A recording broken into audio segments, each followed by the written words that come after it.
guidelines to allow for remote meetings to take place and to allow for legislative decisions to be made. It is requested that all participants of this meeting turn their mobile phones to off or silent. Hopefully those present will hear the meeting. However, in the event of a technical failure, the chairman will adjourn the meeting and set a new time to reinstate the meeting. Please note that the meeting is being recorded. All members of the committee should have their video on but will remain muted until the chairman invites them to speak. All members of the press and public will remain muted unless they have registered to speak, and the chairman will let them know when they can make their presentation. The format of the meeting will be as per the agenda published, and a copy of the officer presentations can be found on the committee website. Thank you. Can I also welcome you to the Development Committee. I'm Councillor Filmer, Chairman of the committee.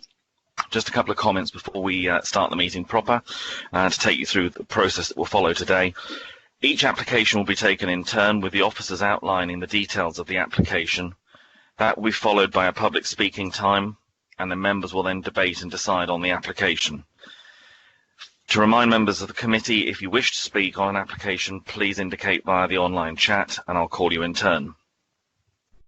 During the debate, we will have a proposer and a seconder for a resolution.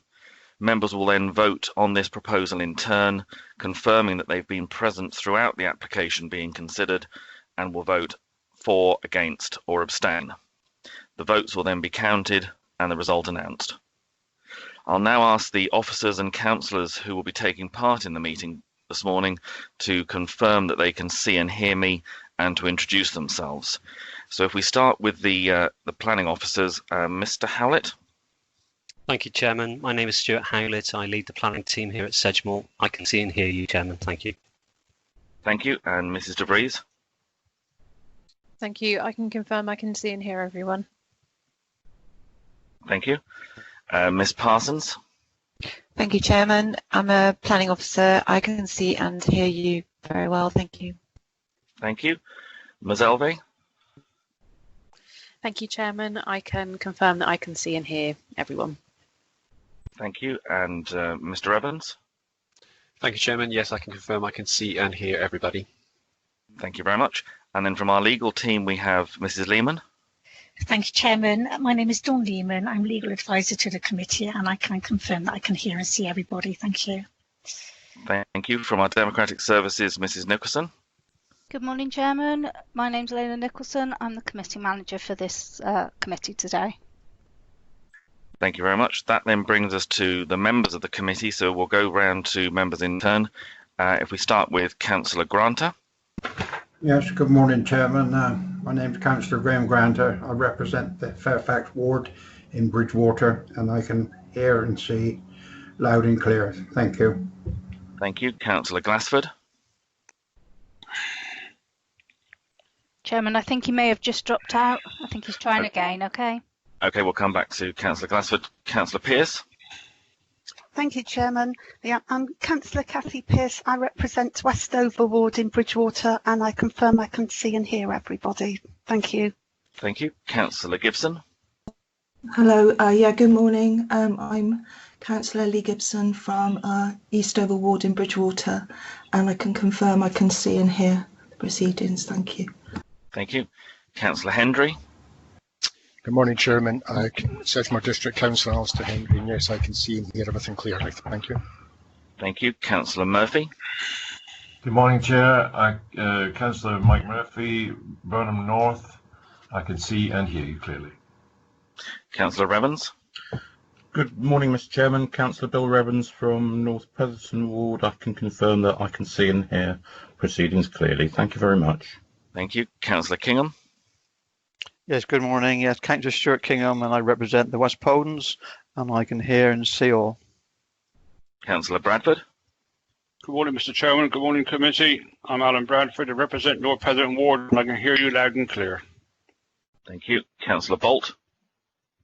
Good morning, Chairman, members. Brian Bolt, ward member for Cannington and Wemden. Can see and hear the meeting. Thank you. Councillor Perry. Yes, good morning. I'm Councillor Liz Perry, ward member for Kings Isle, and I can confirm I can see and hear. Thank you. Thank you. Councillor Grimes. Thank you, Chairman. Councillor Tony Grimes, Barrow, I can confirm I can see and hear. Thank you. Thank you. If we go back to Councillor Glassford. Still not with us yet, okay. And obviously I'm Councillor Filman, Chairman of the committee, and I've seen and heard all the comments from members and officers. We also have with us today a number of members of the public, some of whom are registered to speak, some are here in a sort of observer's role, and the same we have members of the council and also officers of the council who again are here to observe proceedings. If we then move on to our next item, which is apologies for absence, please. Thank you, Chairman. I've received apologies from Councillor Liz Scott for all day and Councillor Mike Facey just for this morning. Thank you. Thank you very much. Item 2 on our agenda is urgent business. I am not advised that there is any urgent business which isn't already covered by the rest of the agenda.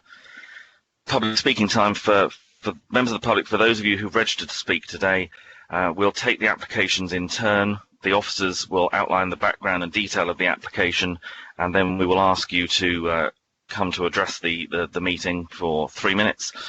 We will do that by, I'll get Mrs. Nicholson to enable your microphone. We'll then ask you just to confirm that the microphone is working. And then, as I say, you will have 3 minutes to address the committee. When there is 1 minute of that time left to go, you should hear a bell, which hopefully Mrs. Nicholson can demonstrate. And then obviously at the end of the 3 minutes, that will be the end of your speaking time. Once all the speakers have had their say, then we will move on to the debate for members to have. If we move then on to declarations of interest, please, for this morning. Do we have any declarations? Councillor Evans. Thank you very much, Mr. Chairman. Yeah, I declare an interest in page 1 on the reports. I am predetermined on this issue, so I will speak as a ward member and then leave the meeting. Thank you very much. Thank you very much. Are there any other declarations that members have?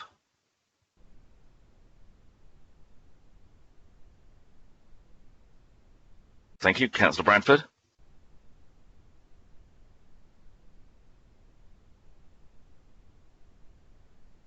Councillor Bradford.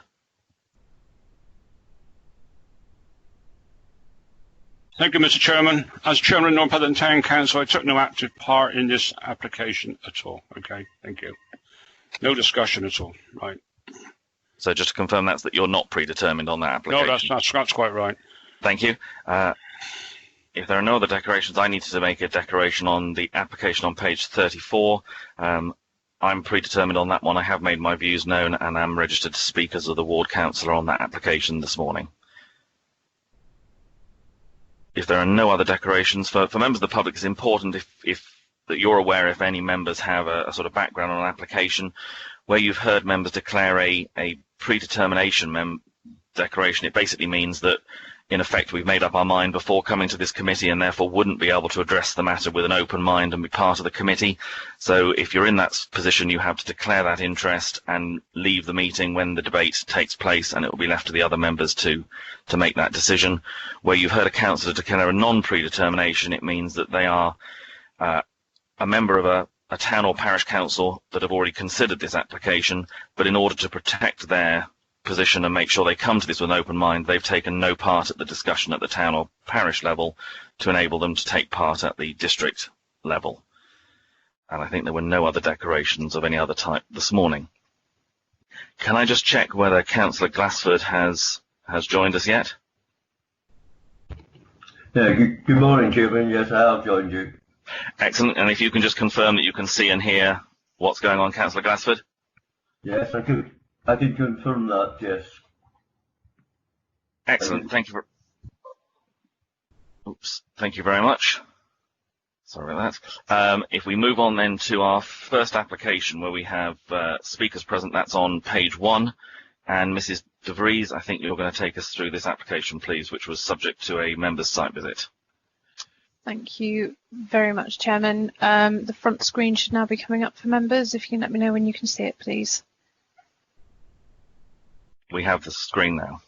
Lovely. Okay, so the application is Land at Junction 24, North Petherton in Bridgewater. It's an outline application with all matters reserved apart from access.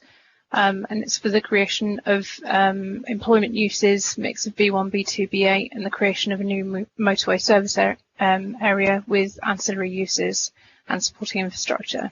So the application is before members, as although it was supported by the North Petherton Town Council, Councillor Evans has objected on the application on grounds of traffic generation, development being out of keeping with Huntworth, mitigation for residents and ecology being insufficient, loss of agricultural land and insufficient information due to the outline nature of the application as to how it fits in the landscape.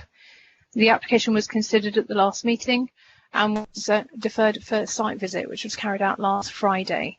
The additional conditions which were recommended by Highways England have been appended to the report, as has an additional condition requiring sustainability statements for each approval of reserved matters following the debate at the last committee.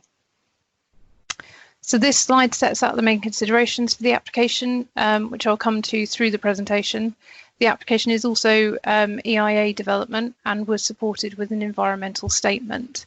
This assessed the impact of the development and any required mitigation, which is secured through the conditions listed in the conclusion of the application. So this site comprises 3 separate areas of land to the southeast of the M5 and accessed off of Junction 24. The first and largest parcel is to the northeast and the M5 to the northwest and Huntworth Lane to the southeast. Moving clockwise, the second parcel is bounded by Huntworth Lane to the northwest and access to Nataro Way to the northeast. The final parcel is bounded by the M5 on the northwest and Huntworth Lane exit from the M5 to the northeast. So member site visit commenced in Nataro Way. We viewed the existing field accesses and then followed Huntworth Lane to the northeast and entered the site in the location of the public right-of-way. An elevated view of the site was then gained from the pedestrian bridge over the motorway, and then members walked back through the length of the field to the existing access point. So for context on this slide, Bridgewater and Taunton Canal is shown to the northeast corner of the map, and the A38 to the northwest almost runs parallel to the M5.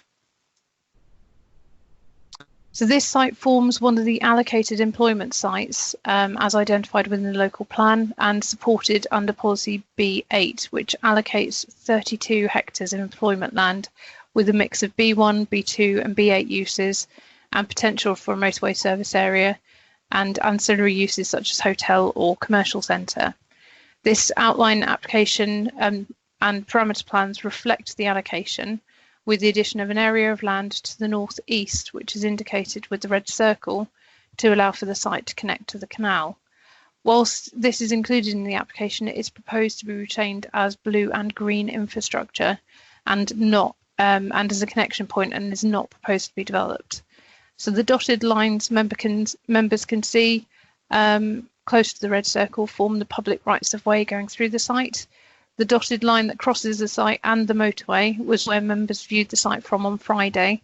And as confirmed on the site, the proposed development is only looking to build commercial floor space southwest of the public right-of-way, with the remaining area to the northeast being open blue and green infrastructure. So this is on slide 3 if anyone's following remotely.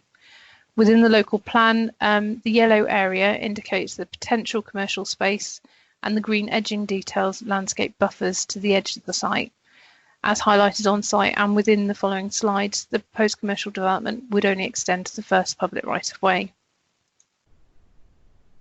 So this is slide 4, indicative aerial projection of what the site may appear as once developed, although size, scale and siting of the units is not currently being considered. Members should note the proposed buildings are not shown to project beyond the existing public right-of-way and would sit in context with the existing employment and commercial development to the northwest of the M5. The area within the red outline to the northwest is retained as blue and green open space. So for context, this is the allocation actually goes up to this point here in terms of commercial floor space. This is the blue and green retained open space as part of the site. It's this additional bit of land that's part of this application to connect it to the canal footpath in this location. So this is the same plan of the site. It's just been reorientated 45 degrees to allow for further details to be shown. As this application is outline only, it's seeking to establish the principle of development relative to policy B8. The size, scale and landscaping and specific uses of each of the units is not set by this application, but the proposal has been supported with parameter plans so an assessment can be made. Access is being considered in detail as part of this application, and the plan submitted shows the proposed roundabout, which would be formed off the current motorway access, and indicates the alterations to Huntworth Lane to access the site. The dark grey indicates detailed road infrastructure, and the blue shows highway connections. The plan shows the two existing footpath links. In terms of principle, the site forms an allocation within the adopted local plan and aligns with the proposed use and scale specified within the policy. As set out within the report, there are a number of requirements to consider in terms of surrounding impacts, which I will come on to. Subject to compliance with these, there's no objection in principle to the development. So now on slide 6. The application was supported with parameter plans, which sets out the potential massing arrangements for the development of the site and the land use areas. The image to the left shows two different height limitations to respond to the sensitivities of the site. The yellow area confirms maximum of 10 metres to eaves and 13 metres to ridge, whilst the brown-red area close to the motorway and at distance from the residential property shows a maximum of 15 metres to eaves and 18 metres to ridge. The land use plan to the right identifies the development area in pink, all to the southwest of the existing footpaths and the areas of green and blue infrastructure. Landscaping and sustainable urban drainage within the green area is providing a buffer to the surrounding residential properties, and the zigzag markings indicate retained or enhanced hedge lines along the southern edge of the allocation. So that's in this area, along here, and through this parcel as well. To assist in trying to translate the scale and potential impact, the application was supported with some indicative massing images. We're on slide 7, which colour codes the area of development to allow easy identification. The first land parcel details blue and yellow buildings, with the green building closest to the junction. The second land parcel details light blue, and the third land parcel a light purple. So the closest view of this would be from the public right-of-way. And this is the indicative scaling image. Members would have viewed this perspective on Friday when they carried out a site visit. This is an indication of the massing from the public right-of-way, which crosses through the site near Huntworth Lane. From this view, members would have seen the first land parcel showing the first commercial units and the potential motorway service area in the distance. This image doesn't include any structural landscaping, which would assist in the siting. So on slide 9, the top image shows the scale of the development when viewed from the public footbridge across the M5, which was again visited and viewed by members on Friday, and the bottom would be a view from the M5 going southbound. The view from the motorway is not dissimilar to the existing buildings on the opposite side of the motorway, and whilst the scale of the buildings would be more prominent from the pedestrian footbridge, this is due to the elevated position and again is not too dissimilar from the view of other commercial industrial buildings available close to the motorway junctions. Concern has been raised by residents in terms of principle of developing on the opposite side of the motorway relative to the existing commercial areas, but the principle of this was set through the allocation at the adoption of the local plan.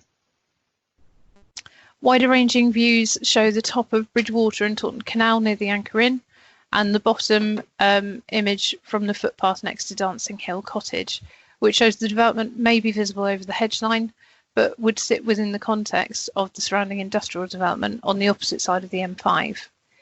The application was supported with an environmental statement, which included a landscape and visual impact appraisal, and this concluded there were a number of temporary adverse impacts of moderate significance during the construction, but after 15 years of operation, there would be a combination of adverse and beneficial impacts for landscape character due to the provision of the buildings, but also through the established landscaping, providing a soft edge to the development and urban character of the site. The wider ranging visual impacts of the proposal would not therefore be significant. It should be noted that these massing images are designed to identify the buildings through the use of bright colours, and would not be the case when developed. And these images do not include any structural landscaping that could and would be provided within the site. So this conclusion was supported by the landscape officer, and therefore, relative to the design principles document and the policy requirements, officers are satisfied that the scale of development is acceptable, subject to detailed approval of reserved matters. So moving on to slide 11, in terms of neighbouring impact, moving from the bottom to the top of this slide, the adjoining neighbouring areas are identified with stars. So the bottom star indicates 111 to 113 Huntworth Lane. The second star is Bridgewater Lawn Tennis Club with one adjoining property, which is Fresh Winds, access from Torrow Way and Huntworth Lane respectively. The two other stars indicate residential properties on Huntworth Lane, which includes listed buildings and barn conversions, which adjoin the east and southeast boundary of the site. So measures set out within the site to minimise impact are set out above and include active frontages of the buildings being orientated away from neighbouring properties, landscape buffers between being a minimum of 5 metres wide between each of the buildings is proposed to promote green corridors. Noise buffers are proposed to the rear of the buildings along Huntworth Lane, and a minimum 50-metre separation distance from the listed buildings, which was marked out for the benefit of members' site visit on Friday. There's also the ecological landscape area proposed to the northwest of the site.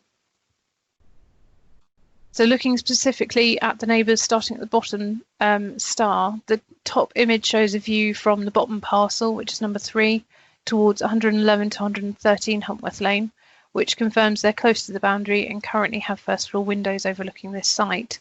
There's also a raised platform on the side of one of the properties which has similar views. The bottom image shows a view looking west, detailing the existing landscaping, and a view of existing buildings on the opposite side of the motorway. Again, members accessed this field during the site visit and had a view of this field. Top view shows these properties in the context of the industrial buildings, and the bottom shows the existing access to this land parcel. So this land parcel and the second smaller land parcel access from Torrow Way would have smaller units and provide minimum buffers of 20 metres to the neighbouring properties. The indicative plan details acoustic fencing and a minimum building to building separation of approximately 50 metres. So on slide 14 now, top image shows a view across the second smaller development parcel, which is number 2, and the existing landscaping. So members will see the ridgeline of the properties on the opposite side of Huntworth Lane, which was pointed out during the visit. And the bottom image shows a view into the site along the Torrow Way. The top image shows a wider view of this development parcel from the Torrow Way and towards 111 to 113 Huntworth Lane, and the bottom shows a view from the Torrow Way and the field parcel to the rear of Bridgewater Lawn Tennis Club and the adjoining property, which, as members saw from site visit and from these photos, has an established landscape edge to the site. A section through Huntworth Lane in this location is shown on this image below and details a section through building block O and L with landscaping, the retention basin, further landscaping, Huntworth Lane and a further landscaped gap to give an idea in terms of context. Based on the parameter plans provided in terms of landscape separation and the smaller scale of these buildings, in addition to the acoustic measures, proposed officers are satisfied that the principle of developing these two land parcels as set would not result in a significant adverse impact on the amenities of these residential properties. This slide details the larger land parcel and the surrounding residential properties on Huntworth Lane. The bottom arrow indicates the Hayes and Hayes Cottage, which members saw from the front and rear during the visit, and the bottom and the barn conversion at Huntworth Park Farm and Wagon House, which is closest to the boundary at the top of the slide. So on slide 18 now, the top image shows a view looking north and showing the trees along the boundary. As the first visit was undertaken in winter, it shows the worst potential impact in terms of screening, and which would be more effective in summer months, as members would have seen on Friday. The bottom image details the roofline of the terrace on the opposite side of Huntworth Lane. This view was more obscured during members' visit and shows the lower level of these relative to the site, with some first floor windows having a view over the land. So slide 19, this image is a view through the landscaped area towards the haze, and below shows a section indicating the existing and additional areas of landscaping and indicating the scale of the building relative to this dwelling. As can be seen from the aerial, this property is set in close proximity to the highway, and although it has outbuildings and extensions towards the rear of the boundary, these aren't considered to be significantly impacted given the separation distance. These are shown in the next slide. Within the section block E is closest to this block, and members will see, so this is block E, it's the landscape area. This is part of the pedestrian footpath and cycleway, additional landscaping, potential for attenuation pond, and again, sort of further landscaping. And this is the property that members viewed on site. So slide 20, the top left image is a view looking south of the nearest building to the boundary. Top right is a view of the same building looking east from the development site. This building has a small amenity area which is set behind an area of landscaping. The bottom image is a rear elevation of an outbuilding. Slide 21, top photo shows the roof line at the barn conversion taken from within the site looking northeast, and the bottom photo shows the separation and landscaping between these units, and the development when viewed from the rights of way would be to the southeast. As outlined, a number of properties along Huntworth Lane are listed, and therefore the detail of the landscaping will be imperative to ensure no adverse impacts, but this would be reviewed as part of the reserve matters. Based on the parameter plans provided and the minimum separation distances set, officers are satisfied that in principle there would be no adverse impact on adjoining properties which couldn't be controlled by through reserve matters. So on to slide 22, moving on to highway considerations. The top photo shows the existing access for the largest parcel, number 1, adjoining the M5, and the bottom shows the entrance to the smaller parcel, which is number 3, adjoining the M5 and Huntworth Lane. Slide 23 shows the entrance of Notaro Way and the continuation at the top hand edge of the photo of Huntworth Way to the southwest. So this is the current access that would serve parcel number 2. This shows 2 views from Huntworth Lane looking northeast, which shows the existing hedge line and the landscaping to the site, and the terrace on the opposite side of Huntworth Lane. The haze is tucked behind the area of landscaping to the left of the bottom photo. Slide 25 shows the vehicular access to the barn conversions and the public footpath entering and extending through the site, so all development would appear on the left-hand side of the path. And slide 26, these show the pedestrian motorway bridge and the access route to it from the site, which members walked on Friday. So slide 27, the existing field accesses and entrances onto Notaro Way are proposed to be replaced with a roundabout, which allows for a slip road straight from the motorway junction into the area highlighted for the motorway service area, and an arm for each of the development parcels.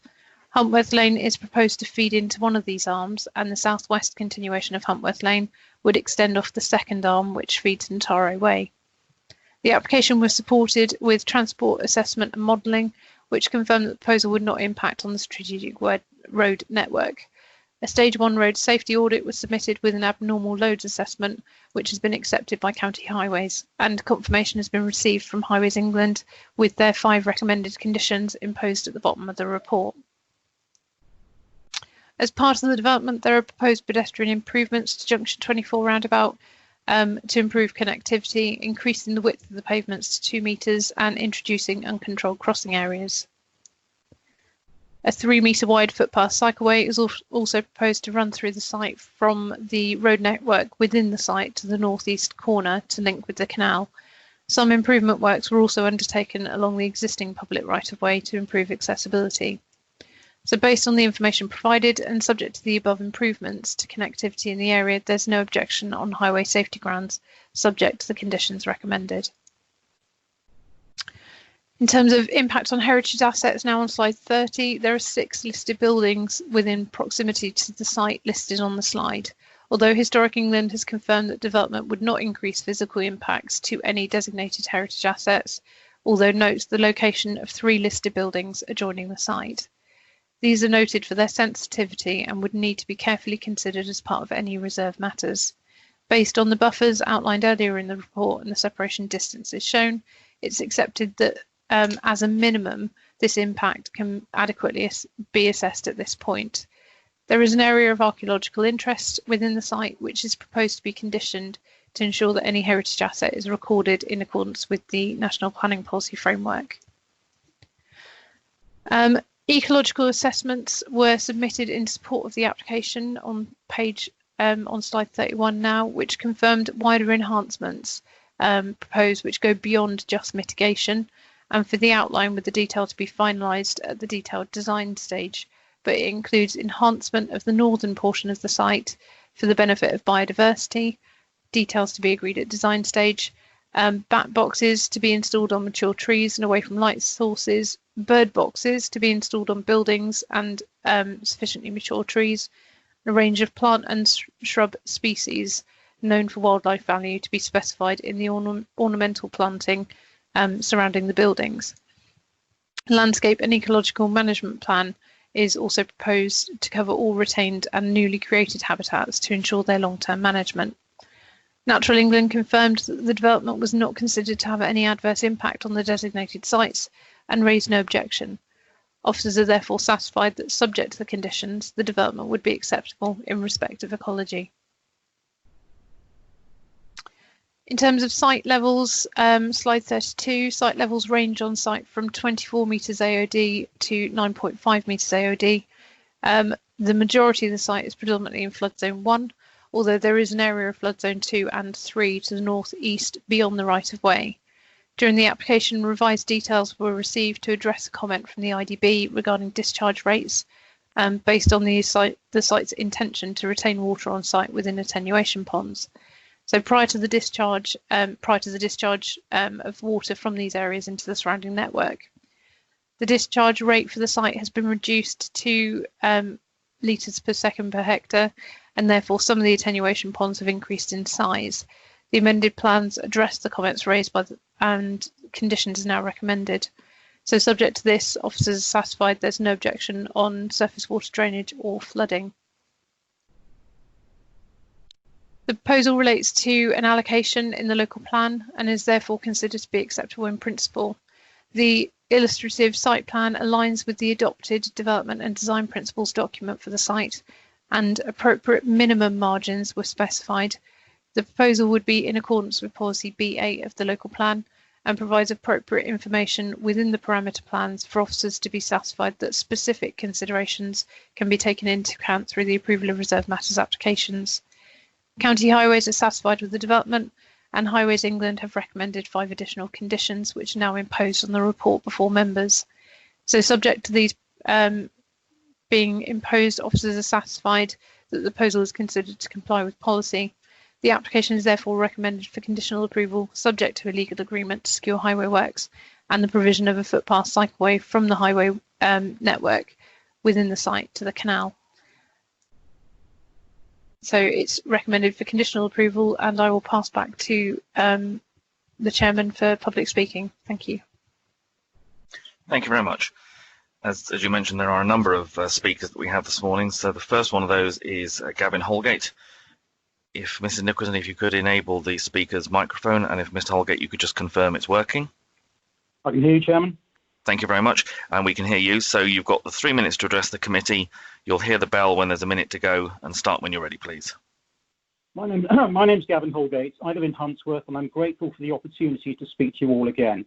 Lots of locals have stayed silent, but since the last meeting, a number of people who've seen recent media coverage have been in contact to say they are increasingly worried about industrial development on this scale. Some I've spoken to whose homes, as you will have seen on your site visits, are located very close to the proposed developments, are now suffering from stress, with one being treated for mental health issues. Planning decisions cannot ignore health and well-being. People's interests are being ignored because of a presumption of development policy that is the outcome of years of close discussions between Sedgemoor Council and the landowner. Your planning department's definition of what constitutes sustainable development, policy S1 in the local plan, seems to be widely different from the reasonable understanding of most other people. It is stretching credibility that concreting over farmland, building a motorway service station, generating thousands of extra lorry and car journeys every year and placing huge industrial warehouses next to people's homes is somehow sustainable. The recommendation of approval ignores many other policies in the local plan aimed at protecting the environment and communities. This plan is uncaring and financially driven. As a reminder, Historic England says that even with buffer zones, nearby listed buildings will suffer a loss of significance due to an adverse change in setting, and that is unlawful. And what about your other key policy, your declaration of a climate emergency and being carbon neutral by 2030? You have no climate change strategy and action plan in place, and just no concept of how this enormous development will impact on emissions and air quality. Surely there must be better ways to develop this site that can create employment opportunities without having such a devastating effect on the environment, food security, and local people. We're being told, don't worry, your concerns will be sorted out at the reserved matters stage. But levels of trust with this developer are very low. We haven't heard of anything meaningful that might emerge, such as extending buffer zones beyond the 50 metres currently proposed. Quite frankly, this outline application and its enormous footprint are all too clearly defined in the plans already before us. Just because this is the only plan you have for the site, it doesn't mean it's the right one. At a time of health and climate crisis, we need better quality ideas about how this strategically important site might be developed. Tinkering around at the reserve matter stage is unlikely to resolve our concerns. The future can't be business as usual. We need a clear decision today that this proposal is not acceptable. Thank you. Thank you very much. Our next speaker is Councillor Evans. If you can enable your microphone, Councillor Evans, and just to confirm you're speaking as District and County Councillor, so you're going to be having 6 minutes this morning, is that correct? Councillor Evans?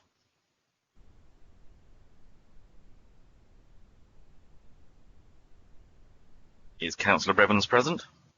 Yes, I am. Sorry, I just temporarily left the meeting due to a technical glitch. Okay, just to remind you then, you've got 6 minutes to address the committee because you're speaking both as Councillor for District and County. Start when you're ready, and again, you'll hear the bell when there's 1 minute of that 6 to go. Thank you. Good morning, Mr. Chairman. Good morning, colleagues.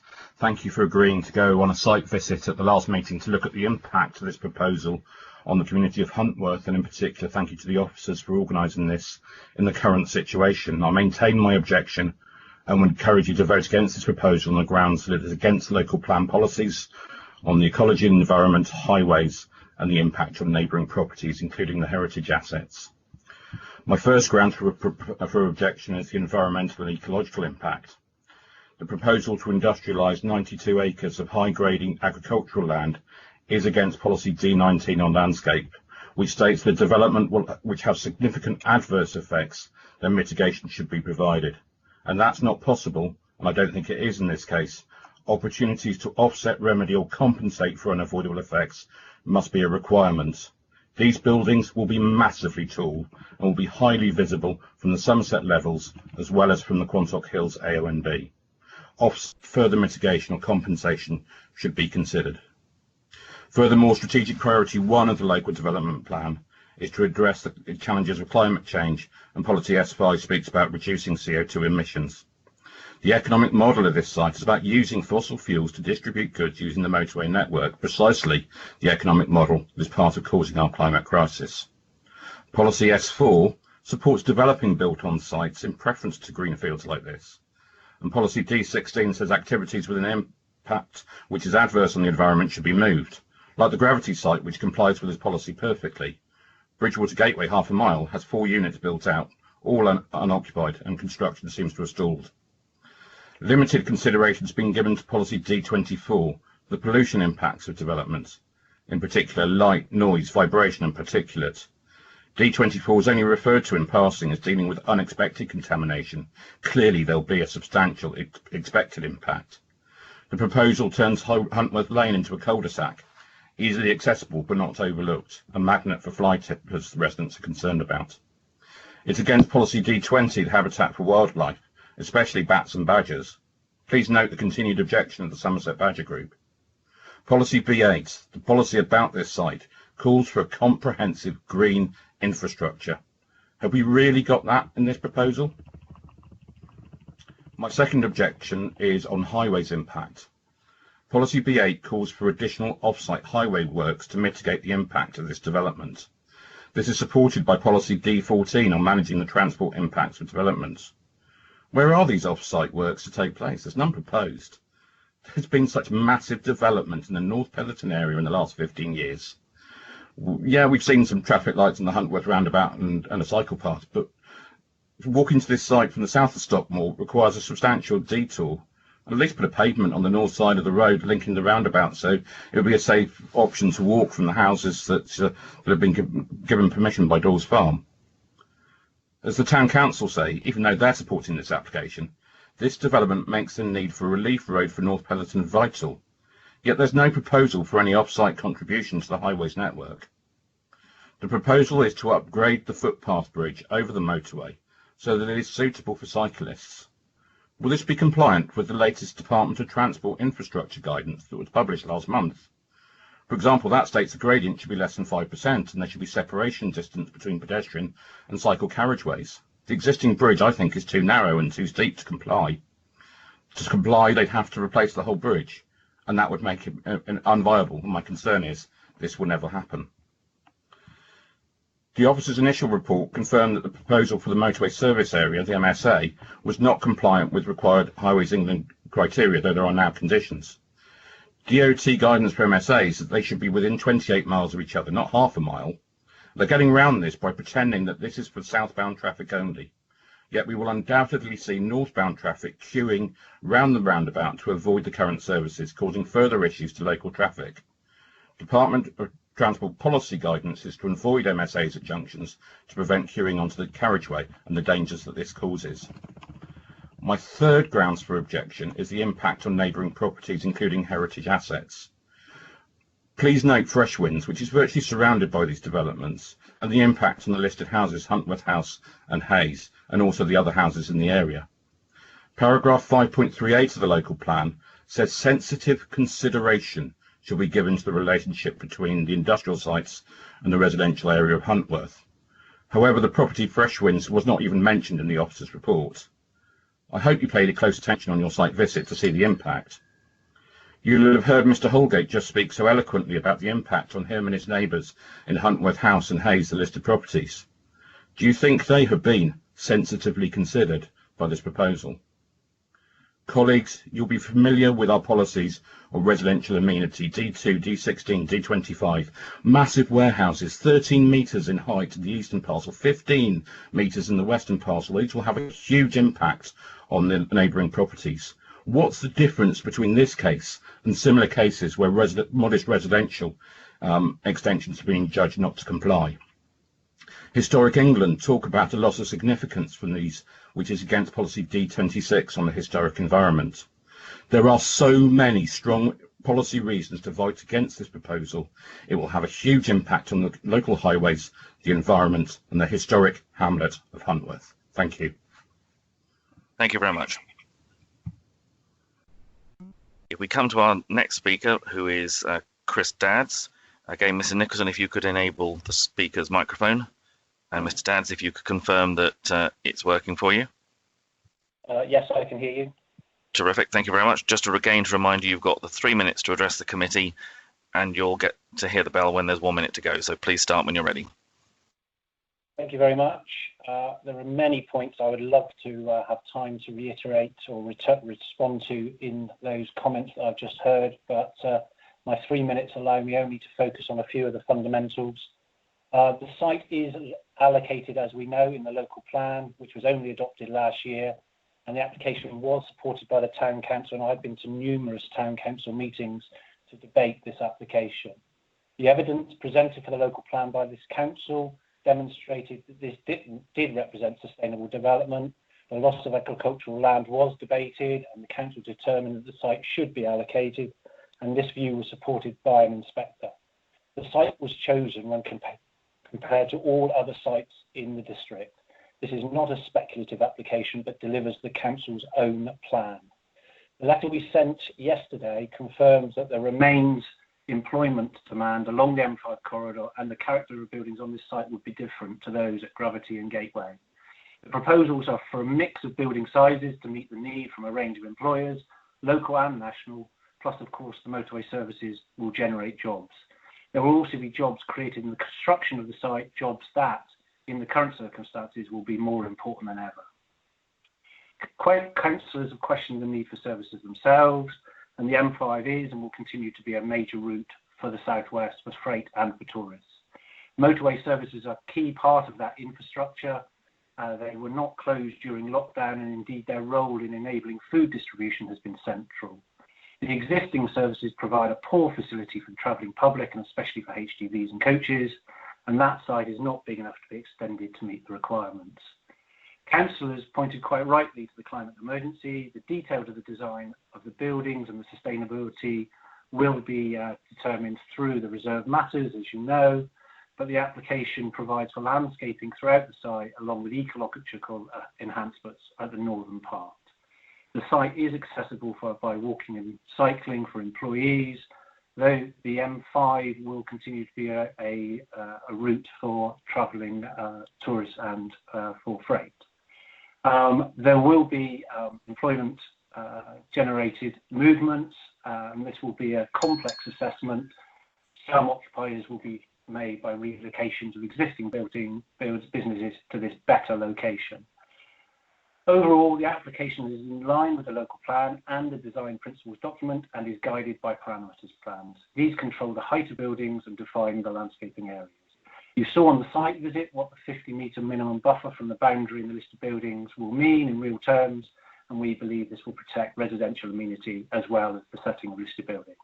In conclusion then, we believe the case for development is established, there continues to be a need, and the application provides a sound basis for the next steps towards development.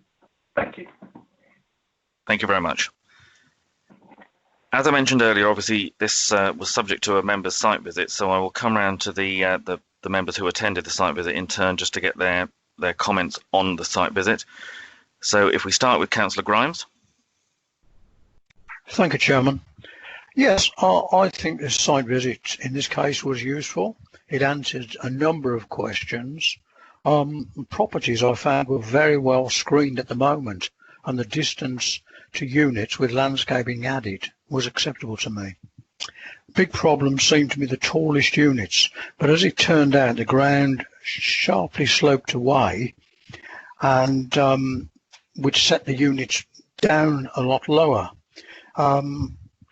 And this made the application more acceptable to me. Thank you. Thank you very much. Councillor Perry. Yes, thank you. Yes, yeah, I did appreciate the site visit. It is, as the previous councillor stated, it did clear up a lot of issues that I had with that site. But I still have a few more problems with it, but I'll wait for the debate if it carries on a bit further. Thank you. Thank you. Councillor Bolt. Good morning. Yes, again, the site visit, thank you very much for the officers for arranging it. It did reassure the actual lay of the land and the way that the land sloped away down towards the motorway. Like you say, there's only one area of it where I do have a concern. Again, that came out purely because of the site visit. And look forward to any further debate. Thank you. Councillor Bradford. Thank you, Mr. Chairman. I think the site visit last Friday just showed the importance of site visits for people to, if they got any half ideas in their head, I don't think before or against these sort of issues, I think, and it's very, very important. We had a good look. We had a good walk. I'm very familiar with the area anyhow, and I'm probably going to save my powder until the debate later on. But thank you for officers for having all the inconvenience of doing that site visit on a major development. Thank you once again. Thank you, Councillor Kingham. Yeah, thank you, Chairman. Yes, I'm in to say the site visit on Friday obviously was one of the difference because they being the first one within this current crisis. But walking around the site, you actually get an idea of the size of the whole site.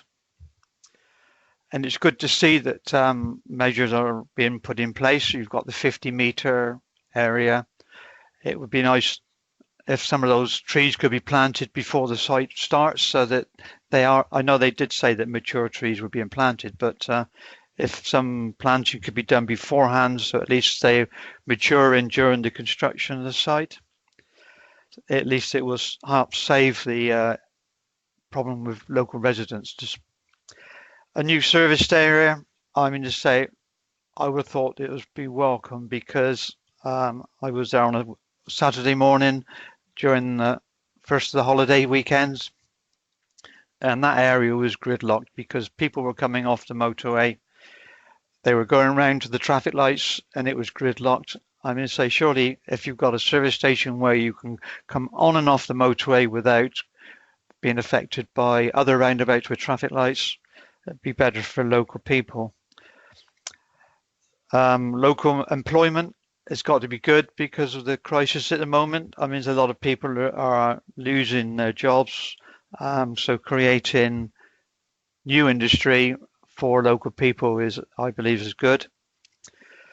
Obviously, access from the M5, you've got access north and south, so it's very convenient. And when you look at it, I think this site probably is slightly better positioned than the gateway around the corner. And I think with the measures they've put in for landscaping, etc., at the moment I don't see a problem with this application. But we'll wait to see what happens in the. Thank you very much. Councillor Murphy.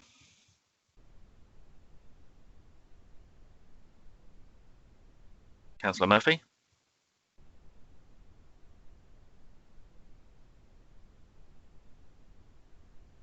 Okay, I'll come back to Councillor Murphy. Councillor Gibson.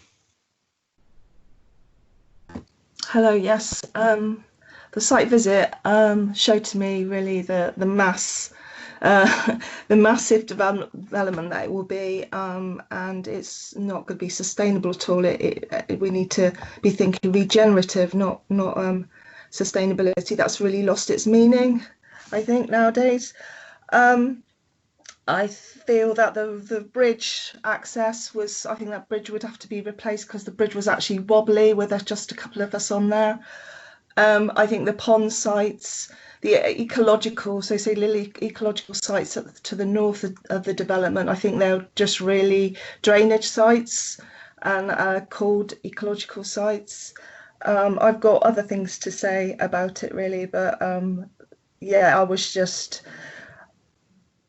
amazed about the site, the whole development, and how it would totally spoil the area, the houses of Huntworth and the village of Huntworth. And the looking down at the motorway, you realise how there shouldn't be a same as usual petrol filling station, diesel filling station there. There should be a point where a station for electric cars to stop people making so many trips and driving and spoiling everything.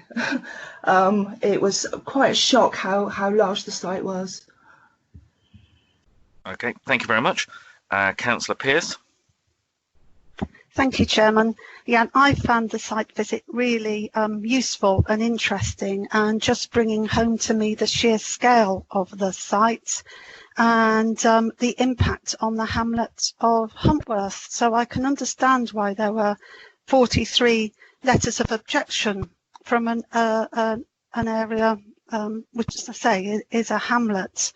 What sort of came home to me walking the site was the close proximity of the houses, some of which actually bordered the site, 3 of which are grade 2 listed, and another 3 with listing nearby.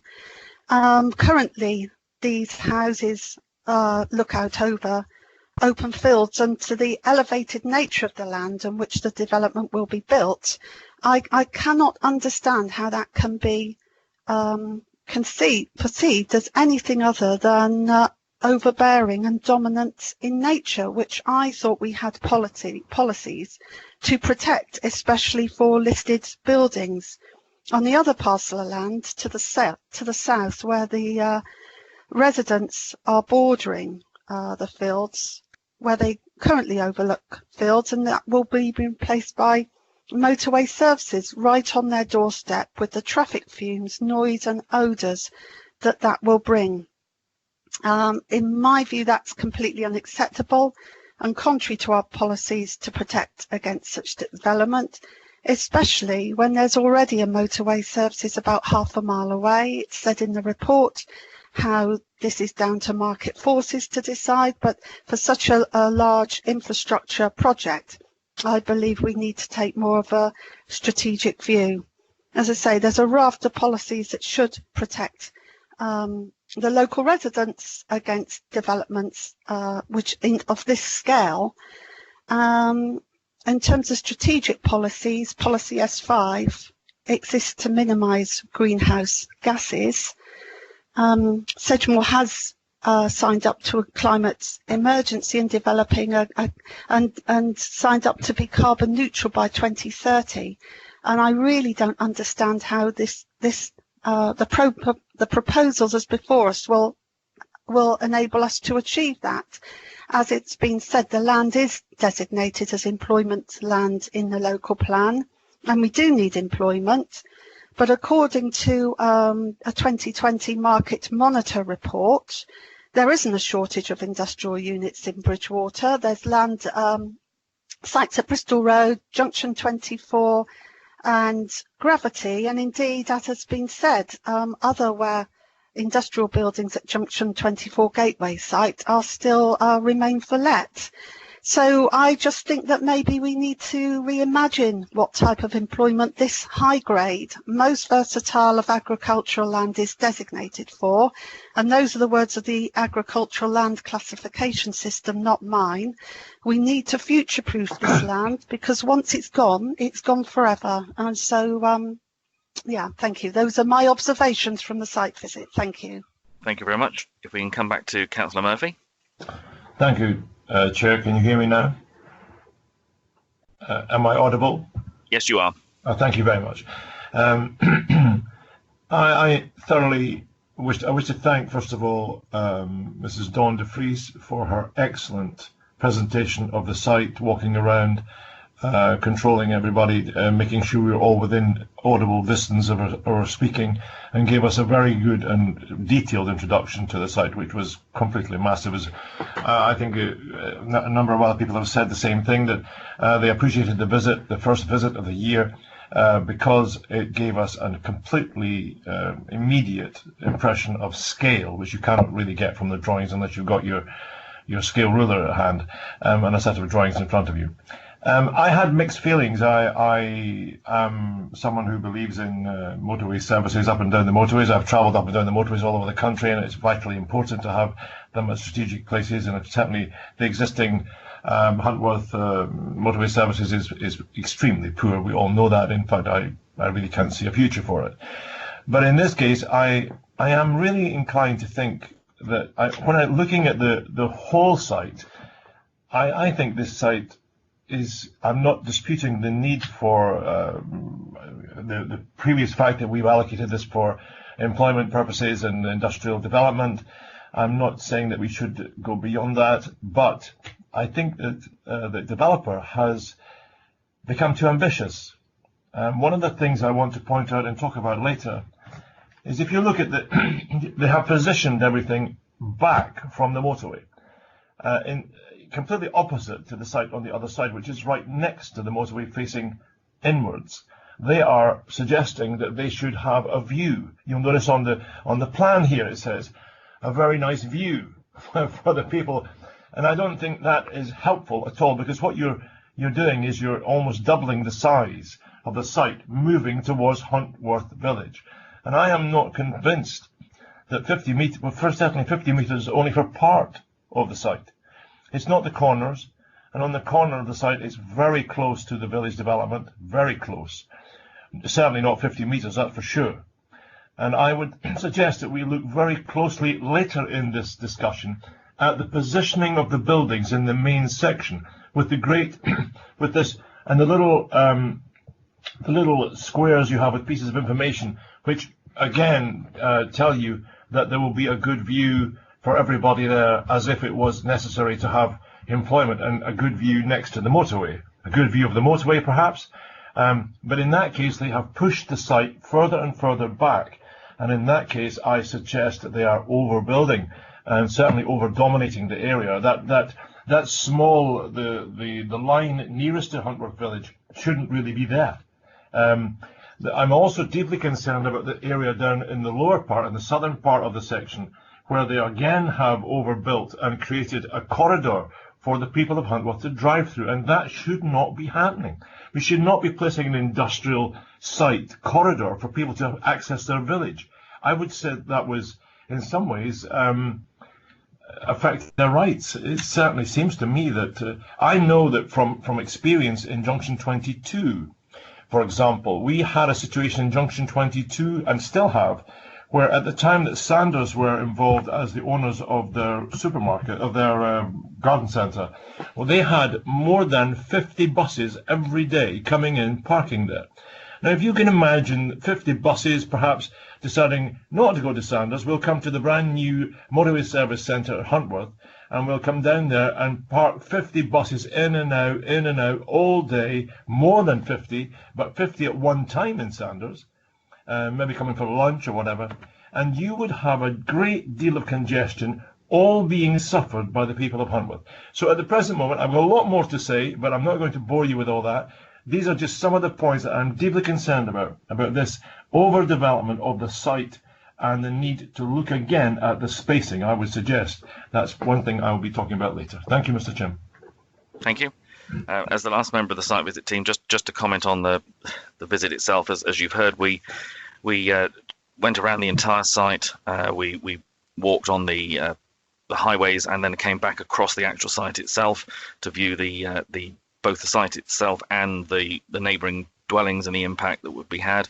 I think, as other members have said, it was obviously apparent the scale of the development, and also, I guess, on the positive side of that, the fact that there is room for substantial buffering to take place, and it was useful certainly to see the illustration of the flags that were put up for us to show where the buffers and the buildings would potentially be based on the indicative plan that we have at the moment. Obviously, the slight difficulty we have at the moment is this is an outline application, so the actual layout itself will come up later, but we're looking at the principle. But certainly I think it was helpful for members to be able to see from the site and across the site, particularly again from the motorway bridge, to give you that feeling of the scale and the layout of the land as it currently stands. Again, I will probably comment later in the debate, but I think members have covered quite adequately the rest of the site visit. I'm going to come to Mrs. De Vries, and then we'll come to other members for comments. So, Mrs. De Vries. Thank you, Chairman. It was just in response to a couple of the questions raised in the public speaking. So, in terms of ecological impact, we did discuss this out on site. That the current land is currently sort of farming land. It has fairly limited ecological value in terms of wider benefits. The county ecologist is happy with the mitigation works that's put in for the ecological landscape area, and there are a number of conditions, 14, 13, 6. There's a landscape ecological management plan and a construction and environment management plan, all to secure that level of ecological enhancement for the site. In terms of Highways England, I think one of the speakers did say that Highways England were objecting to the motorway service area. That's incorrect. Highways England are happy with the application now, subject to the conditions that are on the bottom of the report that's been circulated to members. And there are off-site highway works as part of the development, which are shown as alterations on the Junction 24 roundabout to increase connectivity in terms of footpaths and controlled crossing points to make it safer if people were travelling by foot from sort of Woolstock. In terms of the minimum buffers, it is a minimum buffer, and in terms of impact on the listed buildings and potential landscape area ability, both the council's conservation officer and the landscape officer has confirmed that they're happy with the 50 metres as a minimum, subject to the details that will come through in future applications. So apologies that we don't have that level of detail for this type of application, but as a minimum, we're happy we've got enough space to work with. And also, Historic England, whilst they highlighted the possible sensitivities of 3 listed buildings, they haven't objected. So Historic England haven't objected to the application. And going on scale and orientation, which was a recent comment, obviously the plan that's in front of members at the moment is slide 11 on the PowerPoint. It does indicate that the active frontages of the building are towards the motorway. That's been done for noise reasons, because if you flip the building the other way around and put it close to the motorway, you've got more noise towards the more sensitive areas of the site. But the siting and the layout isn't set by this application, so that's just an indicative layout as to how it could look. It's not confirmation that it will look that way, but if it was reorientated the other way, we would be asking some questions about noise impact and what impact that has on neighbours. And just quickly, in terms of the policy balance, there was a lot of reference to all the different policies within the local plan. The local plan does have to be read as a whole. There is a policy in the local plan that allocates this site specifically. So the allocation of this site is accepted by that plan, subject to how it balances off the impact with all the other policies. From the information we've got and for the reasons that have been put towards members, we are happy that we can address the other policies of the local plan in addition to meeting the criteria of the allocated policy. But I'll pass over to members for the rest of the debate. Thank you. Thank you very much. First on the list, I've got Councillor Grimes and then Councillor Bradford. So Councillor Grimes first. Thank you, Chairman. Just a question from probably my benefit, really. What are the implications if we reject this application, as it's already down for development in this area and it's allocated? Thank you.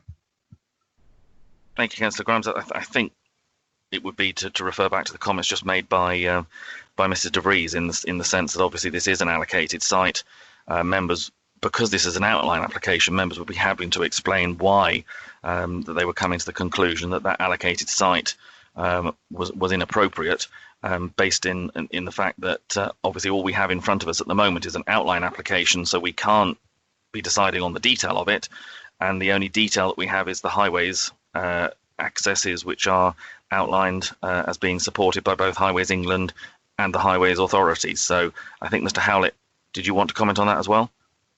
Well, I put my name down before you spoke, Chairman. So to be honest, you've sort of addressed the point. I think it's really important before the debate gets going to understand that in terms of implications, the site is allocated. I think Dawn used in her presentation the words principle relative to policy B5, and I think that's what we really should be focused on, is the criteria in policy B5, because that's what you're assessing this application against. The site is allocated. It's got substantial policy support on that basis that it's been allocated. It's been through a public process. I think one of the speakers suggested it was closed discussions. Well, actually, the local plan process is subject to public consultation, and certainly there has been engagement with people of Huntworth on this site in terms of objections to the plan throughout the process. It's been tested through that examination process. I think it's really important to say that the issues that we're hearing today have, to a certain degree, already been tested through that local plan process in identifying the site. The inspector considered matters such as sustainability, in terms of location, in terms of need for employment, considered the issue about best and most versatile land, and as we said last time, actually a lot of the land around Bridgewater is either best and most versatile agricultural land or it's flood risk, and sequentially actually this performs well because it's flood zone 1. Given the site's suitability to meet the employment needs of the district, sequentially it performs better than other sites that's not on best and most versatile land. So there is always that balance and choice at that time. Matters such as heritage and residential impacts were considered also by the inspector, but the inspector was clear that those would be issues that are best dealt with through the development management process. What we're saying is this is an outline application. There will still be a process through the development management process that will allow you to consider those issues, but that will have to come through the reserved matters and the detailed elements of the scheme. And Councillor Murphy was talking about positioning of buildings. It is an indicative plan. It will be for members to consider that detail as part of the subsequent reserved matters. So to go back to Councillor Grimes' question about the implications, it's just being mindful that there is substantial policy support in the council's own local plan that identifies this site. Thank you. I've got Councillor Bradford then, please. Thank you, Mr. Chairman. With 85 acres of new development, this debate could go on all day. But at the end of the day, we're a planning committee here and we have to make decisions. It's an easy decision to opt out, but somebody has to say yes, somebody has to say no on these things, as we know. Not an easy thing to do. And being the local man with his head on the block, seems like it, the only fellow here speaking for North Petherton in favour of this development. I have to state the facts. And I ain't going to bore you because I stated out the facts. I was quite knowledgeable of the area at the last meeting a fortnight ago, which would do very well if the press was to report exactly what people say, so they know exactly what some of the councillors know what they're talking about, not just state 3 or 4 words, so and so, so and so, so and so. And I did state Bridgewater was mentioned. How it would improve the traffic flow to Bridgewater. I didn't mention Bridgewater at all. I mentioned the traffic flow to Wilstock and Stockmore. So it'd be very nice if they'd got that one right to start with. And also I'm going to say that if it wasn't for a man, Jeremy Stockley, who lived at Huntworth, in one of these houses we looked at, and I'm very, very sympathetic with all these people at Huntworth, and some of their properties are very well screened at present, etc. And this development happens, they're going to be a fair way away from where they actually live. And we had a good viewing of it with that site visit on Friday morning, which is very, very important, I think, a massive development. Now, Jeremy Stockley, he fought it, I think it was some 20 years ago, that the motorway service centre went down the bottom rather than at the top. I was just on North Petherton Town Council at the time, and North Petherton Town Council at times thought that was it was wrong. That the actual services should have came to the top where it may go now if the vote goes that way today, etc. They thought it was much better out there than what it is down there, and I think the traffic problems down there since have proved that the council at the particular period of time was right. So let's get the facts right on that one to start with. It is in the local plan. We have to try and make a decision and mitigate the best for everybody concerned, and it is 85 acres. A lot been said about ecology. Well, walking over the site on Friday morning, you had probably 70 acres of land which had been down to corn. There wasn't an over amount of ecology adversely affected, what I could see of it.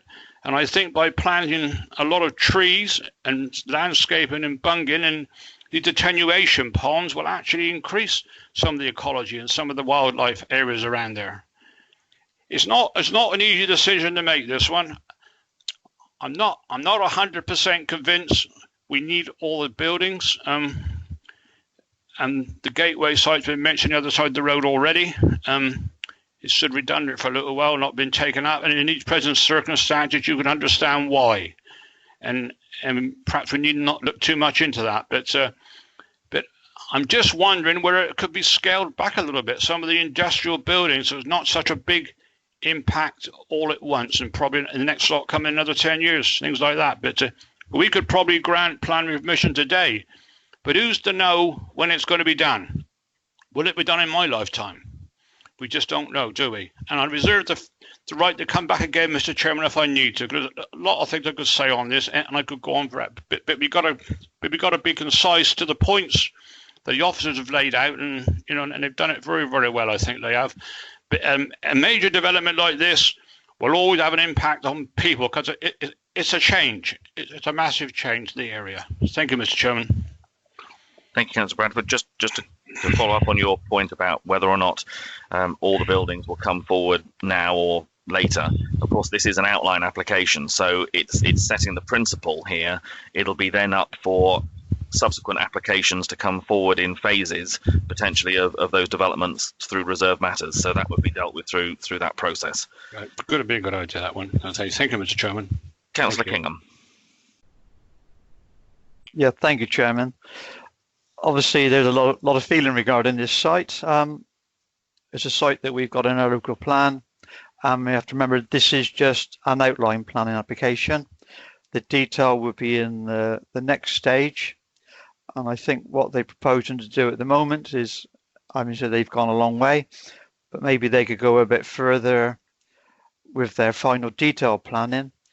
As this is in our local plan, And I would like to move the officer's recommendation for approved outline planning, but with conditions on landscaping and ecology. Thank you. Thank you very much. Mrs. DeVries, you indicated?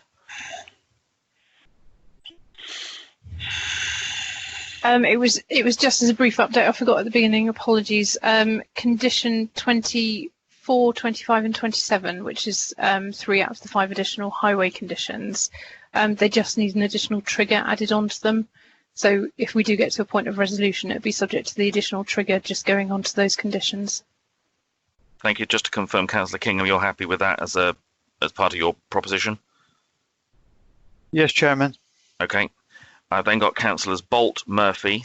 So we'll start with Councillor Bolt. Thank you, Chairman.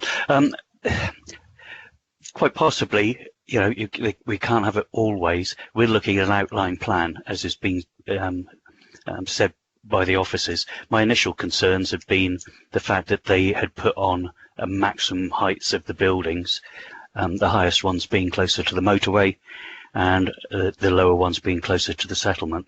But of course, we don't have those that detail. I do have concerns over the houses which actually back onto a couple of the buildings which are shown. If we didn't have the buildings shown on the plan, we'd be looking at an outline plan in red with areas designated where no buildings would be taking place.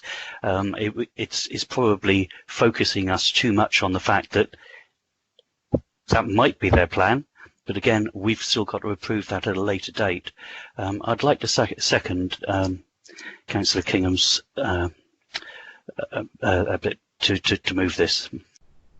Thank you very much. Councillor Murphy.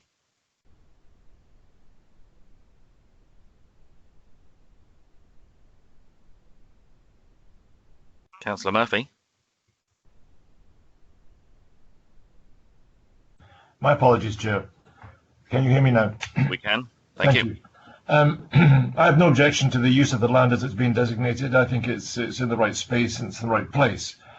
I am concerned about the effect of pollution in D24 and the harmful pollution that could result in that area from the motorway services, for example, which is a high pollution area, and the proximity of the dwellings to the south of that. But I wanted to ask you just to reassure me, and also I've previously mentioned the layout inside, which of course is not what we're considering today finally. What recourse will we have in future meetings to consider the actual layout, which I think is essentially almost double what it should be in the main section?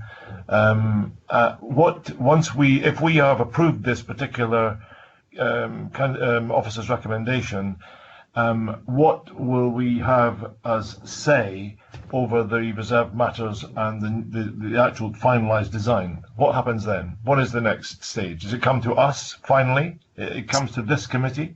Certainly the process would be the applicants would have to submit reserved matters application. That will go out for public consultation as normal to the parish councils, to interested parties, to the public.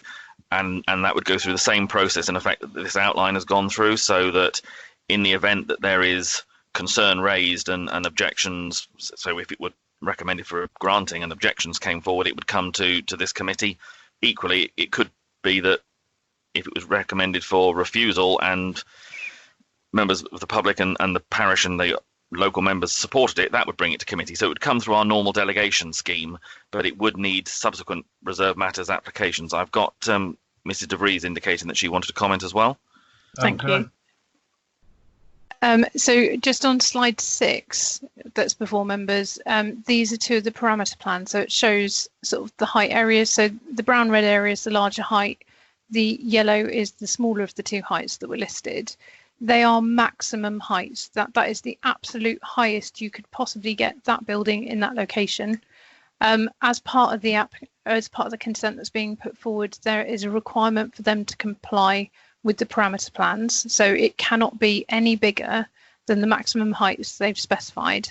And there's also a requirement for compliance statements, to be submitted with any approval of reserve matters, setting out how they comply with these sort of maximum constraints in terms of development areas, green areas, and the height limitations.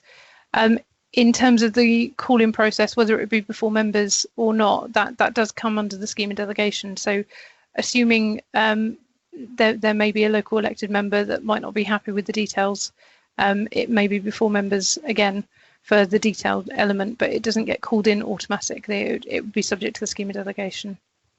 Councillor Murphy. Thank you, Chair. Thank you for that answer, Mrs. de Vries. I understand you fully. My main concern, of course, is looking at the whole thing, the whole of the plan on the right that we see on the screen at the moment. You can see quite clearly that to the top right of the site, is that in the north? I guess that's in the northeast. Where there are very close. There's no 50 meters. There's absolutely no 50 meters whatsoever. We're lucky if there's 25 meters. You only have 50 meters. You talk about. I have to say, this is not a criticism of you, but I've heard you say several times there is a 50-meter bund.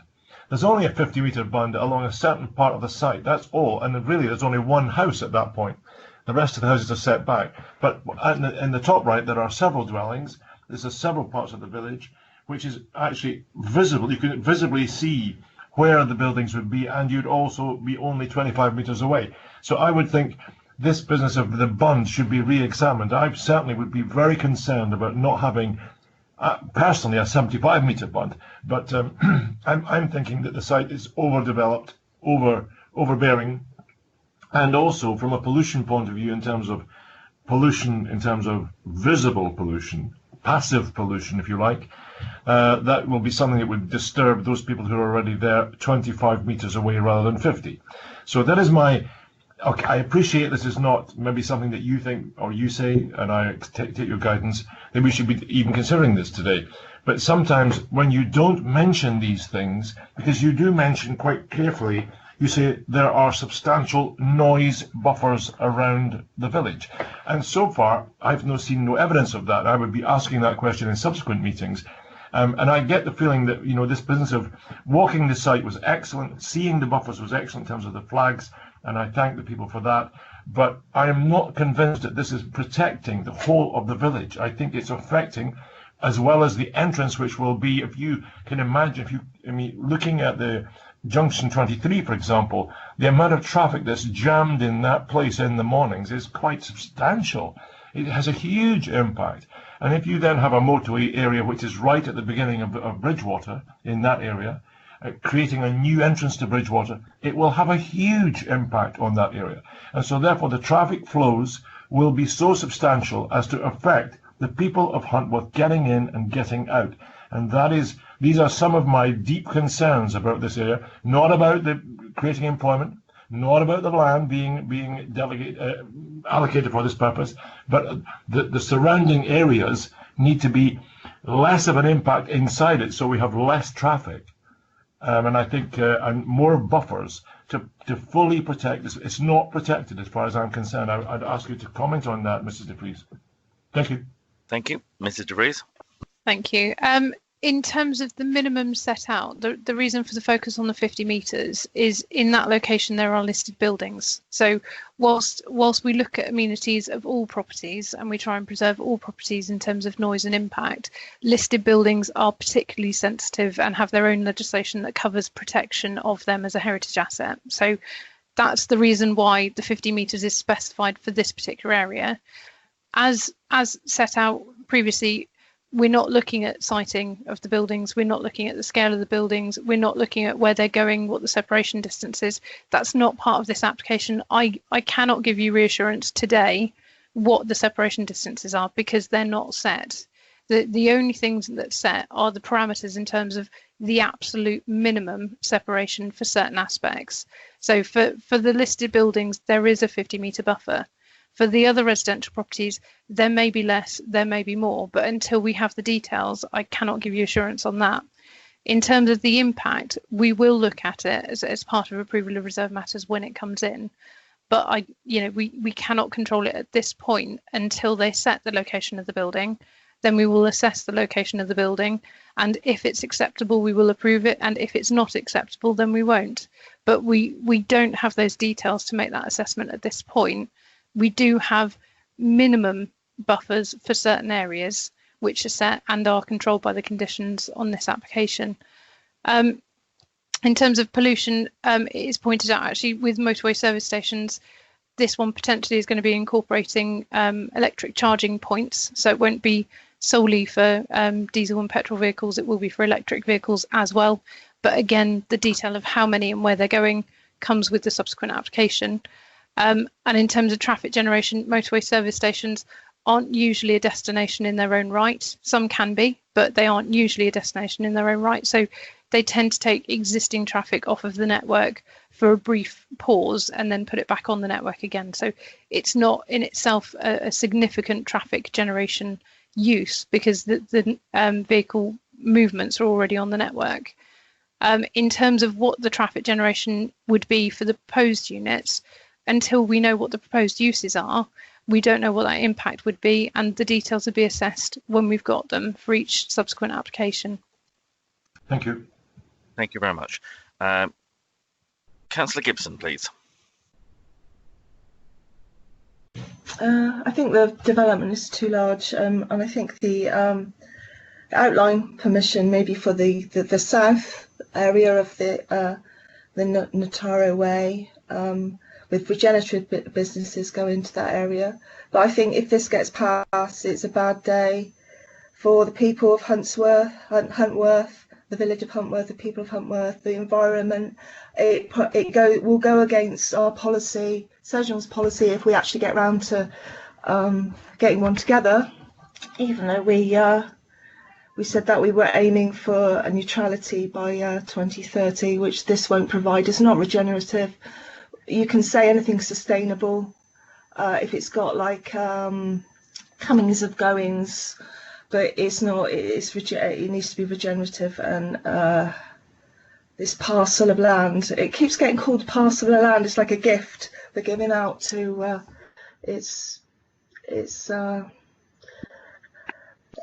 The ecological enhancement is not good enough anymore just to say that. It's just too big, the development, and I can see something going to the south of that roundabout, but not for that whole area. It's just not right. Thank you. I've got Councillors Bradford and then Glassford, so Councillor Bradford. Thank you, Mr. Chairman. I do feel these buffer zones are very, very important if we do grant consent today to outline planning. And I think Councillor Kingham brought a very good point up when he said a lot of the tree planting schemes ahead of development sometimes. So the impact from Huntworth won't be quite as bad, I would have thought, you know. But we can sit here arguing for an hour, next hour, and we have to come to a decision on what we're going to do and move it on and get better detail at the next stage. I do hope that my own town council, they go for a community project from this, because at the moment the North Petherton won't be benefiting too much from this, and I do hope that the developer will get in touch with North Petherton in trying to do things as part of our mitigation, and I'm sure Huntworth will share some benefits of them sort of things.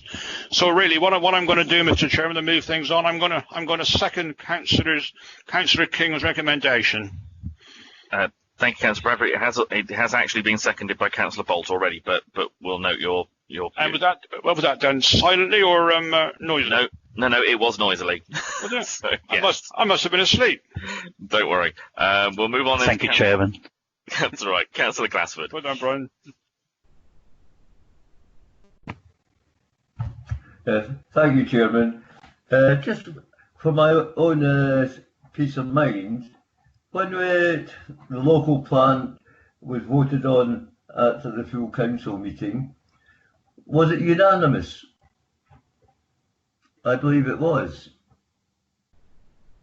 To be honest, I would need to check, Councillor Glassford. I don't know whether Mrs. De Vries or I can help. I think, Houlet. Chairman. Thank you. Yeah, I understand there may have been a couple of abstentions, but it wasn't unanimous. There was a couple of abstentions, but obviously overwhelmingly a majority, and that's cross-party.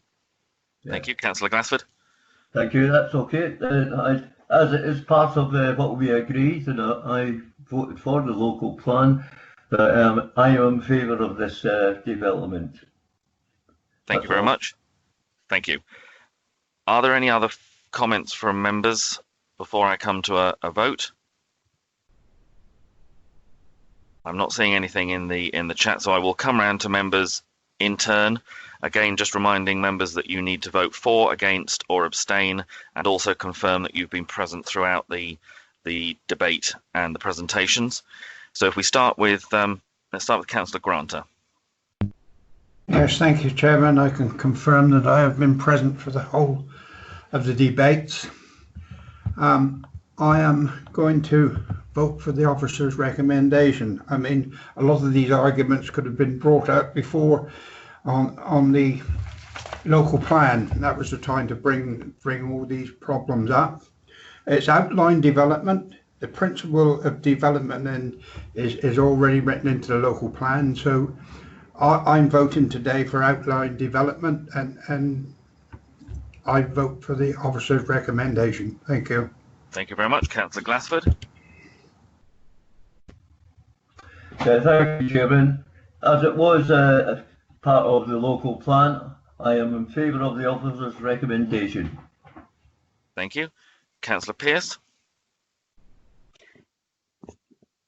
Thank you, Chairman. I confirm I've seen and heard the whole debate, and I am against the officer's recommendation. Thank you. Councillor Gibson. I've seen and heard the whole debate, and the local plan is outdated and it needs reviewing due to the climate emergency and ecological emergency, and I'm voting very much against this. Thank you. Just been pointed out to me, could we just confirm with Councillor Glassford that you were present and heard the whole presentation?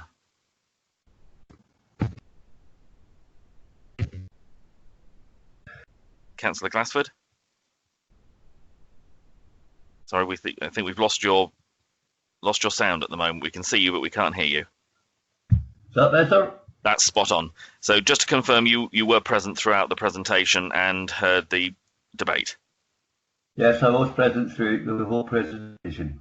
Thank you. Sorry, that's okay. I forgot to ask when I came to you, so sorry about that. Councillor Hendry. Morning, Mr. Chairman. I did not attend the site meeting Friday, which is unfortunate. However, I have seen the whole presentation, I've listened to everything, and I agree with the case officer's recommendation. Thank you. So you're for it? Yeah, absolutely for it. Thank you. Okay. Councillor Murphy. Thank you, Chair. I've been present to the whole of the presentation. I've been present and I've heard and seen the whole of the presentation, and I abstain. Thank you. Councillor Kingham. Yeah, thank you, Chairman. Yeah, no, I've been present and I've heard the whole debate, and I am for the officer's recommendation. Thank you. Councillor Bradford. I've been present for the whole debate, Mr. Chairman, and I'm in favour of the application. Thank you. Councillor Bolt. I'm present for the whole debate, and I'm for the officer's recommendation. Thank you. Councillor Perry. Yes, thank you. I was present and heard all the debate, and I am for the recommendation. Thank you. Thank you. Councillor Grimes. Thank you, Chairman. Yes, I've heard the whole debate and I'm for. Thank you. And myself, I've been present through the whole debate, and I'm also for the proposal. Just to check, Mrs. Nicholson, that's all the members who are entitled to vote have voted? Thank you, Chairman. Yes, that's everybody. That's 9 for, 2 against, 1 abstention. I can confirm that, Chairman. Thank you. Thank you very much. So that is clearly carried, so permission is granted. As I mentioned at the earlier, we will take a 5-minute comfort break. So if we restart at just gone 11:10, that will give us a chance to allow members of the public to leave, and also members of the public to come in for the next application. So we'll restart again at 11 minutes past 11. Thank you. As members are aware, I'm predetermined on this application So I will be handing over to my Vice Chairman, Councillor Grimes, to take this application. So, Councillor Grimes. Thank you, Chairman. We'll just wait to confirm whether Councillor Evans is back in before we start.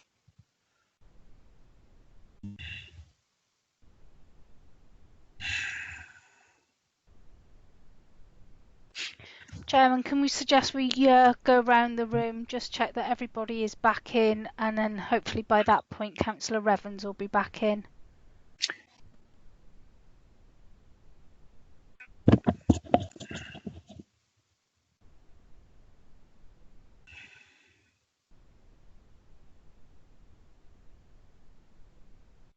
Thank you.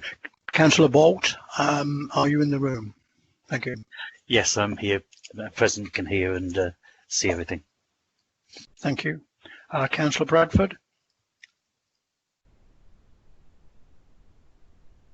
Councillor Bradford, are you on mute? Sorry, somebody keeps muting me. Thank you. I am in the room. Thank you very much. Yeah.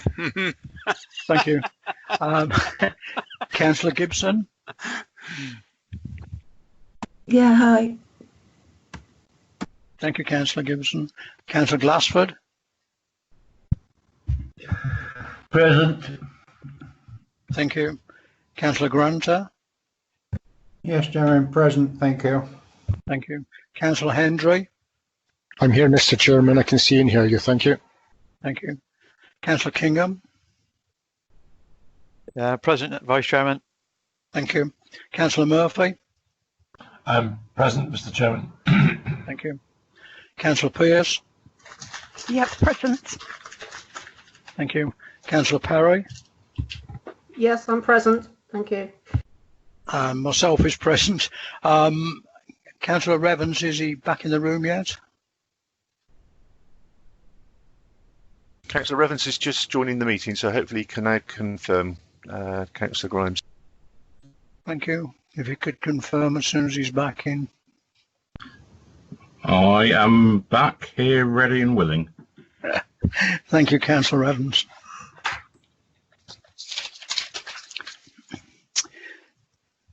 Right, we'll move on to the next application, which is on page 34, and I will hand over now to Ms Parsons to take us through the application. Thank you. Thank you, Chairman.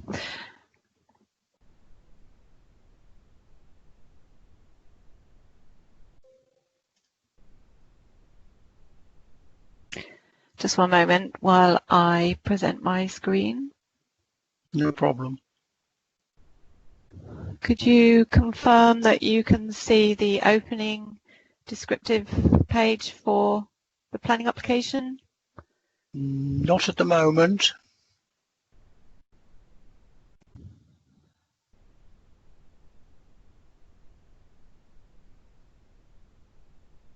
Nothing's come through yet. Right. Thank you. I'll try again. Just check I'm displaying.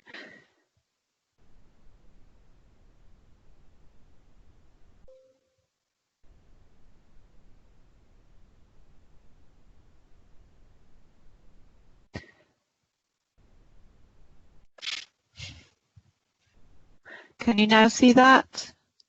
Nothing's come through as yet. Just come through now. Oh, brilliant. That's a relief. Right. Thank you, Chairman. That's okay. Thank you. This is an outline application for the erection of up to 40 dwellings, with all matters reserved for subsequent approval except for the details of the access. The site is located outside of the settlement boundary of East Brent and is located shown within the red line here. The settlement boundary for the village is tightly drawn around the existing residential part of the village, and the site is also within flood zone 3. As I said, the proposal is to erect up to 40 dwellings, and this is an outline application. I shall run through to show you the aerial photograph here so that you can see the site in context. We've got the old Bristol Road running along the south of the site and terminates with a no-through road. And there below we have the Bristol Road, the A38 running across the M5 motorway. This is an illustrative layout plan showing the proposed development. As I said, it's outlined, so the only matter to be assessed at this point is the means of access, and the means of access is shown to the south of the site. This is the just detailing of the means of access, which shows the access crossing the Reen and into the site. Now, this plan shows the developer's proposal to provide a link to the other part of the village. It indicates a public footpath with an uncontrolled crossing from the pedestrian entrance to the site here across the road, and it continues for approximately 130 metres, where there's a crossing here to the bottom of Orchard Close, and then crossing again to the north side of Old Bristol Road to run for approximately 110 metres. This plan is identical to what I've just shown you, but it does also include this plan below, which shows the extent of the highway control, and the buff brown area shows the adopted highway. This does actually indicate that the proposed footway is in the land shown brown and under the control of the Highway Authority.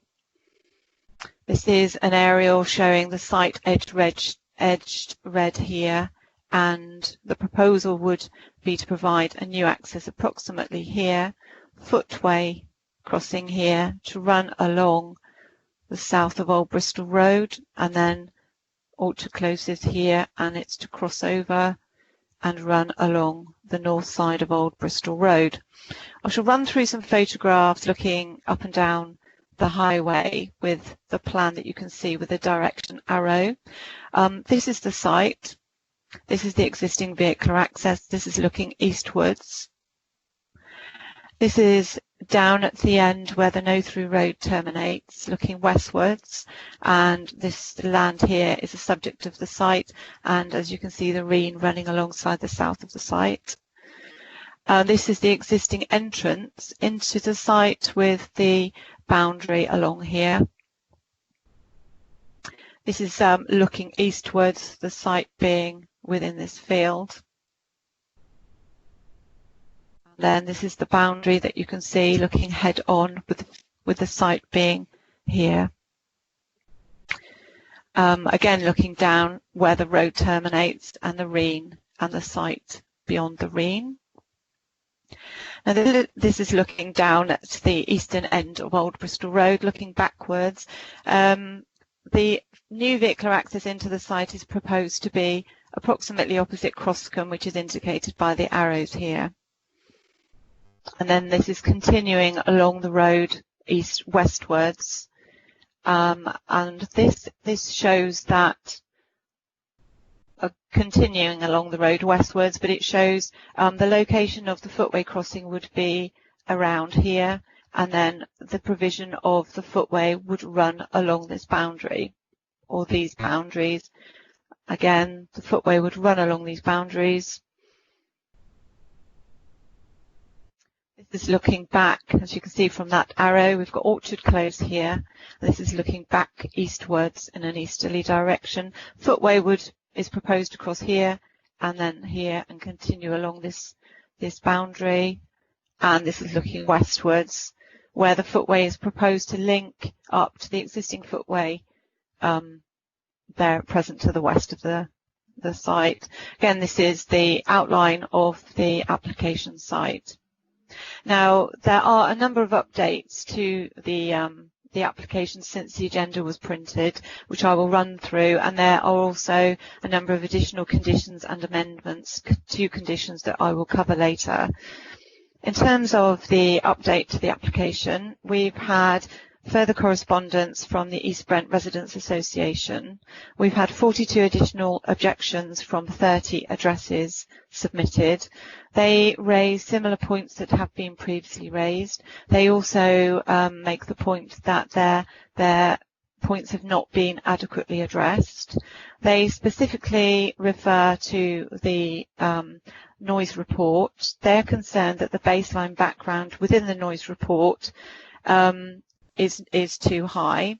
They're also concerned that the properties chosen for the monitoring would not be representative or typical, and that they're concerned about piling.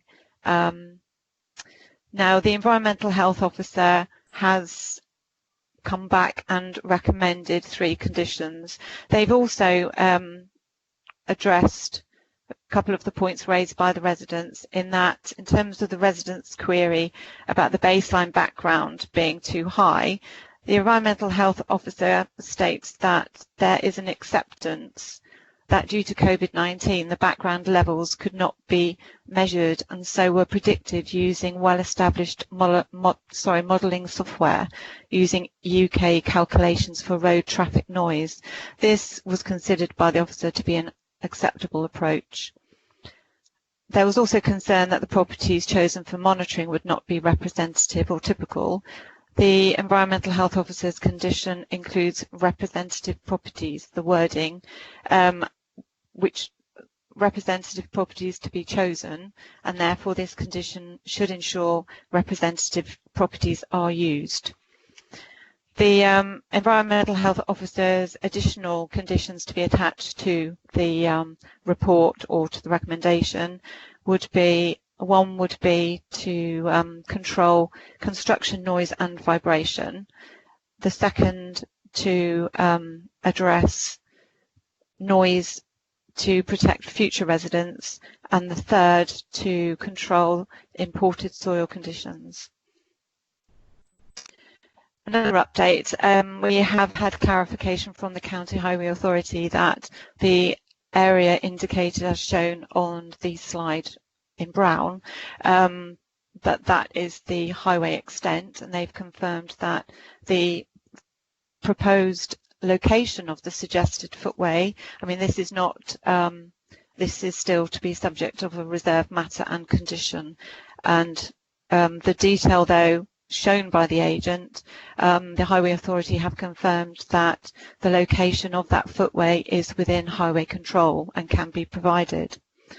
The Highway Authority also suggests an additional condition requiring a road condition survey. In terms of the Environment Agency, we were hoping by today's date that they would have clarified the required finished floor levels. Presently, they are happy with the levels being at 6.45 AOD. They have stated that this could be reduced to 5.93 AOD. However, we're waiting formal confirmation of that before we can update the condition if the application is approved. In terms of the principle of the development, the site, as I have said, is outside the settlement boundary of East Brent. Policy T3A sets out specific guidance for Tier 3 settlements and includes an approach for considering the release of sites outside of the settlement boundary to meet local housing needs. Specifically, the policy sets out a number of criteria that any proposal needs to demonstrate that it meets, and overall it is considered that the proposal meets the requirements of policy T3A. Now, the main issues that are to be covered relate to visual amenity, residential amenity, highway issues, flood issues, ecology, and then we'll look at the planning obligations. Going back to the layout, in terms of visual amenity, the application is in outline form and the illustrative layout plan shows how the site could be developed in terms of its layout. The specific layout and details of house types would be fully considered at the reserve matter stage. However, it is appropriate to consider the impact of developing the site for housing on the character of the area. A landscape and visual appraisal of the site has been submitted in support of this application, which has assessed the impact of the proposed development from publicly accessible vantage points, including local roads and from footpaths located on Brent Knoll, where the site can be viewed. The proposed proposed development would extend the edge of the settlement north and east towards a defined boundary set by the A38 and the M5 corridor. This change would impact on the outlook from adjacent dwellings and their gardens and the local road in the settlement along Old Bristol Road. From the top of Brent Knoll, there are panoramic views towards the application site, and it is acknowledged that the addition of the development would extend the edge of the settlement away from the viewer towards the M5 corridor, which is clearly defined edge. Overall, it is considered that the proposed development is well related to the eastern side of the existing settlement and would not have a significant impact on the appreciation of the panoramic views experienced from the public rights of way from the top of Brent Knoll. While Bristol Road is characterised by linear development along its southern side, there are cul-de-sac arrangements within the vicinity of the site, and therefore the proposed development of this parcel of land would not appear out of character. It is therefore considered that the development could be provided without any significant adverse impact on local landscape character and would be in accordance with the policies of the local plan.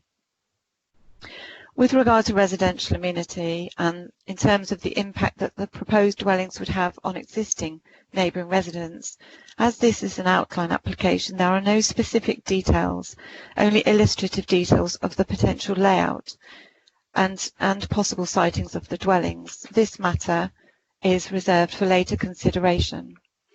It's considered that the site is adequate in size to accommodate up to 40 dwellings without undue loss of amenity for neighbouring residents or future residents of the proposed dwellings. In order that the site is safe from flood risk, there is a requirement for the finished floor levels to be raised, and initially considered by the Environment Agency that the finished floor levels of the dwellings needed to be at least 6.45 AOD. This would be achieved by increasing the land levels on the site by approximately a metre over the whole site.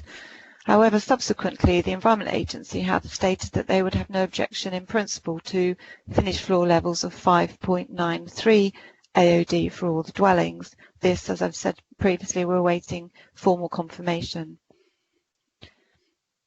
The Environmental Health Officer recognises the requirement to raise the land level and the associated importation of soil and potential for the number of lorry movements in and out of the site, which may compromise residential amenity in terms of noise and vibration, especially during construction.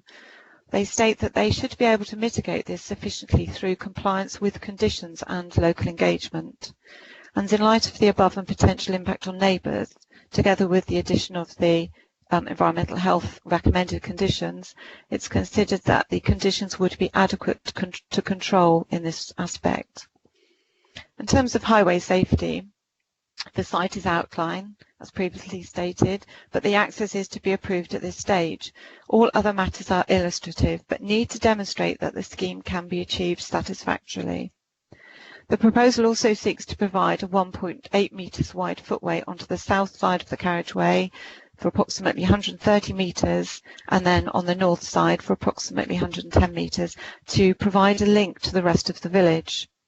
The Highway Authority have no objection to the proposal, and in respect of the footway, they recognise that it would narrow the carriageway, but taking into consideration the proposed traffic calming measures along Bristol Road, Old Bristol Road, they do not object. They consider that the cross-section of the footway, which shows how the footway will deal with the existing accesses, to be acceptable in principle, however require the details to be fully assessed at the detailed design stage of the application. With regard to the manoeuvrability of the waste vehicles within the site, while the illustrative layout does not provide adequate space, this is a matter to be considered at the reserve matter stage.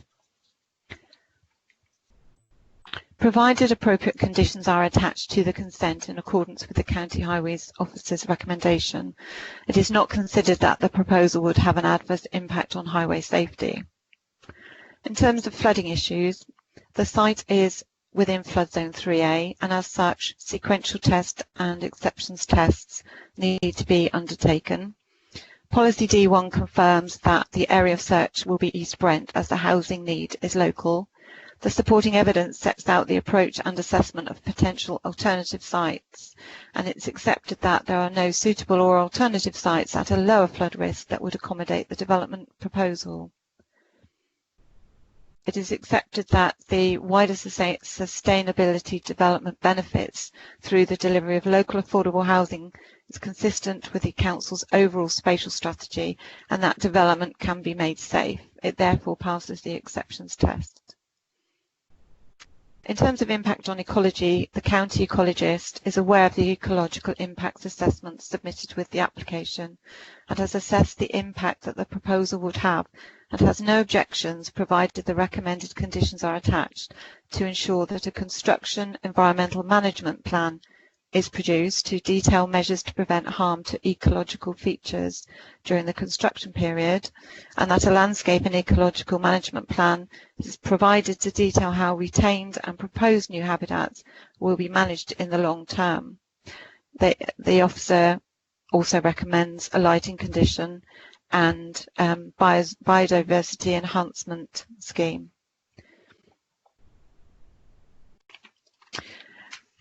Now, the recommendation is to grant consent, subject to conditions under Section 106 agreement. In conclusion, this is an outline application with only the access to be dealt with at this stage. It's considered that the principle of development is acceptable provided the site is safe from flood risk and that the development provides a footway link. In respect of flood risk, it's been considered to be acceptable, subject to conditions by the Environment Agency, the Drainage Board and the Drainage Officer. In terms of the associated traffic management, the construction traffic, subject to appropriate conditions, the Highway Authority and Environmental Health Officer raise no objection. The reserve matters would be subject to scrutiny as part of a separate reserve matters application. As such, the proposal is considered to accord with the policies in the local plan. The recommendation would be to grant consent subject to a number of the conditions and amendments to the conditions, which I will mention in a moment. It is also recommended that a Section 106 agreement be applied or agreed, and signed to provide on-site provision for children's play space, provision of pedestrian footway along Old Bristol Road, a travel plan to be agreed with County Highway, and on-site affordable housing. In terms of the amendments to the conditions, condition number 1, if you look at condition number 1, it is the standard condition that requires reserve matter details to be provided. As the access is to be dealt with at this stage, the wording access needs to be removed from the second paragraph, so where it states plans and particulars of the reserved matters referred to above relating to access, appearance, landscape, etc. Just need to delete the word access. There are a number of pre-commencement conditions, numbers 14, 18, 22, 25, 30 and 32. In order to make these valid and appropriate conditions, within the reason for the conditions, we need to add the fact that it is a pre-commencement condition and the reason why the condition is required. So that relates to conditions numbers 14, 18, 22, 25, 30 and 32. That is standard procedure. Again, standard procedure in terms of conditions numbers 10, 13, 25 and 26. At the end of the condition, we need to add the wording, development shall be carried out in accordance with those details, just to ensure that the condition is robust.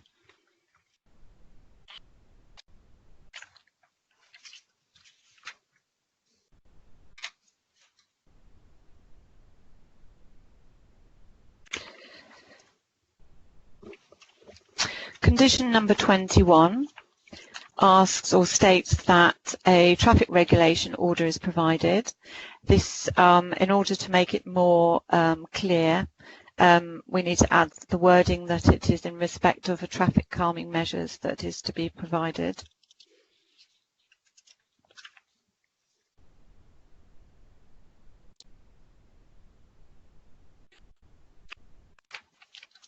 In terms of condition number 32, That's one of the conditions recommended by the Environmental Health Officer, that recommends that a construction environmental management plan is provided.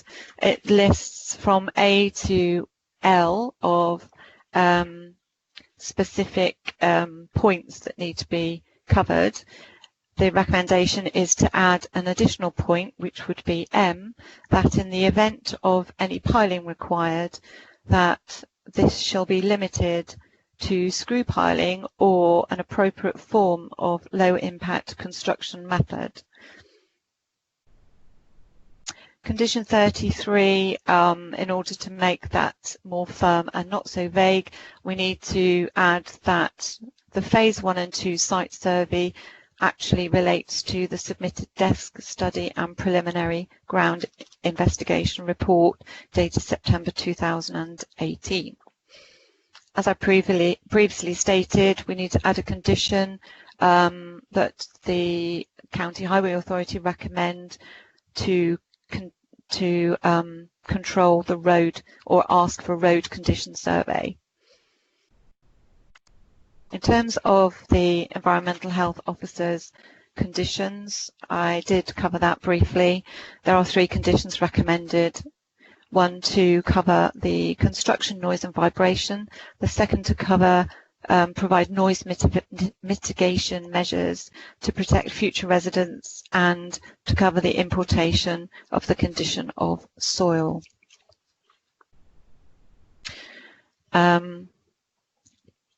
Subject to the amended conditions and an appropriately signed Section 106 agreement, the recommendation is to grant consent. Thank you, Chairman. Thank you very much, Ms Parsons. We have a number of speakers today, and the first one is Kevin Bray. Could I ask Mrs Nicholson to enable the mic, please? And could the speaker please confirm that they can hear us? Thank you. Hello, yes, this is Kevin Bray. I can hear you. Thank you very much. Just to remind you, you have 3 minutes and a bell will ring with 1 minute to go, and you can start when ready. Thank you. Thank you very much. Currently, there are 303 residents' objection letters that have been posted on the portal and no letters of support. The residents' consultants team have submitted numerous objection reports, which I trust members are conversant with. As you'll be aware, the current proposal regards the land to be a flood risk, and EA have required the land to be raised. That land raising equates to 30,000 cubic metres of imported material that will require 3,000 10 cubic metre 10-tonne lorries to bring that soil to site, and 3,000 lorries out. As the development will no longer be a floodplain, the access flood water will be able to run off and flood the 18th century properties to the south side of Old Bristol Road, which have floor levels of 200 millimetres lower than the current road level. The imported soil will also need to be vibro-compacted and then piled. The resultant noise and vibration will be detrimental to both residents' well-being, mental health, and more importantly, detrimental to their 18th century properties, which have no foundations. The applicant's proposed footway is not located wholly on highway land, but is, in the case of several properties, located on private land. In the case of the bungalow in Old Bristol Road, it passes through its front entrance porch, and in the case of the Willows, it removes its boundary wall. The planning officer will be aware that the Town and Country Planning Act 1990 and the Town and Country Planning Development Management Procedure, England Order 2015, requires notices to be served on landowners, which the applicant's planning submission has to include. The applicant has to certify compliance under Section 65 of the 1990 Act. The Act also states that a planning authority shall not entertain any application unless the requirements are met, and any person knowingly or falsely misleading is guilty of an offence. Therefore, no such certificates have either been issued to the authority or to the adjoining landowners, and this application cannot therefore be considered legal. The Residents Association forwarded copies of all the land registry documents to the planning authority, and the ownership is quite clear. We therefore request that the committee seek independent legal advice, or at least defer this until they have received that legal advice. Thank you very much. Thank you very much, Mr. Bray. Thank you. Well timed. The second speaker is Bill Walker, and he's speaking on behalf of East Brent Parish Council. Thank you. Could you please confirm, enable the mic, Mrs. Nicholson, please, and could the speaker please confirm that he can hear us? Thank you. Hello, Mr. Grimes. Yes, I can hear you. This is Bill Walker speaking. Thank you very much. Yes, thank you very much. And just to remind you that you have the 3 minutes and the bell will ring with 1 minute to go. And you can start when ready. Thank you. Thank you. The Old Bristol Road is, according to the applicants, Bickerdike Allen Partners, which I will call the BAP report in future, a narrow and quiet country lane with no footpaths, and most of the houses on the south side abutting the roadside. The applicant states that there will be 6,010 cubic metre capacity articulated heavy goods vehicles delivering 30,000 cubic metres of soil, plus building construction plant passing along the Old Bristol Road over a period of 11.5 months, all within a few feet of people's homes. Many of these houses and cottages were built in the 18th and 19th century, and as such do not have modern foundations, and the residents are extremely concerned about the possibility of damage to their homes immediately and in the future. The BAP report commissioned by the applicant confirms that all vibration and noise measurements were predicted by desk study only, and concludes that construction noise and vibration effects have been assessed, and these will result in short-term temporary adverse effect on nearby residents, and the best practical means for noise mitigation will be required to mitigate and minimize its temporary effect. Temporary meaning 11.5 months plus any building time. BAP further suggests that just one property in the whole length of the Old Bristol Road should be monitored for vibration effects of the heavy goods vehicles only. The BAP report does not take into account the effect on vibration from the soil compression of 30,000 cubic metres of imported soil and the subsequent piling, both of which are necessary, we understand, to enable building on this site. There is another very serious consideration, of course. Many of the houses on the south side of the Old Bristol Road use the road to park cars, so that pedestrians, that is children walking to and from the school bus stop, which is outside the pub, and others going further into the village, will have to share this narrow residential road with parked cars, as well as the heavy goods vehicle lorries, the heavy construction vehicles, and normal everyday traffic. We, the East Brent Parish Council, are extremely concerned about the safety of residents and the disruption that this project will cause them for such a long period of time. And so we ask the Development Committee to refuse this application. Thank you for the time and for listening to me. Thank you, Mr. Walker. The next speaker on is Councillor and Ward Councillor Andrew Gilling.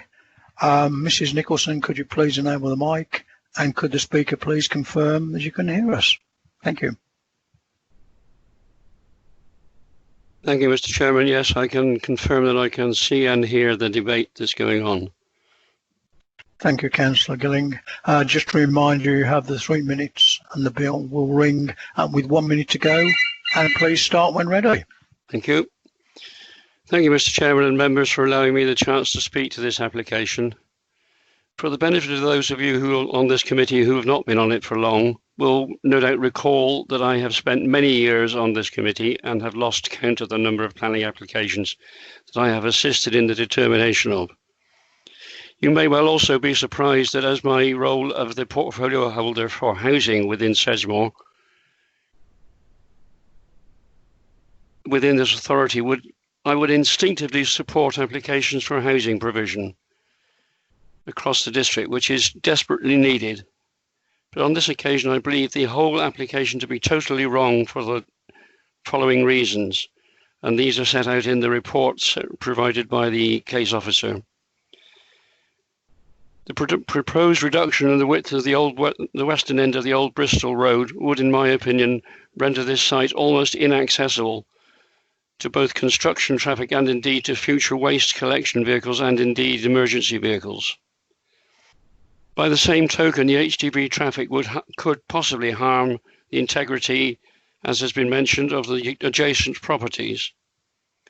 Even if the highway is modified, heavy goods vehicles could potentially damage this highway surface, thus rendering it almost impassable.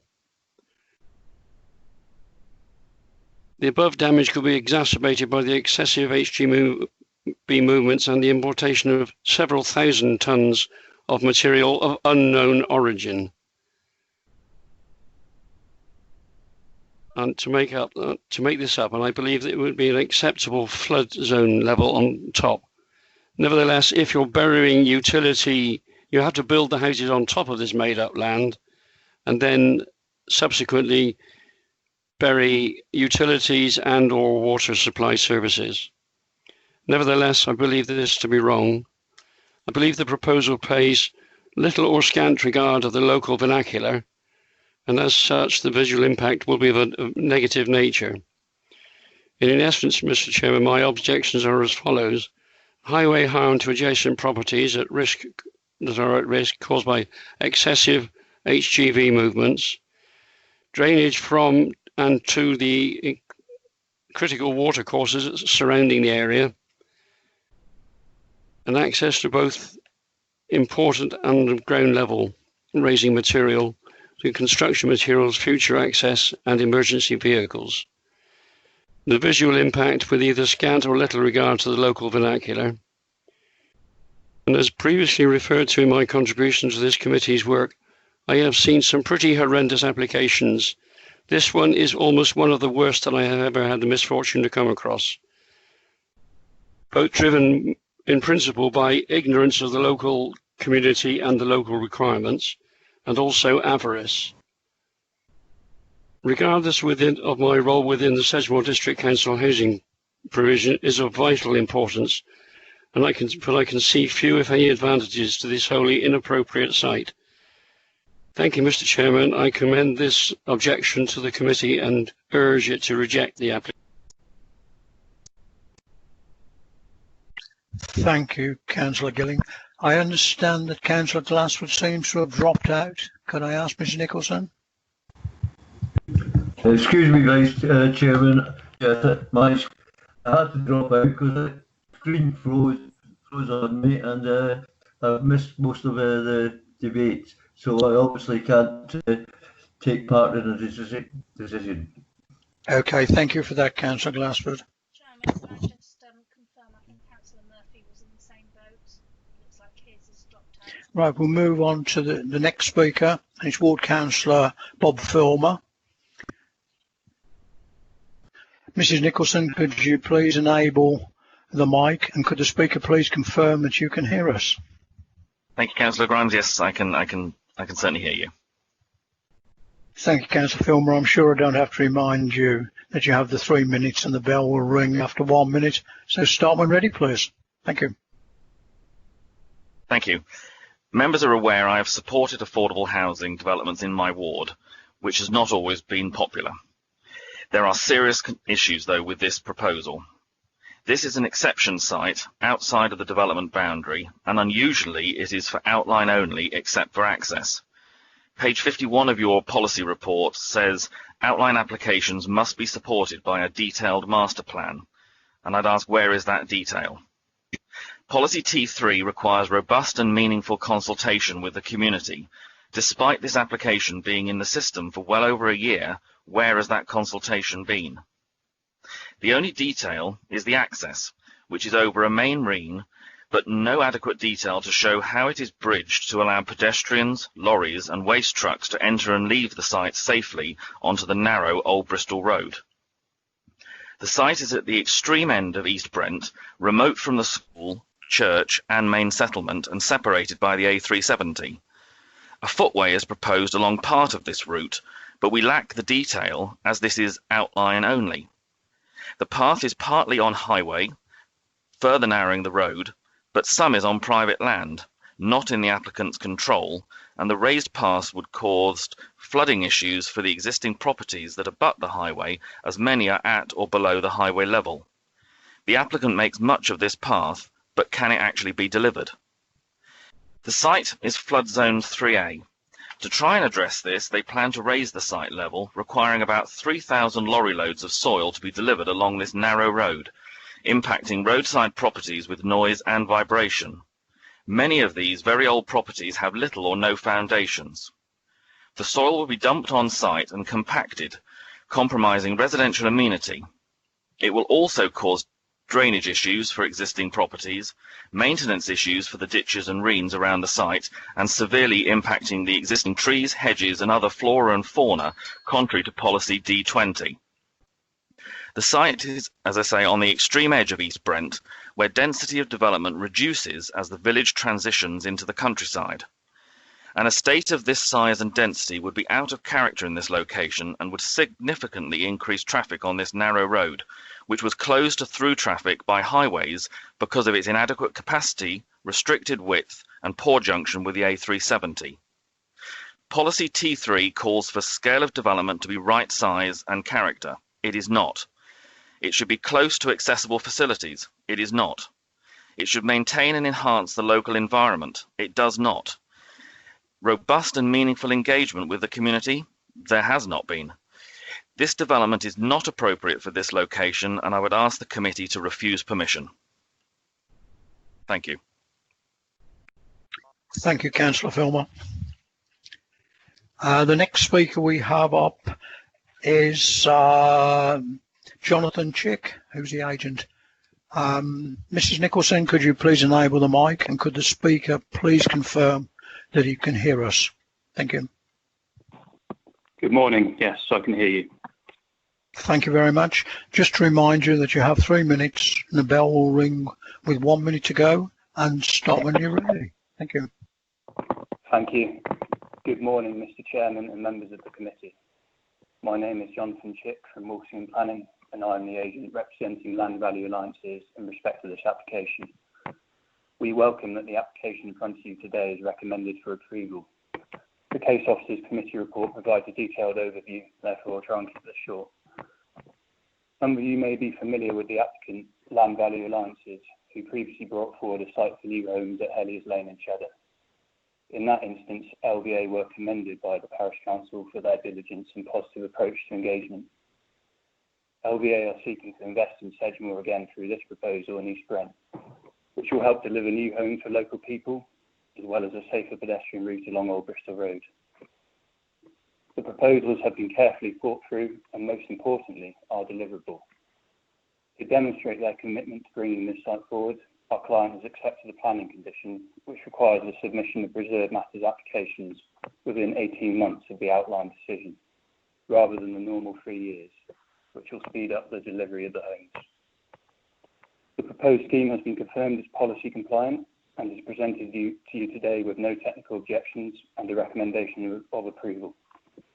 This follows extensive refinements to the application following discussions with consultees to ensure the application is robust and of high quality. Importantly, it will deliver 16 affordable homes, which will greatly assist Sedgemoor with housing families that have been identified in the parish area as requiring affordable housing in the housing needs assessment. As you will be aware, the application has the full support of the Council's affordable housing team. Prior to submission, the scheme has been subject to pre-application discussions with Sedgemoor Planning and Housing Officers and the Parish Council. Public consultation with local residents also took place. Our client attended 4 meetings with the Parish Council including 2 attended by the East Brents Residents Association, which provided valuable feedback on local issues at an early stage in the process. Whilst the application is submitted in outline, great efforts have gone into addressing the detailed concerns raised by local residents during the process. The comments from previous speakers are noted. However, these matters have previously been dealt with during the process for the planning application. In particular, land raising and potential noise and vibration impacts during construction and impacts on amenity have been considered in detail by our client's acoustic experts. Importantly, following detailed discussions, the Environmental Health Officer has raised no objections subject to conditions. It is also worth noting that the proposed off-site highway arrangement along Old Bristol Road next to the Reen has been subject to extensive discussions with the Council to ensure it meets the requirements of the Highways Authority and the Drainage Board. Overall, we'd like to thank Sedgemoor officers and other stakeholders for their efforts in getting our client site to this position, and I very much hope you're able to support the recommendation before you today. Thank you for your time. Thank you very much. Right, we have a number of councillors who've got questions, and I'll move on to the first councillor, Councillor Gibson. Thank you. Thank you, Tony. It's funny how we listen to some residents on certain applications and we don't listen to others. I just want to make that point first of all, because that seems to be incongruent sometimes. I don't think we should be building on flood zone 3 and on green fields such as these. It feels like they're building another knoll here, like a second knoll at the bottom of the knoll. I don't think this is sustainable. This development is certainly not regenerative, and the concept of affordable housing, I think, is questionable. I think we should be building social housing if we're putting any sort of buildings up, really. And that's it, really. I don't think we should be building on flood zone 3 at all. Thank you, Councillor Gibson. Councillor Hendry. Good morning or good afternoon, Chairman. All the speakers so far, apart from the one that was on last, and the 2 councillors have put forward a very, very strong case, who I agree with wholeheartedly. I actually have done a bit of research into this myself, and I did a drive-by the site to have a look. We all know about the Old Bristol Road being closed 20 years ago. That's old hat now. In 2016, STC wrote a report themselves about this land, H003, as unsuitable for housing. Moving swift, there's a lot more I could say about that. That's been said already. I sit on the Axborough Drainage Board, the Brookspill Reen, and the actual field itself could be spoken of as a high flood risk. We know that anyway. Moving swiftly on. Policy S2, this is our own policies. Policy S2 states, countryside for new developments will be controlled, reflecting the challenges. Okay. Policy D2, which is really important, states quite clearly, the development should respect the values of the occupiers and nearby buildings. Now just think about that sentence for a moment. Particular consideration that this could result in unacceptable impacts. Now, unacceptable is the key word there, okay? That this could result in unacceptable impacts. Policy D14, this is all our own policies, as you know. The expected volume of traffic made by the scheme should not compromise the local road network for volume and safety. Well, it very much goes against all of that. It's been outlined already. It's absolutely awful.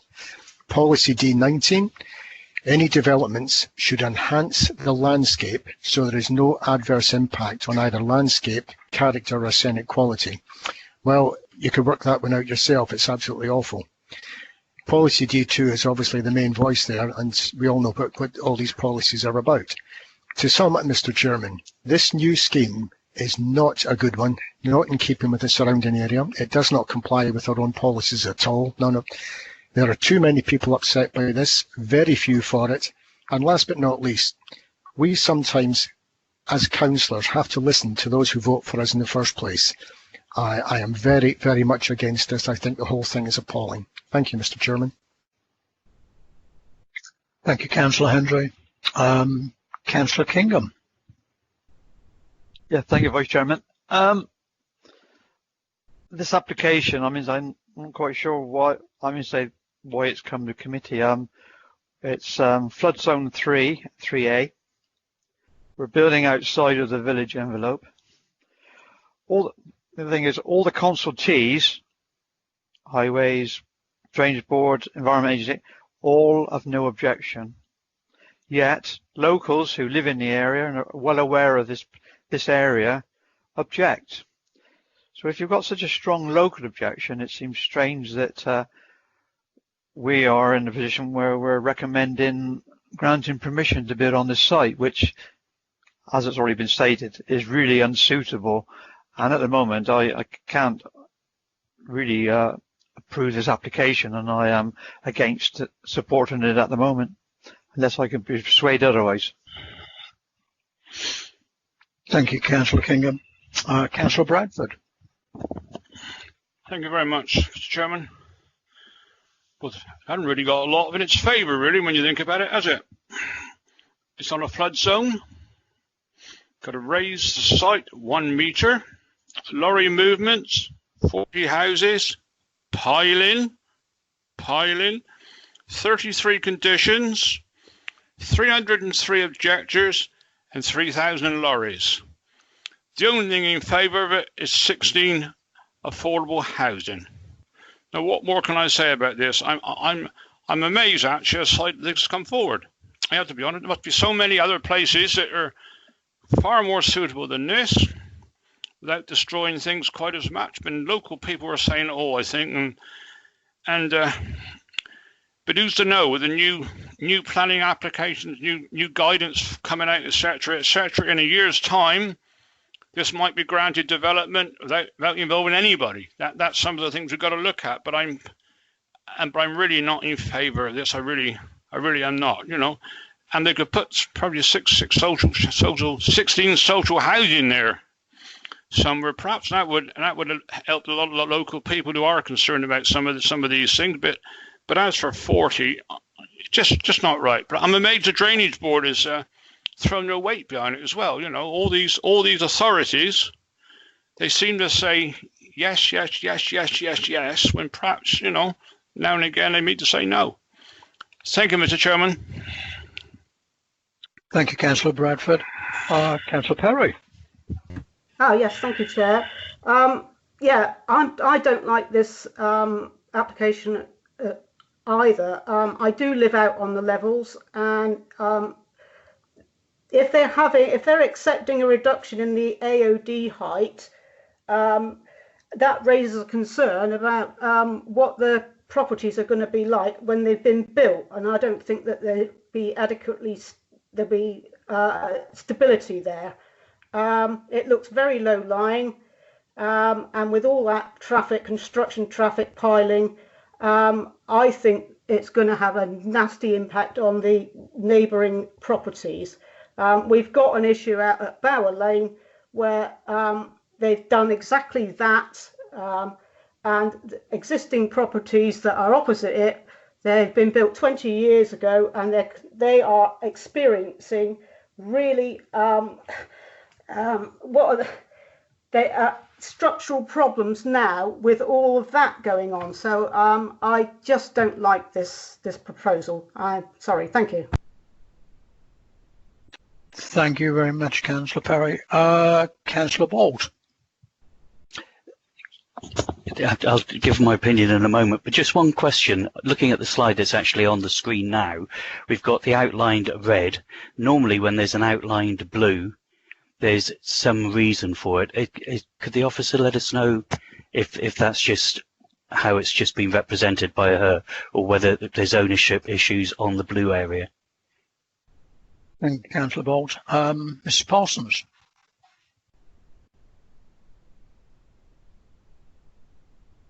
Thank you, Chairman. Sorry for the delay. The land outlined in blue also forms part of the control or ownership of the applicant, but it's not part of the planning application. Yeah, I thought that might have been the case. Thank you very much. Yep, thank you. Just going on from there, we've had quite a few in the last year, applications to build on flood zone 3 and 3A, which have all been rejected. For some reason, this seems to be able to go through, but I think Councillor Hendry has picked out most of the policies it seems to contravene, but I think also policy D25, where the noise and disturbance and vibration potential far outweighs the potential to have this built. The disturbance to the local people there, the houses have been there at some time. It just isn't in keeping with a village outlook to put a great big pavement in front of houses which butt the road. It just doesn't seem right. That's my view.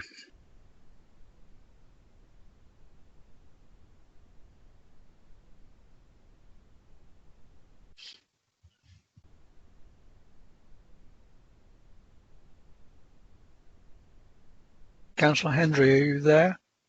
Yes, I'm here. Yeah. Okay. Having to speak for the second time, do apologise about that. I've listened to every councillor here, everybody who's speaking, and there's not one word in favour of this apart from 16 affordable homes. That's the only word I've heard in favour, nothing else. Flood zones, impact on the village, nearby homes, old homes, etc., etc., go on forever. It's absolutely awful. I move the full recommendation to have this refused, Mr. Chairman. Can you hear me okay?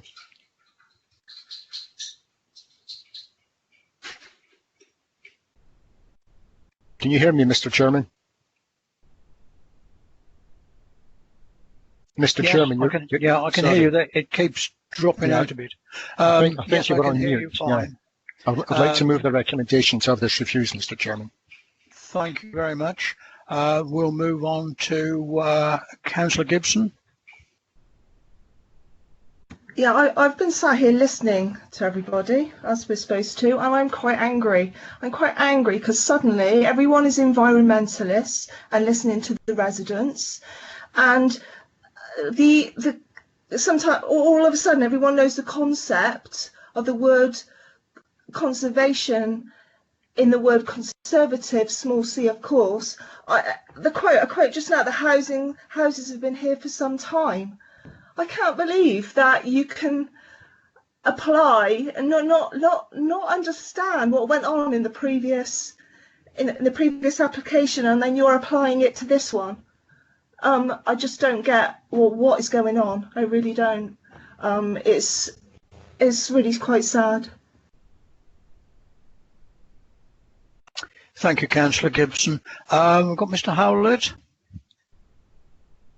Thank you, Chairman. I've been trying to get back in for a little while just to pick up on the issues about the flood zone and it being outside the development boundary. I just think it's really important, given the way members are speaking, that you're clear in terms of the policy context that we're operating under for this site. So policy T3A specifically allows sites outside the development boundary where there is a demand for affordable housing, and as the officer has outlined and as the report outlines, there is a recognised need for affordable housing in East Brent.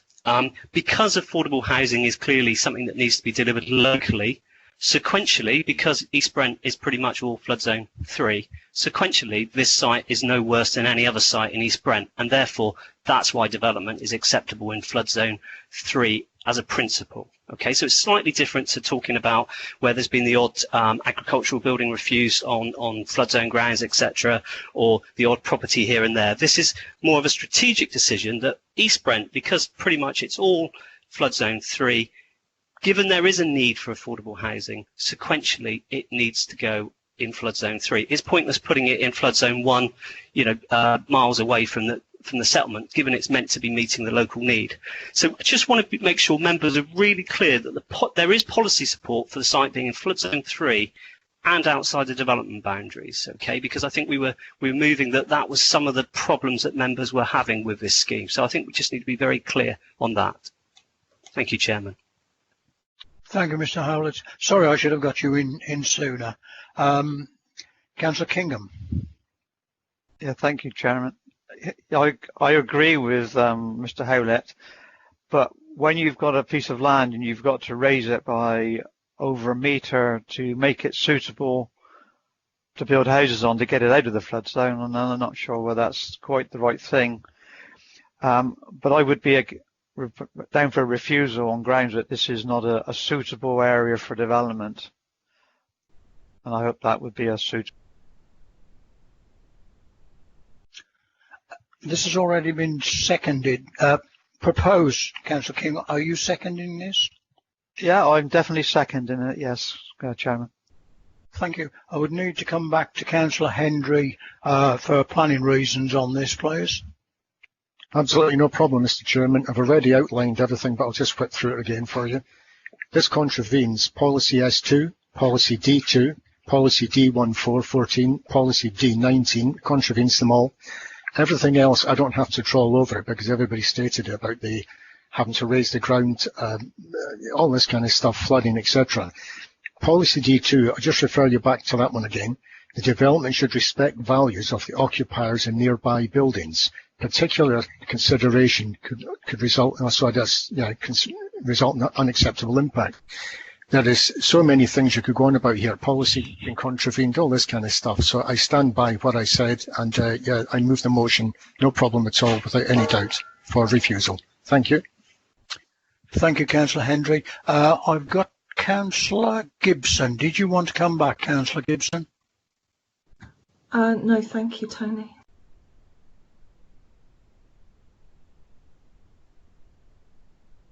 Can I, Chairman, please? It's Stuart. Sorry, Stuart. Yes, can you come back? Yeah, I just want to be clear because I think it seems that members might be looking, well, they are moving to recommendation because you formally had that proposal moved. And I just want to be clear that when you're structuring the reasons for refusal, it's got to be more in depth than a list of the policies in the local plan. I need to understand the issues and, you know, not to be pedantic, it's to understand what case we would need to make in terms of defending an appeal against refusal. So effectively, where it's said it's unsuitable, the land is unsuitable, I need to understand why the land is unsuitable, given the clarification I gave in terms of policy T3A, the support, the intention, what that policy is looking to do, which is allow exceptionally land outside development boundaries to provide affordable housing where there's a required need with a balance of market housing, because that's what you need to make these schemes viable, of course, and also in terms of flood zones. So a lot of the issues are residential amenity, I get that, and thank you, Councillor Hendry, for clarifying that. Residential amenity, I get that members are concerned about that issue, and perhaps we need to explore that in a bit more detail as to what the exact issues are. But in terms of the land being unsuitable, suggests that's a policy principle. And as I say, the policy is specifically aimed at these sort of sites where there is a need for affordable housing. And flood zone 3A in these circumstances would not be a reason for refusal under our policies. Thank you, Mr. Houlet. Mr. Freeze. Thank you. It was just to emphasise something Stuart's previously said and the comments that are coming back from members in terms of increasing the land levels. Because it's flood zone 3, the land levels need to be increased so the finished floor levels of the properties are safe from flood risk, because that's a requirement if you are building in these areas. In terms of other alternative sites outside of the settlement boundary for this area, which has the identified need, they are all also flood zone 3. So if an alternative site came in, it too would have to increase its land levels to make sure that any resultant development is safe. So it's just making clear to members in terms of the local need is for this area. There is a policy that allows for the release of sites outside of the immediate settlement, which is what this site is. But all of the sites that are available immediately adjacent to the settlement boundary are at the same level of flood risk, which is what Stuart's been highlighting in terms of it's an area in flood risk, but because there is a local need for affordable housing in connection with this area, that's why we would release these sites. But any of those sites, to make them safe in respect to flood risk, they would have to have their land levels raised. And I think coming back to a comment that was made earlier by one of the neighbours, that wouldn't result in surface water running off of this site and flooding the adjoining properties, because we would control that as part of the increase in land levels and make sure the surface water is retained within the site. Because one of the things you can't do in flood risk is develop it and then increase flood risk anywhere else. So the surface water runoff from the site would have to be dealt with within the confines of the site and processed as part of the application site, which is where we got to in terms of the Internal Drainage Board and the Lead Local Flood Authority recommending conditions. But it was just to make sure that members are aware, in terms of flood zone, it is flood zone 3. They are increasing land levels, but that's what they would have to do for any site on the edge of this settlement because of the constraints around this settlement. Thank you, Mr. De Vries. I'll go back to Councillor Hendry. Do you want to clarify your reasons for refusal? Yeah, absolutely no problem at all, Mr. Chairman. Everybody on here, bar probably one or two, have stated so many reasons against us. If I just sit here and list them all and troll over them again, I'll be here for the next half an hour. It's just, I've read out all the policies. Stuart, I presume, wasn't too happy about that, but in actual fact, it's just based on fact. This development, with its raised land, its flood risk, all this kind of stuff, the volume of traffic coming into this village, which was never there before, but putting all that back onto it, the part of the road's already closed off, so there's a very small, funny little junction that's there as a part of it. There is nothing right about this, absolutely nothing. And I cannot list everything that's been said before because I said I'd be here for the next half an hour. So, thank you, Mr. Chairman. Chairman, can I come in? Because yes, obviously members do have to tell me the reasons for refusal. I do need to know the detail of the reason for refusal so that we can frame that reason. It's not acceptable to not have the bones of a reason where there's an overturn on a report recommendation. I'm sure Mrs. Lehman would be happy to comment on that as well, but it's very important that as part of a member's overturn that members are able to outline the issues that need to be brought through to that reason for refusal. Now, I'm hearing volume of traffic. Now, again, I'd have to say you have to look at the consultee comments and there is no objection from the Highway Authority. I heard flood risk. I've outlined the policy principle in terms of flood risk. There is also no objection from the statutory consultees in terms of flood risk. I'm just highlighting those issues because for us to be able to do the job, if members want to refuse it and they want us to defend it on appeal, I need to understand the detail of the reasons. Thanks, Chairman. And I can confirm, thank you, Mr. Houlet. Could that, Chairman, that we do need to have detailed reasons if we were going to defend any application that has gone to appeal. I was just coming back to that, actually. I'll go back to Councillor Hendry. Okay, no problem, Mr. Chairman. What I suggest is not compatible with design, character of area, street scene, and density. I would think that would probably be a reason. Okay, the street scene really is not a problem for me at all because I haven't even seen properly the street scene, how the finished product would be. However, the Brooks Pill Ring, okay, could be taken as a flood risk in itself. That's even before you start raising the land and to go from there. The volume of traffic, okay, perhaps the Highways Agency have said yes, acceptable, but in actual fact, it's not acceptable because this awkward little triangle junction that comes out of there, if you've ever tried to drive it yourself, it's really difficult just for one or two cars. You bring the volume of cars from 40 more units, it's just not right. It's totally unacceptable. The age of the houses, which has already been spoke about, so I don't want to keep going on about it, but the age of the houses like from the 17th, 18th century, which are just next door, no foundations. The traffic that would come in and out to make this site, just to make it even before they start building houses, is just unacceptable. What happens if these houses with no foundations, if they start getting cracks in them? I just cannot see what's right about this. Every single thing that's been spoke about already by all the other councillors and the public speakers on the phone first off outlined everything already. If I have to troll over all this, where are we going to go? It's everything. Thank you. Yes, Councillor Hendry, but you still need to give the valid planning reasons. Okay, all right, has been set out, not just the policies.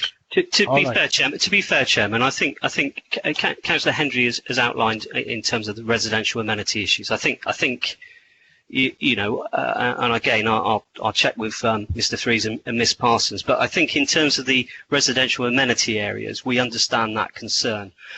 And Councillor Hendry is absolutely correct that he doesn't need to refuse anything on street scene and design, because this is, of course, an outline planning application where that detail isn't before you for consideration. So that's definitely not an issue that you could pursue sensibly as a reason for refusal. I think in terms of it wasn't so much the traffic generation, I think, not to put words in Councillor Hendry's mind, it was the impact of the construction traffic on the adjacent properties as one issue. I think that was right. As one.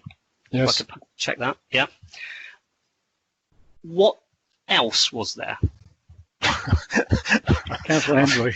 I feel as if I'm the spotlight of the planning committee here. Yeah, sorry, and I don't mean to do this, Councillor Hendry. I just need to be clear on what the case is. I mean, Councillor Bolt is offering to speak, so there may be other members who can help you with. Okay, let Councillor Bolt have a go. Okay, I'll stand back. Just let Councillor Bolt. We're going to Councillor Bolt, Councillor Hendry, and I'll come back to you shortly. Councillor Bolt. I'll give Councillor Hendry a break.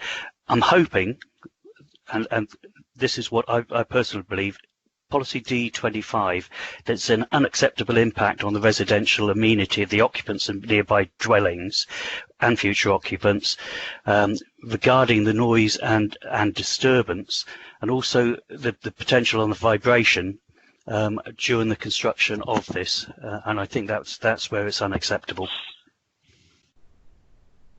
Thank you, Councillor Bolt. Councillor Hendry.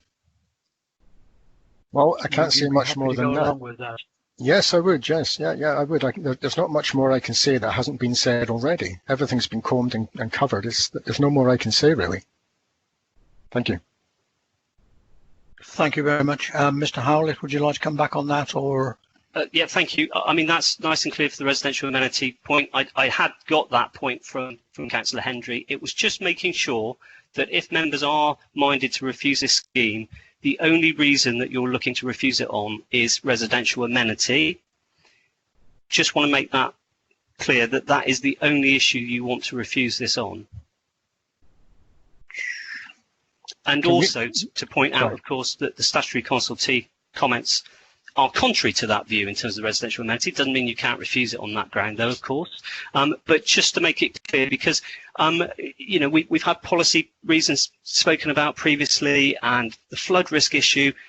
Are we accepting, when I clarified those points, that those issues are not reasons that you wish to refuse them on? I just want to be clear. What I don't want to do, by me trying to be forceful to get the detail, is to cut out the issues that you are also concerned about. I think we need a proper, robust discussion about the issues that you want to refuse this scheme on, which is what you're telling me you want to. Residential amenity, I've got that, but is there anything else?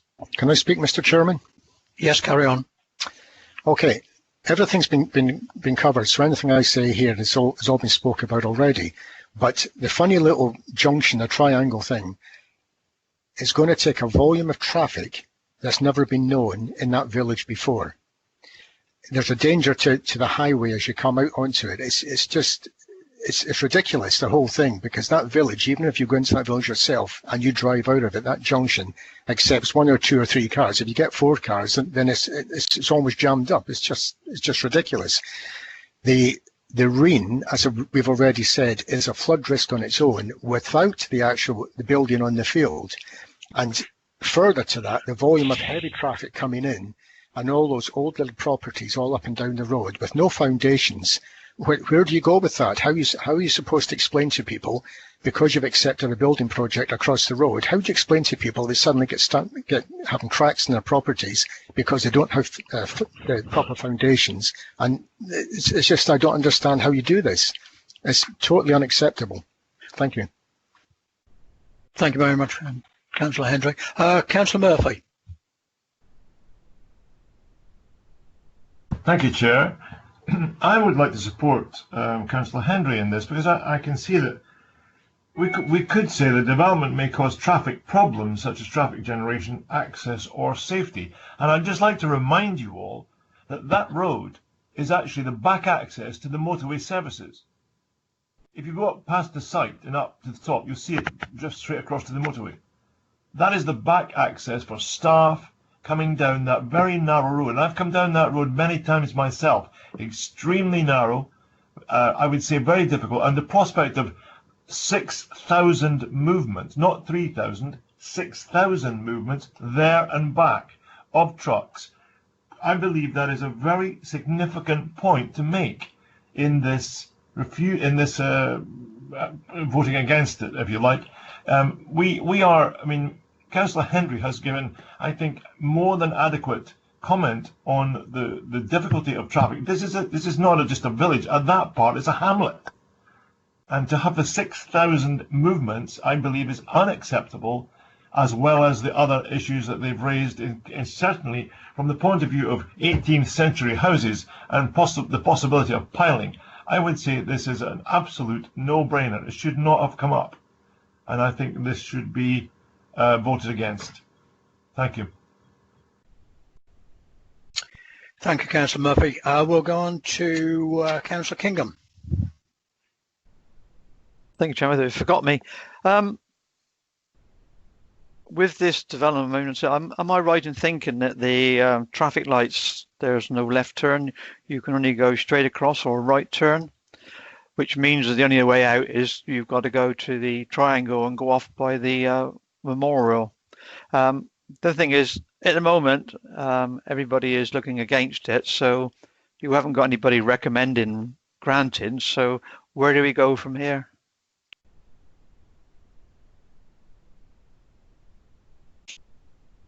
Kingham, I think we're basically just looking for the valid planning reasons to back up. I think that's all we're looking for, really. And Councillor Hendry's brought one up, residential amenity, and that's basically what we're looking for. So I'll bring in Mrs. de Vries, please. Thank you. Just in terms of the update that was given to members at the start of the presentation, obviously the noise and vibration report that came in as part of the application was obviously looking at impact of construction traffic on amenities of the neighbouring properties, and carried out an assessment on that basis. They did a background noise report in terms of what the existing impact of the site is, what the proposed impact of the site could be, and then how much impact that would have on the neighbouring properties. Environmental health were happy with that report, subject to a number of conditions. It's unfortunate, apologies for the timing, but these conditions aren't currently listed in the report before you, but there are a number of conditions. So there's a requirement for a construction noise and vibration condition, which just requires that no phase of the development should commence until following plans and method statements to minimise the impact of construction works have been submitted to the LPA for approval, and that would cover construction methods, a construction traffic management plan, a construction noise and vibration management plan. There's also vibration monitoring required, and I think probably one of the objections coming through from the third-party letters that came through was that there was only one property specified to be measured from, which wasn't accepted by environmental health. They require that sort of measurements are taken throughout the construction of the site from representative properties, so numerous dwellings, because there was concern, obviously, given the different age of properties up and down that road, that if you picked let's say the most up-to-date residential property, it might not necessarily be reflective of the impacts on the older units. So there are conditions that do look at controlling that impact. Unfortunately, as set out, it's not in the report in front of members, and it was a verbal update at the front of the report, but there were conditions to control noise and vibrations in terms of the interest of the amenities of the properties. But I do understand members' concerns. In terms of the other two, from what I picked up through the debate, obviously we've got the neighbouring amenities, noise and disturbance, and potential concern regarding vibrations. We would put to members that they're covered by these conditions, but it's up to members to see if they feel satisfied with that approach. In terms of the other two reasons that have been set out, I got potential impact on the highway network in terms of D13 and D14, because of the construction route to and from the site, causing a highway safety issue. My caveat to that is we have got conditions in there that would control that, and county highways haven't objected on that basis. So I will leave that with members to see if they feel that that's an enforceable objection if we did get to a point where we're appealing. And again, proximity to the Rhine in terms of potential for an adverse flood risk implication for the site. The EA, the Environment Agency, are not objecting to the application and have recommended conditions, as have the lead local flood authority and the drainage consultees. So my concern about particularly the latter two reasons that are causing concern to members is whether we can defend an appeal on those basis. In terms of noise disruption concerns, in terms of the amenities of the residential properties, we do have conditions we were proposing to safeguard those, but you know, if members feel that they don't go far enough to protecting the amenities of the residential property, I would consider the first reason to be more defensible than the additional two that have been put forward, but I'll leave it for members to debate. Thank you, Mrs. de Vries. I'll go on to Councillor Gibson last time, and then I'll go back to Councillor Henry just to sum up his recommendation. Thank you. Councillor Gibson. Okay, thank you. The road, the junction there is quite a difficult one. At best of times, I lived around that area for 3 years, and it's not just the construction works, it's the housing there that will be built there. You know, you've got to think of a lot of people have cars, 40 households with cars, maybe more than one car going in and out of that area. There is that, and I don't understand how, if it's flood zone 3, and okay, there are houses there already, and a lot of them are old houses around that area, and okay, they were built there a long time ago, why we should still be thinking that that's okay to build on when sea levels are rising, and will rise quite rapidly in this area. I just don't understand. I mean, you can make it into a hill there, but you know that you just cause problems for the buildings around them, I think.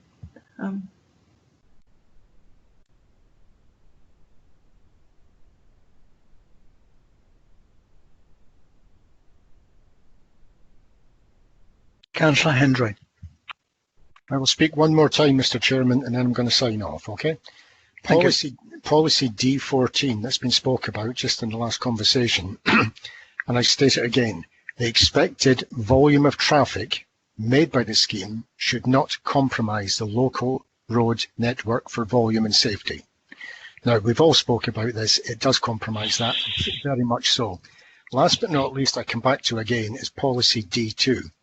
The development should respect the values of the occupiers in nearby buildings, okay, which could result in unacceptable impacts. That comes back to the buildings with the 17th and 18th century. It does impact on them very, very, very much. It remains to be seen because it hasn't happened yet, but you bring in 3,000 lorries, 6,000 visits, whatever the case may be, with absolutely thousands of tons of whatever. It's going to have an impact. We all know that. So I rest my case. Thank you. Thank you, Councillor Hendry. Well, the recommendation has been made, and I take it that what you're citing is D2 and D14 as your main. Well, yes, that's the backbone, Mr. Chairman, but you still come on to the flooding. Just the volume of traffic really is a big one for me. The only good point is this is the 16 affordable homes. Outside of that, nothing. Thank you. Right. Can I just come back to Mr. Houlet a minute?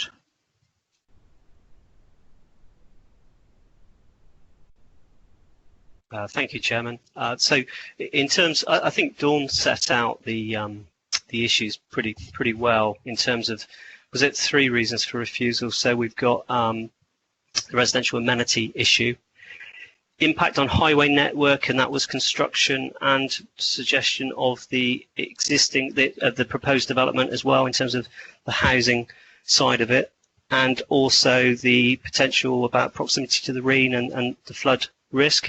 Now, if those are the issues, you need to reflect and accept the caveats that Dawn set out as part of those issues, that we have no statutory consultees who agree with you on those issues. But ultimately, if members wish to refuse the application on those grounds, then we will do the best case we can. I think if that's the three grounds, I think I haven't heard anything else. Again, Mrs. Lehman, have you got anything to say in terms of the issues that you've heard in terms of the reasons?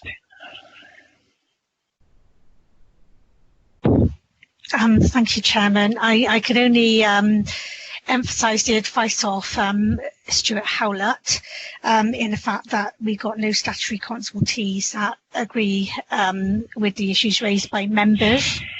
So we will be going to an appeal, which we will probably have an uphill struggle. And I'm not going to say this to influence members, because clearly it's members' decision as to how they want to go. And Stuart Houlet has clearly said that we will do the best case possible if the matter is appealed. And I can't honestly go any further than that. Thank you, Chairman. Thank you very much, Mrs. Lehman. I'll go back to Councillor Hendry and just ask him if he's happy with those three. Yes, yeah, it's fine, Mr. Chairman. Yes, thank you. Fine, no problem. Right. So members will be coming back to you for a vote on the three that was just been outlined by Mr. Houlet. We've had a recommendation which has been put forward and been seconded. I'll now go back to members. And could you tell me that you've heard and seen the presentation and you were voting for, if you're voting for a refusal? So if you want a refusal on this, you will vote for. Can I start off with Councillor Bolt, please? Yes, at present throughout the whole debate, and I'm for refusal. Thank you. Councillor Bradford. Thank you, Mr. Chairman. I've heard the whole debate, and I'm for refusal. If ever there wanted refusal, this is. Thank you, Mr. Chairman. Thank you, Councillor Bradford. Councillor Gibson.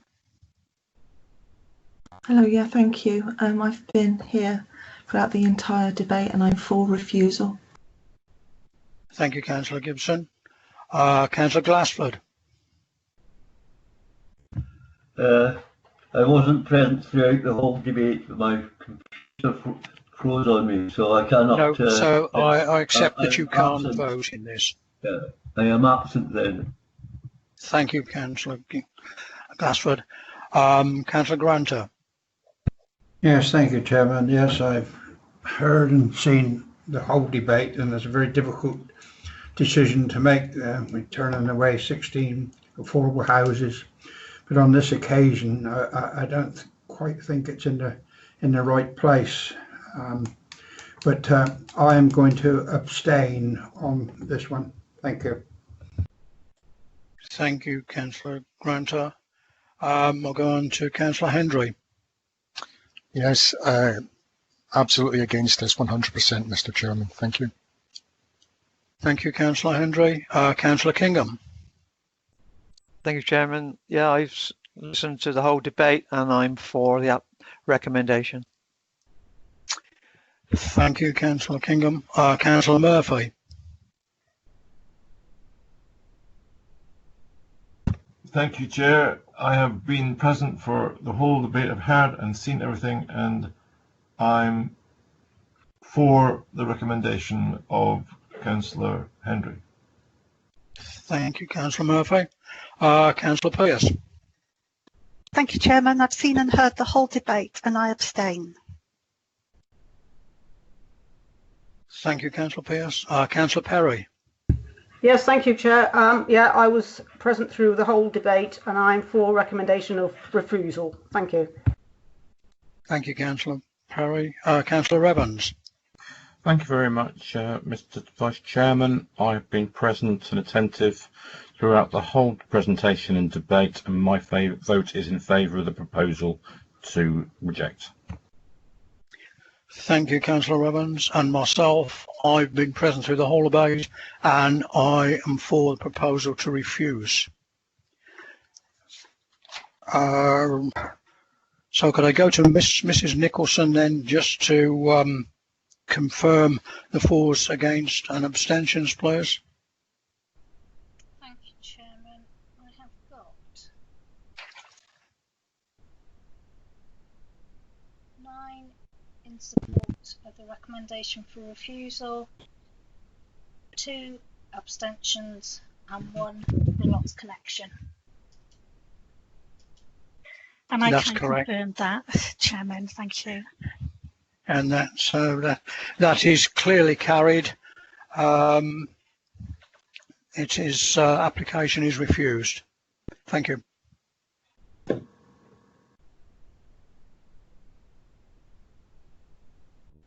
Chairman, can I suggest we just have a 2-minute break while we just get everybody else back in and out? Layla, before we do that, Chairman.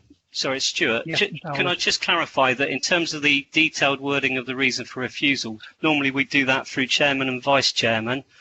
Presumably, Chairman, you'll be happy to do that in your role as Vice Chairman, but perhaps Councillor Hendry, given he moved the recommendation?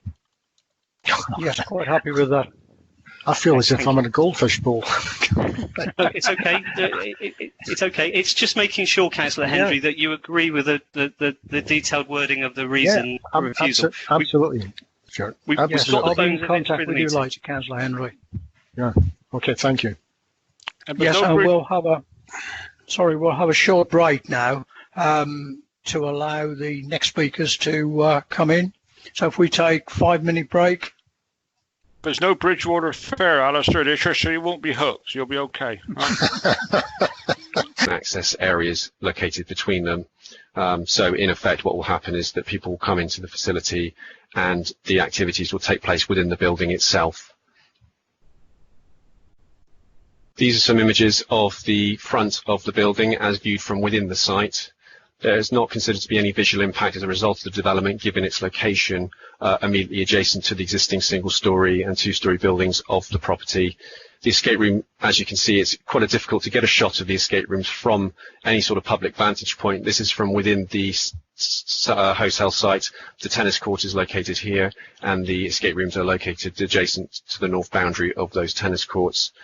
The photograph located to the bottom right of the screen is a view from the access off of Slowway Lane, and it gives you an indication of the access route into the site and where it needs to be taken around to get to the parking area that will be provided.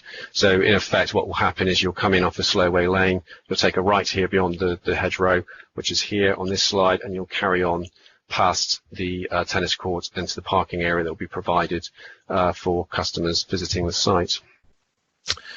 So in terms of the main issues, the proposal will diversify and provide additional facilities for the existing tourism-based site. It's located in the countryside, but it's considered that the development of the site in this location of the scale proposed is appropriate and will not lead to a significant impact on the surrounding area in terms of visual impact or the amenity of properties within the locality. The Parish Council have objected to the application. One of the issues they raised was overdevelopment and the incidences of antisocial behaviour that have occurred within the area. Antisocial behaviour, as you know, will be managed via the site staff themselves, or if necessary the police, but it's considered if the site is well regulated and well managed that there should not be any instances of antisocial behaviour as a direct result of the development itself. The site itself is quite large, it does have a lot of comings and goings, it's based on the tourism use of it, and it's not considered this proposal in particular will give rise to any additional impacts as a result. Another issue that was raised was the impact from fire safety.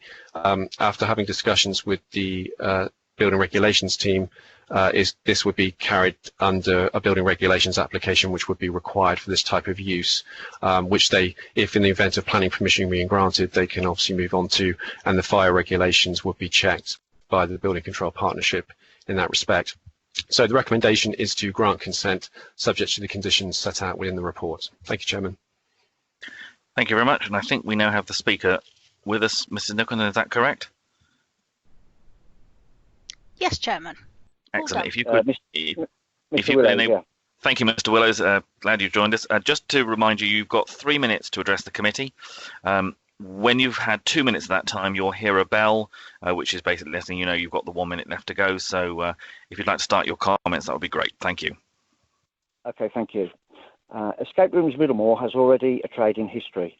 Initially constructed at Middlemore Lake in Woollavington as a complementary business to what was then primarily a water park. During its relatively short history, the escape rooms proved to be popular with residents from near and far, tourists and other businesses and institutions, such as Millfield School, Bridgewater College, the Young Farmers Association, the Girl Guides, etc., to name just a few. The escape rooms remain popular and since being sited at the Burnham House Hotel, and despite the interruption of the COVID virus, tourists and institutions are now returning to use all of the existing facilities, including the swimming pool, once that's open due to restrictions, clay shooting, the gymnasium and fishing, etc., which are all offered by the hotel already. Concerns were raised by the local parish council over recent reports of antisocial behaviour at the hotel. During the lockdown, the council have placed some of the homeless into the accommodation rooms. The hotel owner and staff have adopted a zero tolerance policy and have indeed called on the assistance of the police service. The behaviour reported is in no way associated with escape rooms or indeed any other attraction at the hotel, and being a temporary solution to the council's housing problems during today's remarkable circumstances, combined with a strategic placing of the proposed development, there are no long-term issues to consider. In summary, by running a new attraction alongside those already in place, ensures further employment for existing hotel staff, cleaners, etc., and also new employment for game operators and service staff.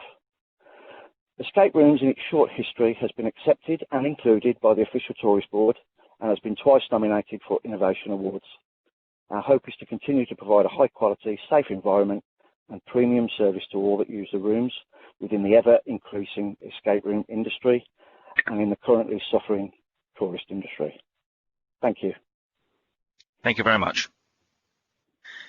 Members, any comments or questions, please?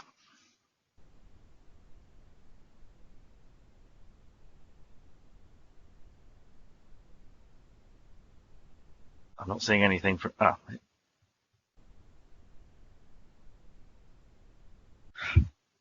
Stuart, Councillor Kingham, thank you very much. If you'd like to start off. Sorry, Chairman. Obviously, we've got this retrospective, so this was brought on by an inspection, or was this brought on by the parish council? Because obviously it's well developed. It looks as if it's almost complete. Or is there still some work to be done if it's approved today? Mr. Evans, can you answer that? In terms of the use of the building, yes, the building is primarily completed. The elevations you see there are the completed elevations and has been operating prior to the application coming in. I believe there was this was brought to the attention of the council through an enforcement case, but I'm not entirely sure of when that was. Thank you, Councillor Kingham. I don't have a problem with it. It's sort of very much in keeping with the rural area, and obviously provides a facility for people, local people from outside the district. So I would like to move the recommendation. Thank you. Councillor Bradford.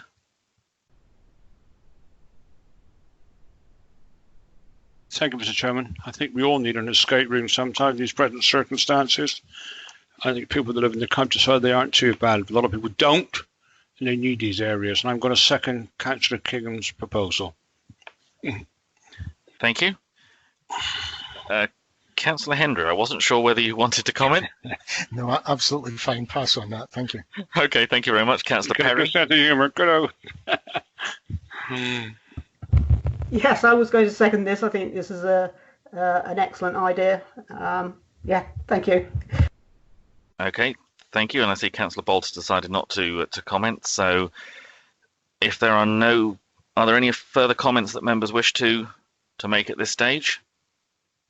Nope. In which case we'll move to a vote. So if we come round members in turn. We'll start with Councillor Granter. Yes, thank you, Chairman. Just to confirm that I've been present for the whole debate, and I'm in favour of this application. See nothing wrong with it whatsoever. Thank you. Thank you very much. Is Councillor Glassford with us? Yes, I've been present for the full debate for the officer's recommendation. Thank you very much. Councillor Pearce. Thank you, Chairman. Yes, I've seen and heard the debate and am in favour of the officer's recommendation. Thank you. Councillor Gibson. Hello, yeah, I've seen and heard and I abstain. Abstain. Thank you. Councillor Hendry. Are you quite sure I'm allowed to speak? Yeah, I've seen and heard everything. I'm in favour of the recommendation. Thank you. Thank you. Councillor Murphy. Seen and heard, and I'm for the recommendation, Chairman. Thank you. Councillor Revens. Thank you very much, Mr. Chairman. Yes, I've seen and heard the presentation and debate, and my vote is in favour of the application. Thank you very much. Thank you. Councillor Kingham. Yeah, thank you, Chairman. Yeah, I've been present for the whole presentation, and I'm for. Thank you. Councillor Bradford. Mr. Chairman, I've been present for the whole debate and I'm for the recommendation. Thank you. Councillor Bolt. Present for the whole debate and for the recommendation. Thank you. Councillor Perry. Yes, present through all the presentation and I'm for the application. Thank you. Councillor Grimes. Yes, present for the whole debate and I'm for. Thank you. Thank you. And I've also been present for the whole presentation and debate and I'm also for. So I think, Mr. Nicholson, that's all councillors who are eligible to vote who are present.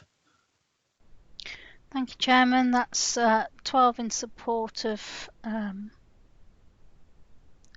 granting and 1 abstention. And Mrs. Lehman, do you concur? Yes, I do. Thank you, Chairman. Thank you very much, in which case that is clearly carried and permission is granted.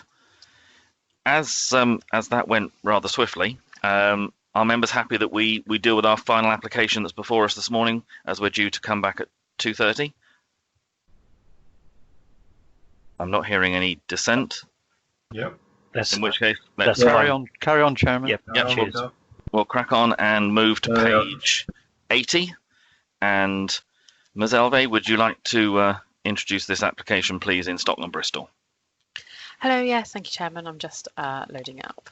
Hopefully this won't take too long. Famous last words. Yeah. Right, can everyone see my screen? Yep. Yep, okay. So since the publication of the report, we've had a further representation received. The representation objects to the proposal on the grounds that the development, it's retrospective, that it is visually intrusive and concerns regarding its proximity to the road. Also in the report, it refers to Parish Council, where really it should refer to Stockland Bristol Parish Meeting. Also, there is an error in the condition regarding the site levels. So as stated in the report, the level of the site will be reduced by 190 millimetres, not 900 millimetres, which is what the condition says, but the report says 190, and it will be 190.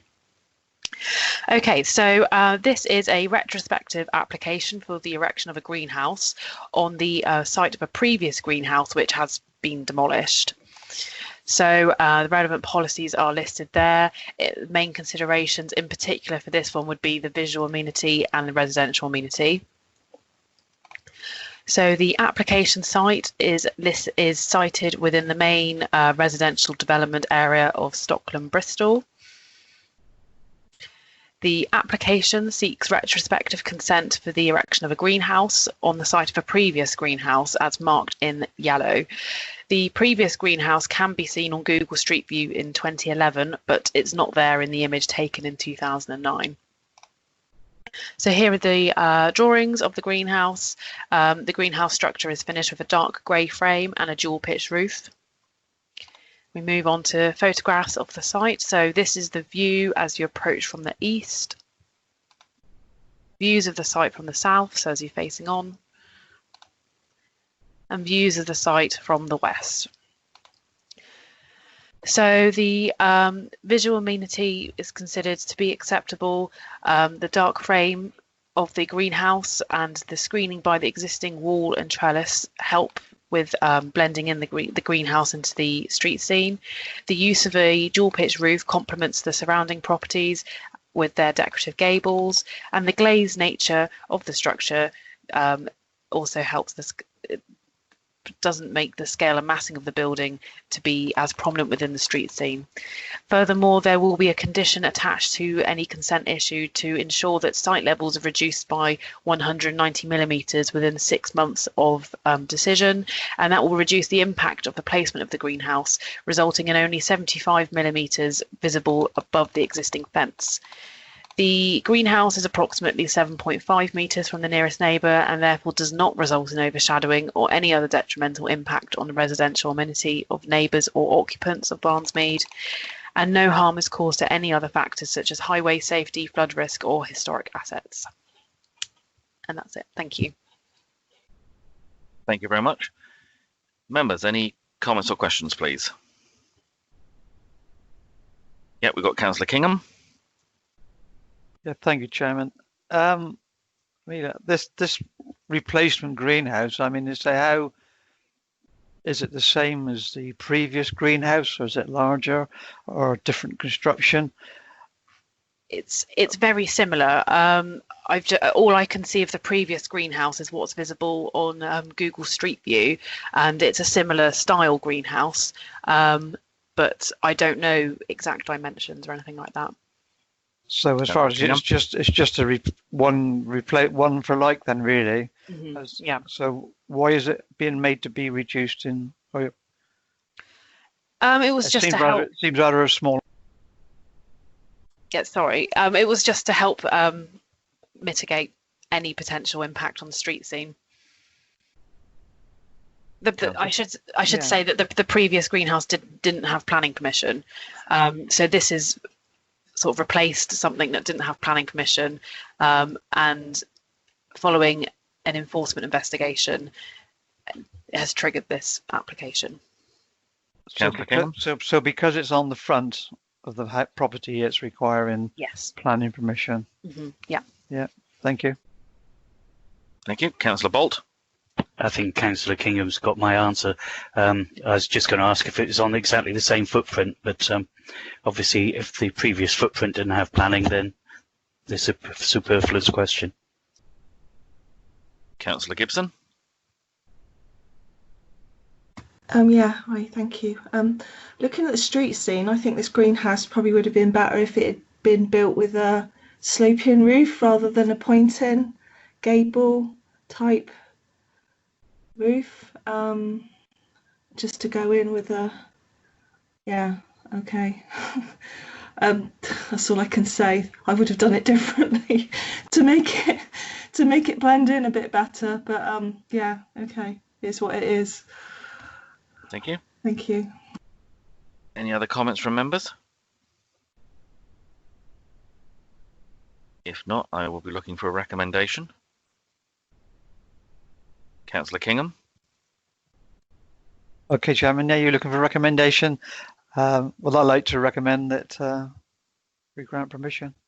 And that's with the amended conditions as outlined by. Absolutely, yes. Yeah. Thank you. Councillor Bolt. Yeah, just second that. Thanks. Thank you. I'm not seeing any other members indicating a wish to speak, so we'll come to members to take their votes then, please, and we'll start this time with Councillor Grimes. Thank you, Chairman. Yes, I've seen and heard the whole debate and I'm for. Councillor Perry. Yes, thank you. I've seen and heard and I'm for. Councillor Bolt. Present for the debate and I'm for. Thank you. Councillor Bradford. I've seen the whole debate and heard it all, Mr. Chairman. I'm for. Thank you. Councillor Kingham. Yeah, thank you, Chairman. Yeah, I've seen the whole debate, listened to it all, and I'm for.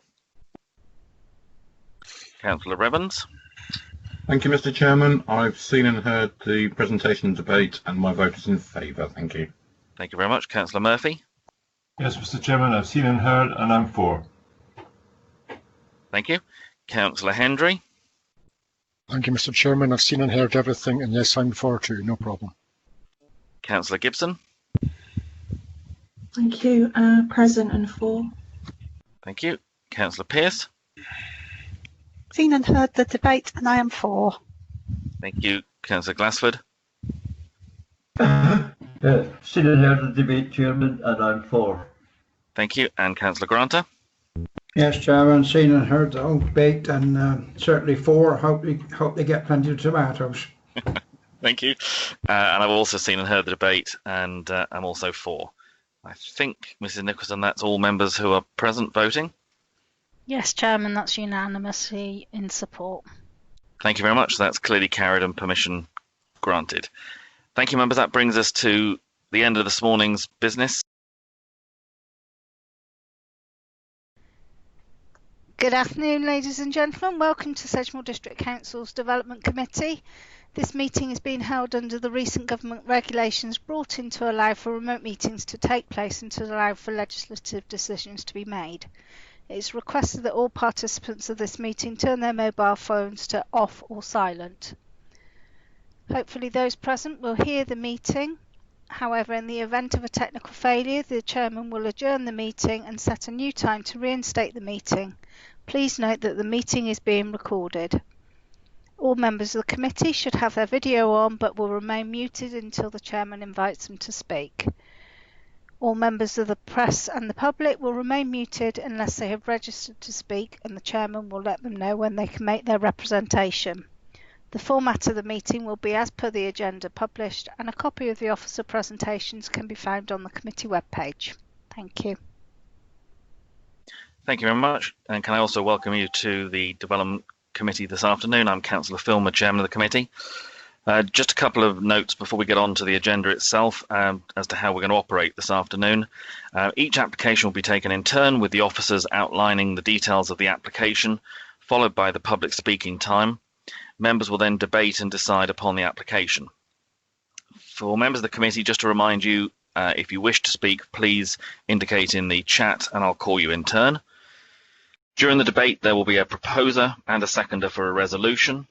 Members will vote on this proposal in turn, confirming that they've been present throughout the application being considered, and will vote either for, against, or abstain. The votes will then be counted and the result announced. I'll now ask the officers and councillors who will be taking part in the meeting this afternoon to confirm that they can see and hear me and to introduce themselves. So if we start with the planning officers, please, and Mr. Noon. Yes, hello, my name's Adrian Noon. I'm the lead officer for the East team. I can confirm that I can see and hear everything. Thank you. Thank you. And Mr. Lloyd. Thank you, Mr. Chairman. Yes, Ian Lloyd, I'm a planning officer, and I can see and hear you. Thank you. Thank you. And Mr. Titchener. Thank you, Chairman. Yeah, I'm Dean Titchener, Senior Planning Officer in the East team, and I can confirm I can see and hear you. Thank you. From our legal team, Mrs. Lehman. Thank you, Chairman. My name is Dawn Lehman. I'm legal advisor to the committee, and I can confirm that I can see and hear you. Thank you. And from our Democratic Services, Mrs. Nicholson. Good afternoon, Chairman. My name's Lena Nicholson. I'm the committee manager for this afternoon's meeting. Thank you. Thank you. We now come to members, please. We'll start with Councillor Granter. Yes, good afternoon, Chairman. Thank you. My name is Councillor Graham Granter. I represent Fairfax Ward here in Bridgewater, and I can say that I can see you and hear you loud and clear. Thank you. Thank you very much. Councillor Glassford is not present. Okay, so we'll come on to Councillor Pearce. Thank you, Chairman. Councillor Cathy Pearce, Westover Ward, Bridgewater, and I confirm I can hear and see everyone. Thank you. Councillor Gibson.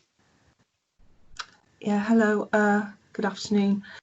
Councillor Lee Gibson from Eastover Ward in Bridgewater, and I can hear and see everything.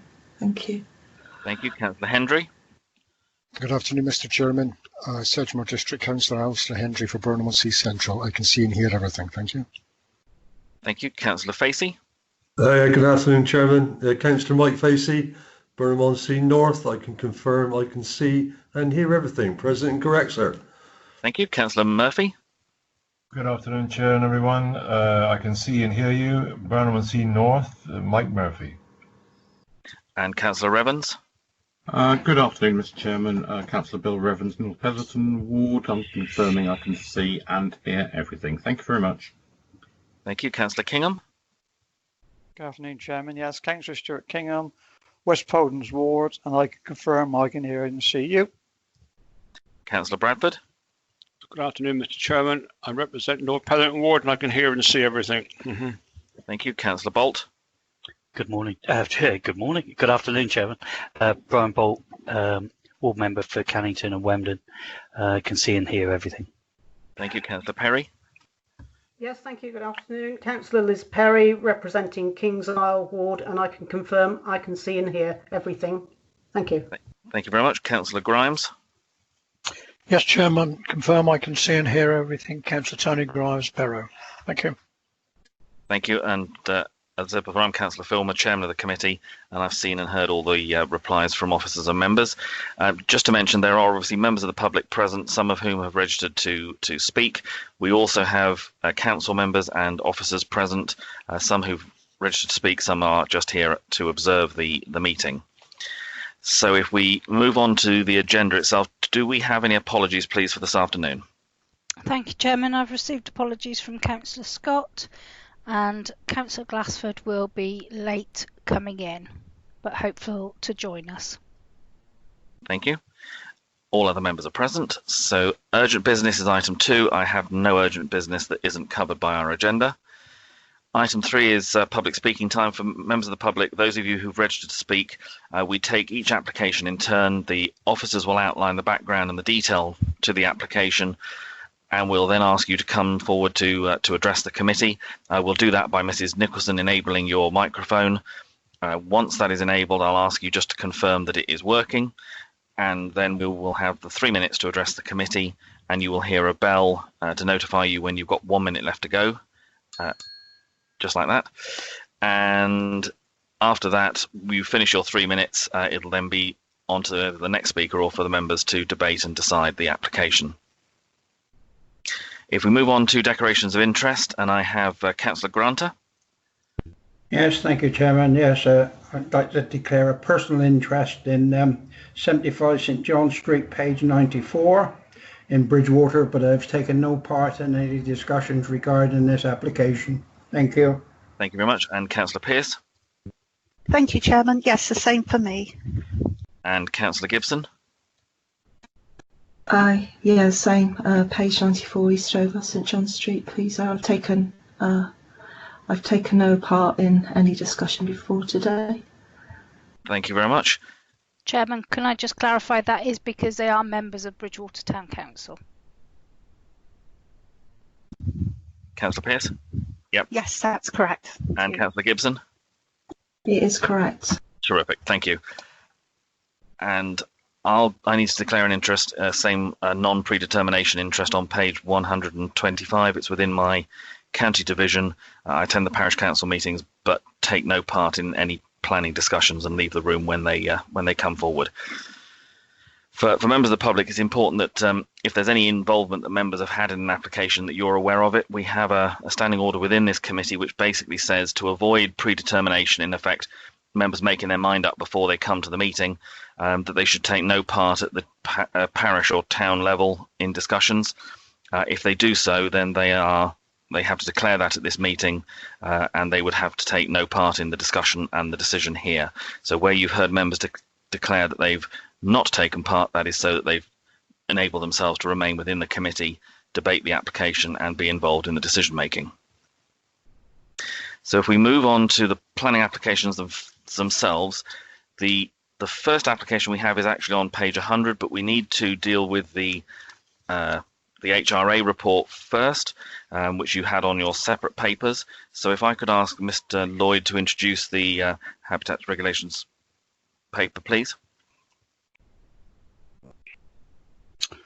Thank you, Mr. Chairman. I'll just present my screen so that you can see the presentation.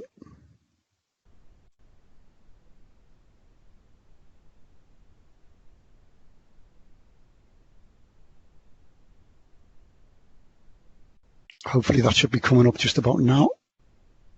Nothing as yet, but I'll tell you when it does.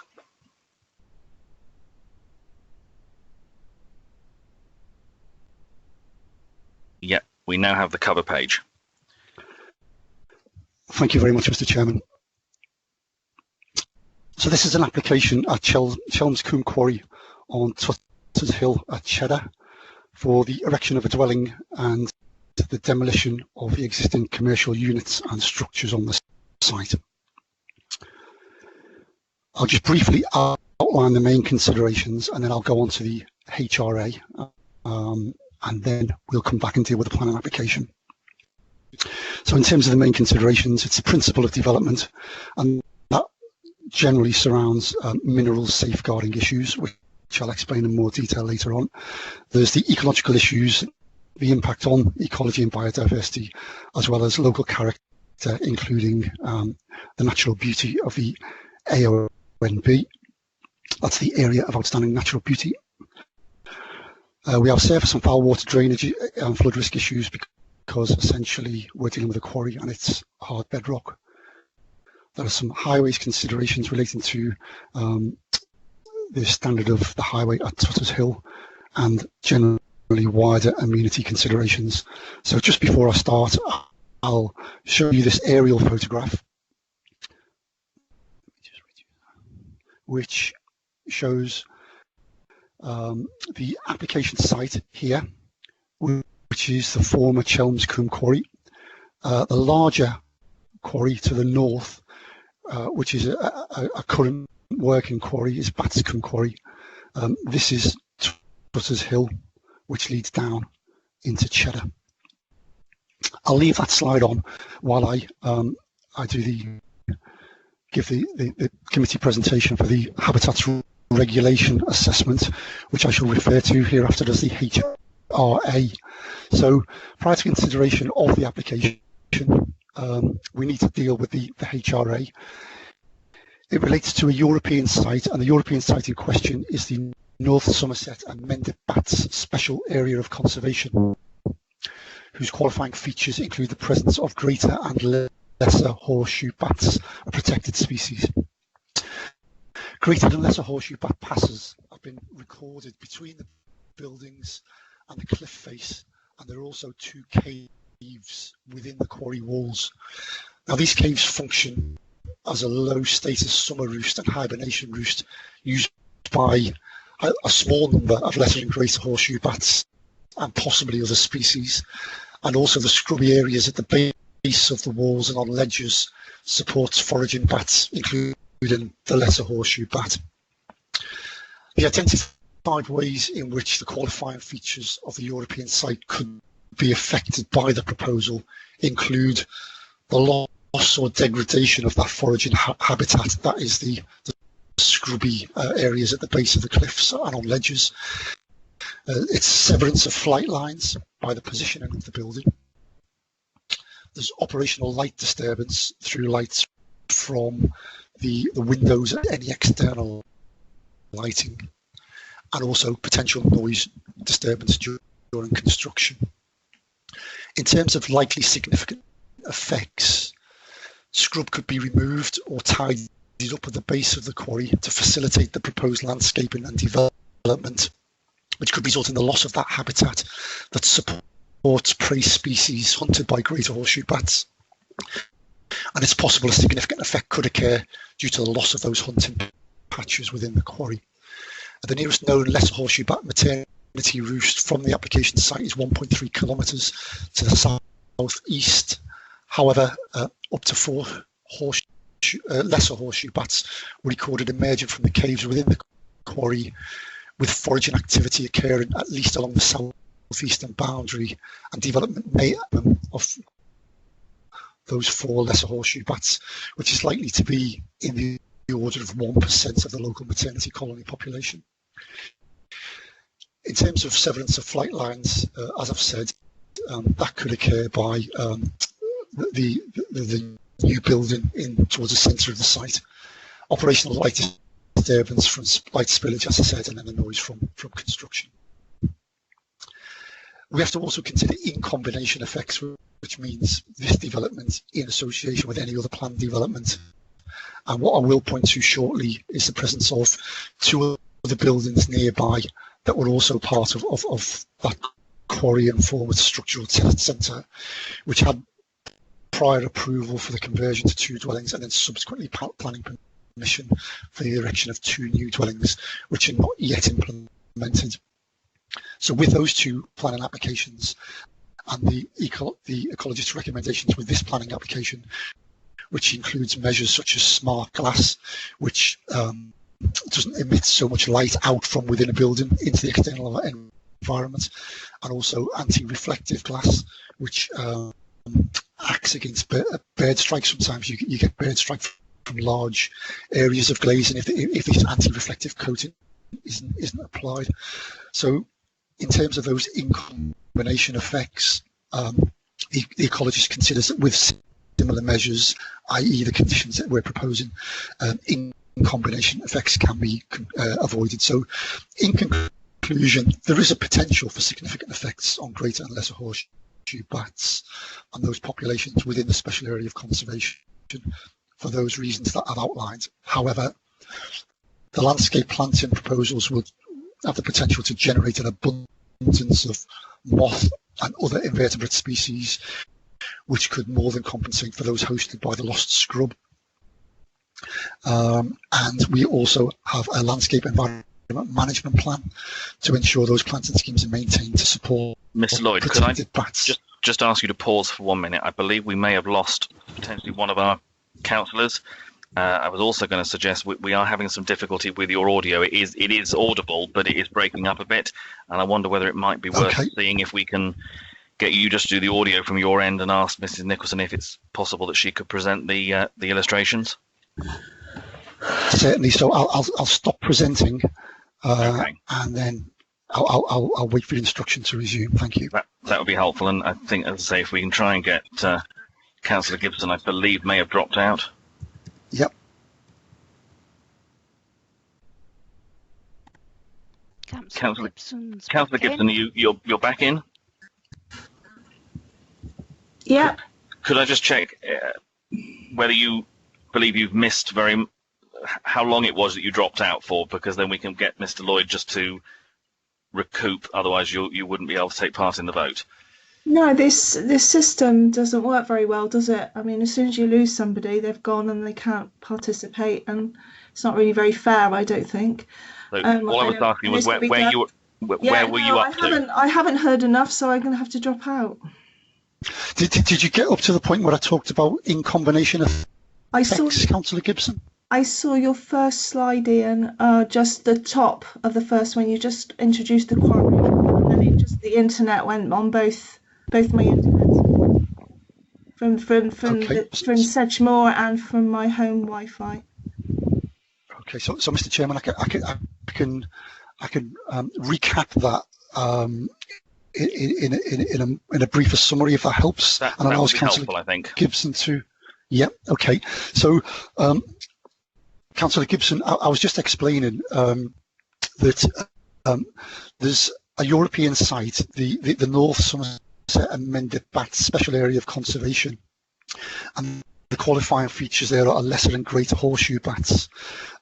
And because there's been bat passes recorded within the quarry as part of the ecological evaluation, and there's also 2 caves in the quarry walls which act as low status summer roost and hibernation routes by a small number of these bats, then potentially the development could impact on the status of that European site. So there's some scrubby areas at the base of the walls and on ledges that support the invertebrates that the bats feed on. They could be lost, and so the degradation of that foraging habitat is potentially an issue, along with the severance of flight lines by the positioning of the new building.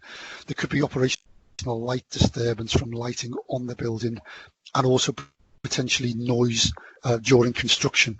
So a number of measures are proposed that will more than compensate for those matters. So in relation to the loss of the scrub, there's some significant planting proposed together with a landscape ecological management plan, which will ensure that a lot more planting takes place, which will generate moths and other invertebrates that the bats can feed on.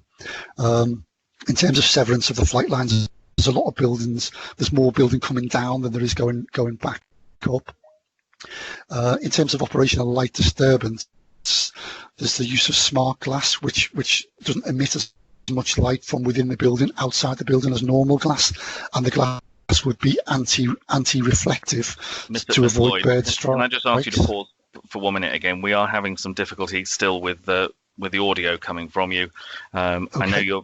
If members can try and bear with us, obviously we can only operate with the bandwidth that we've got where Mr. Lloyd is. So that's why we've gone down purely to trying to get the audio from there and no video to take up that bandwidth. So if you can bear with us as best you can, and obviously just Mr. Lloyd, if you can carry on, but we'll see how the sound goes.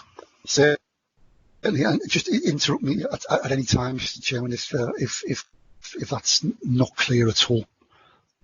So I was just going on to the in combination effects, because there are two other properties that have permission nearby, but they would also have.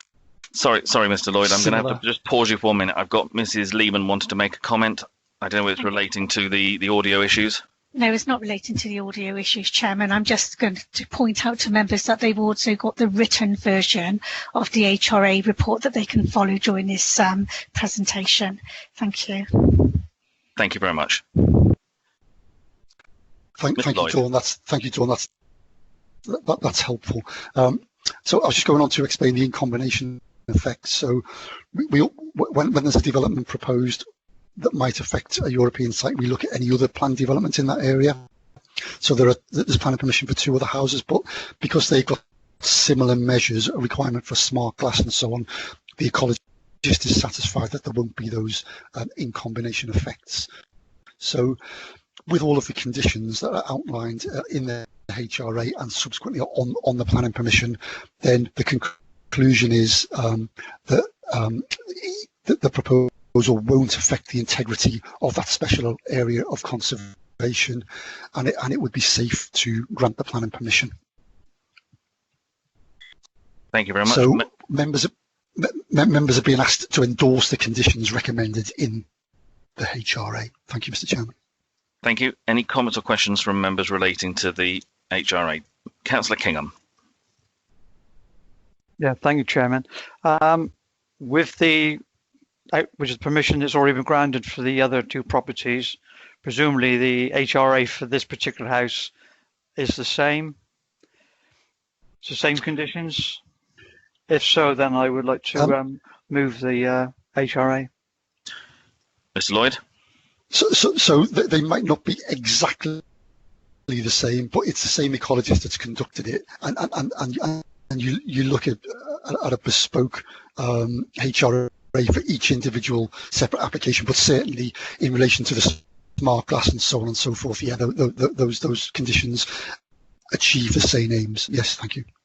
So, Councillor King, and just to confirm, you're moving the recommendation that's on the attached pages, which just to confirm what the wording of it is, it's recommended that Habitats Regulations Assessment Report dated the 11th of July 2020, attached as Appendix 1, amended as described above, be endorsed by the Development Committee as the competent authority in reaching that decision to agree the Habitats Regulations Assessment.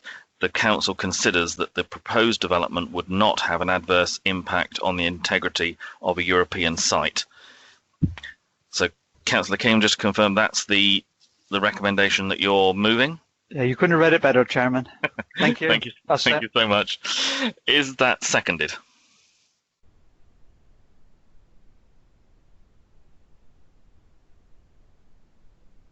I've got Councillor Hendry. I'm quite happy to second Councillor Stuart Kingham, Chairman. Thank you. Thank you. And Councillor Bolt? Yeah, I did likewise, don't we? Okay. Thank you very much. If there's no further comments or questions on the HRA, which I'm not seeing, we'll move to the vote on that first recommendation to move the recommendation. So if we start with, let's start with Councillor Granter. Oh, thank you, Chairman. Yes, move the recommendation, please, of acceptance. Thank you.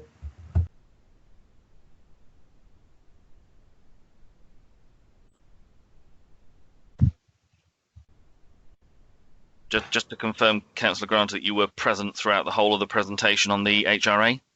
I was. Yes, I'm sorry. Yes, I was, Chairman. That's all right. Thank you very much. So we'll move to Councillor Glassford.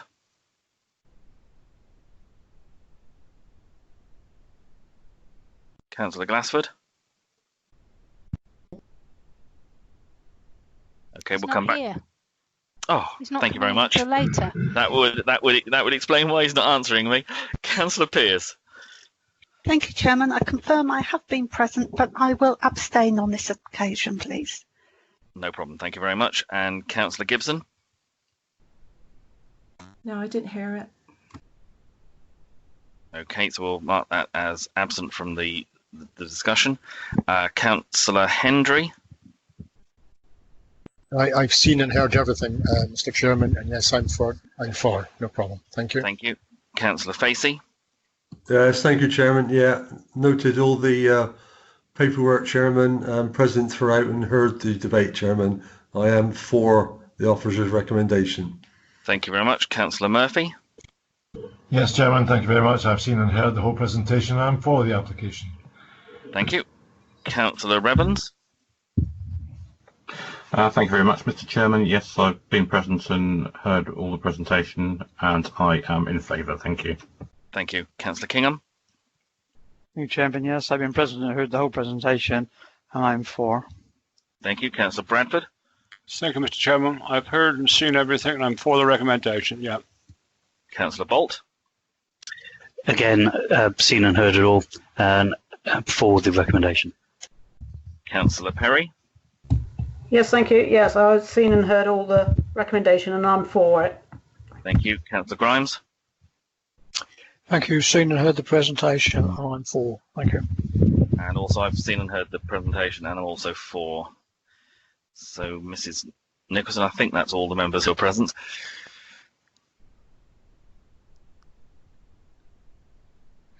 Thank you, Chairman. That's 11 in support, 1 lost connection, and 1 abstention. Thank you very much. So that's clearly carried. So with that being carried, that enables us to move on to the detail of the planning application itself on page 100. So again, back to you, Mr. Lloyd. Chairman, can I just jump in? Sorry. Yes, please. Ian, are you happy with me? Can everybody, first of all, can everybody see the presentation on my screen? Yes. So yes. Ian, if you tell me. So I can't actually see what's on your screen, but if I can see it now. Thank you. So if I just say next slide, Layla, and then we'll move on like that. Thank you very much. So yeah, as I said at the start, the application site's clearly indicated, and Batcombe Quarry, the much larger quarry to the north, indicated with Tutter's Hill running north to south down into Cheddar. Next slide, please. So this is just a closer slide which shows you the site in a little bit more detail. And Tutter's Hill is clearly marked.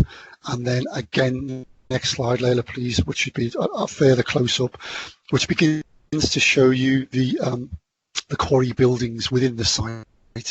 The one drawback for this is that I don't have a cursor to point, unfortunately, but in the top right-hand corner, you can see what looks like a triangle sticking out from the quarry, just to the left of where your cursor is. That's it. That's a large crane-like structure which was erected in the quarry. After the quarry became disused, it became a structural testing centre, so they used to drop rocks and test how hard it was. Immediately opposite that, on the opposite side of the quarry, there's a large square grey roof building. That's it.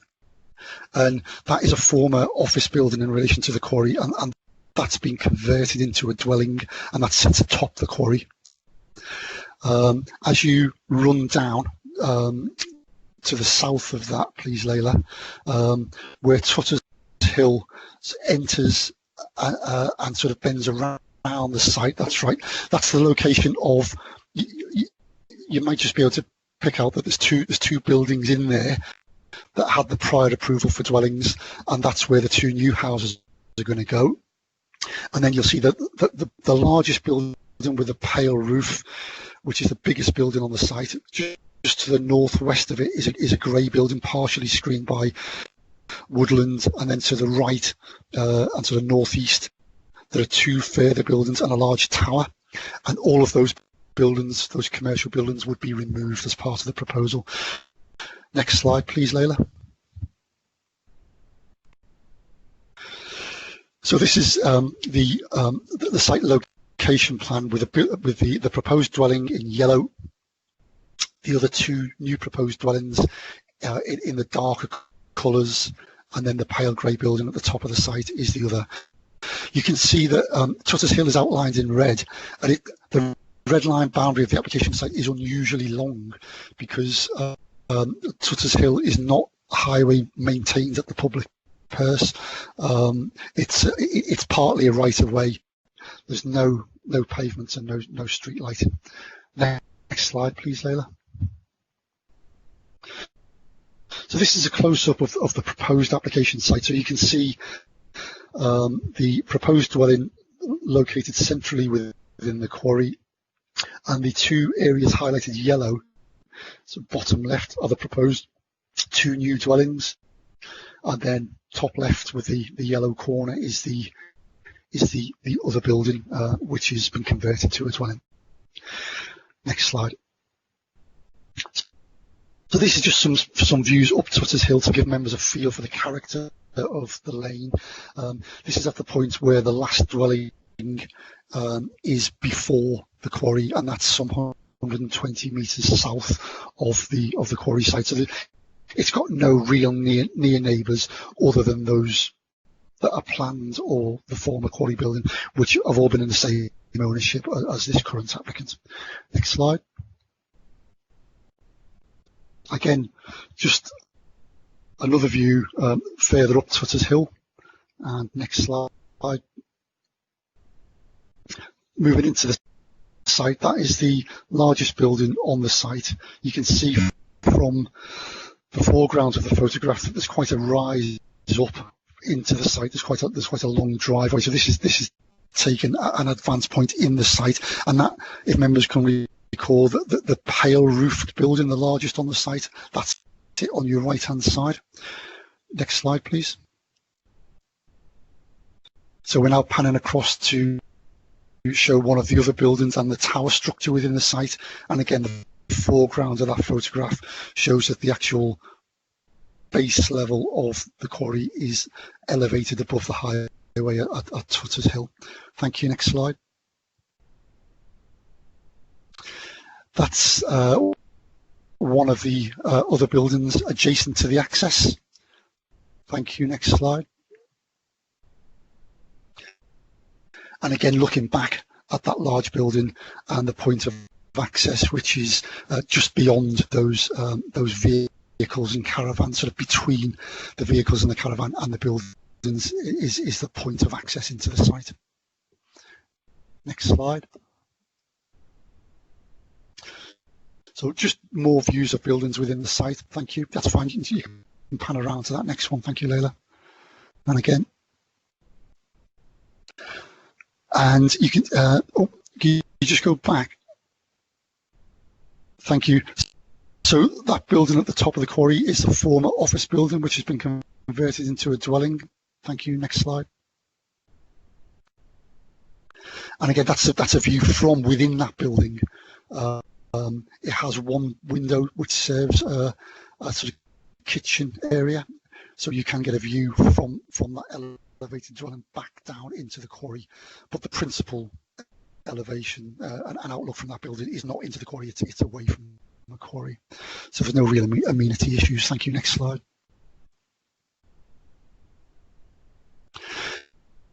And that is the one of the buildings that had prior approval for conversion of a dwelling, and the plot number 2, the new dwelling, will be built in that sort of forecourt area, and you can just see that there's a slight difference in level between that site and the proposed quarry site, which is at the higher level there. Thank you. Next slide.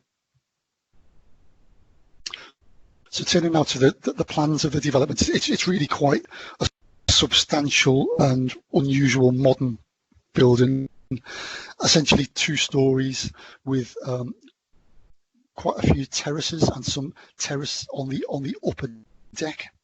There's quite a lot of glazing, although the extent of glazing has been fairly significantly reduced through the course of the consideration of the application, by and large, to limit its impact in terms of nighttime glow and so on when seen.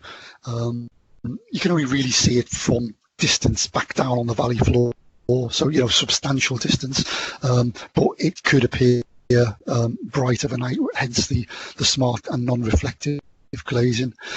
So in discussion with the landscape officer at the AONB and the county ecologist, steps have been taken to introduce louvered panels and to reduce the amount of glazing to an extent that the AONB landscape officer and the ecologist is happy with. If we move to the next slide, I'll just talk you briefly through the floor plans. So the plan on the left is the ground floor plan, which shows a double garage with 2 forecourt spaces in front of it. There are 5 bedrooms on that lower floor, along with a fitness suite.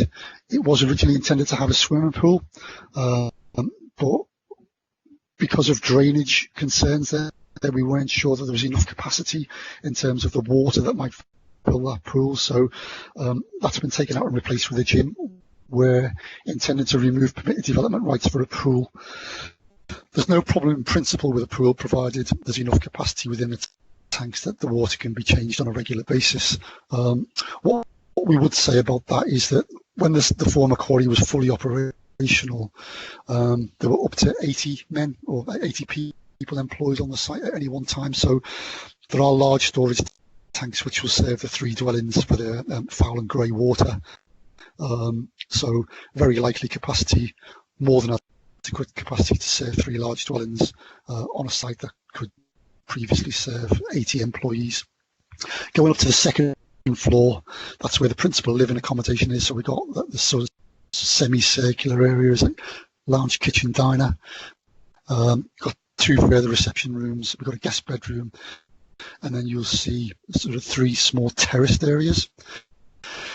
And then on the upper floor, there's a stairway leading to an upper deck terrace. Again, that's the area, the sort of semicircular curved area. If you can move on to the conclusion slide, please, Layla. So just running through briefly the issues, the principal issues. So as regards the principle of development, including the issue of mineral safeguarding, there's 2 issues in relation to that. One is this potential sterilisation of the mineral resource itself, which in this case is building stone. But the building stone has long ceased to be its extraction has ceased to be economically viable. So that issue itself isn't a safeguarding issue, but you could refuse the application on. The second one is the potential that by having residential nearby, you might sterilise the mineral extraction at the nearby Batscombe quarry. So there's some blasting takes place at Batscombe quarry, as residents of Cheddar will probably be aware, and that can lead to complaints, which could potentially, in theory, lead to a sterilisation of that resource. From discussions with the Minerals Authority, they accept that it's only 1 more dwelling. There's only 4 there'll be 4 in that area. 1 is closer already to Batscombe quarry, and that this 1 additional dwelling wouldn't necessarily sterilise that resource. So they're not objecting to the application. They raised issues as they would be expected to do because safeguarding is what they do, but they're aware of the council's proposal to recommend approval and haven't objected to the application. In relation to some of the parish council concerns, they reference the neighbourhood plan and a reference within the examiner's report which referred to the Yeo Valley site and quarry north of the village not being used to accommodate the housing needs of the village. The parish have interpreted that as being Chelmscombe Quarry, and also that this is a proposal aimed at meeting the housing needs of the village. What I'd say about that is it's not clear from the inspector's report which quarry was being referred to. Regardless of that, this is a brownfield site, and so we're potentially removing commercial, and it's for one dwelling. It's not aimed at meeting the housing needs of the district, so there's no policy conflict there. Turning now to sort of issues of design, scale and character and impact on the AONB. As I said earlier, the elevations have been refined in consultation with the AONB's landscape officer. The conditions are proposed to reduce light spillage and so on and so forth. And the commercial buildings and potential commercial use of the site isn't a positive in terms of AONB character. And so overall, we think that one dwelling replacing those existing commercial buildings and structures would probably have a neutral to slightly beneficial effect on the AONB. In terms of foul and surface water drainage, obviously because all of the landscaping will have to be introduced into the site, foul and surface water drainage is a consideration, so we've got that conditioned. In terms of highway considerations, Tutter's Hill is steep and narrow. It's not really suited to much traffic at all, but certainly not commercial traffic, so we think that the traffic from one dwelling is preferable to the potential commercial traffic that could be generated from this site. And as regards amenity considerations, the only amenity affected is those near neighbours, two yet to be built, and amenity issues can be safeguarded. So in conclusion there, Chairman, we're recommending the application favourably subject to the conditions as set out in the report. Happy to answer any questions. Thank you very much. Thank you very much. We have a speaker, so Mrs. Nicholson, if you could enable Mr. Marks's microphone. Mr. Marks, could you just confirm that your microphone is working?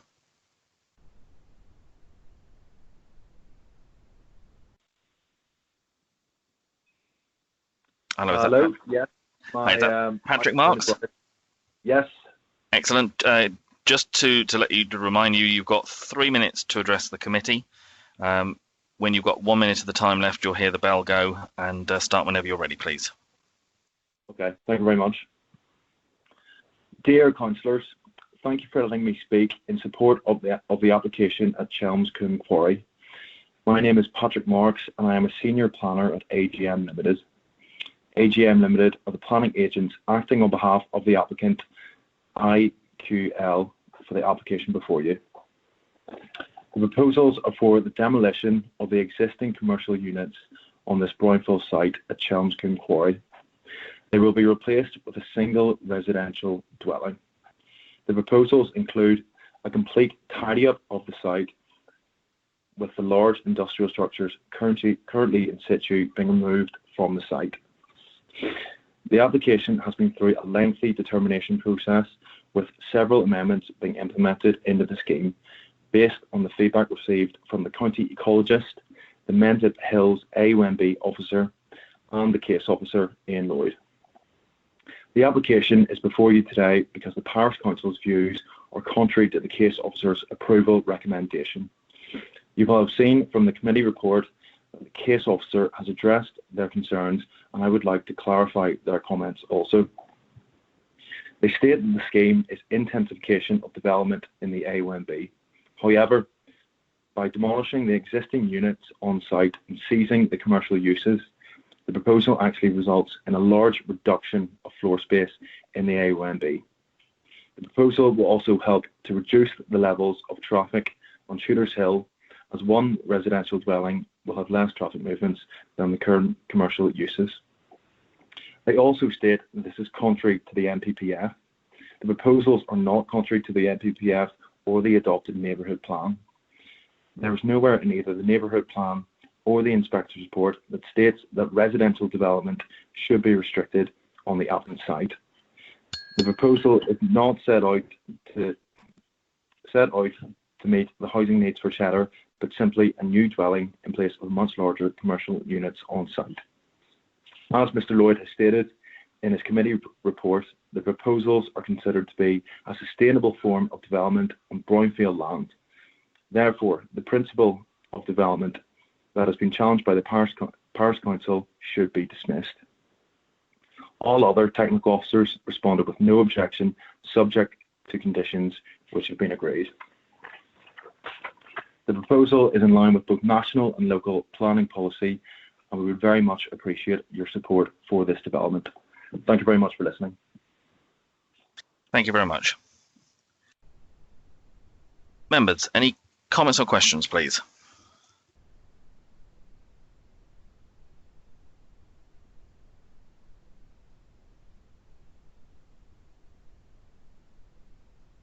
I've got Councillor Kingham.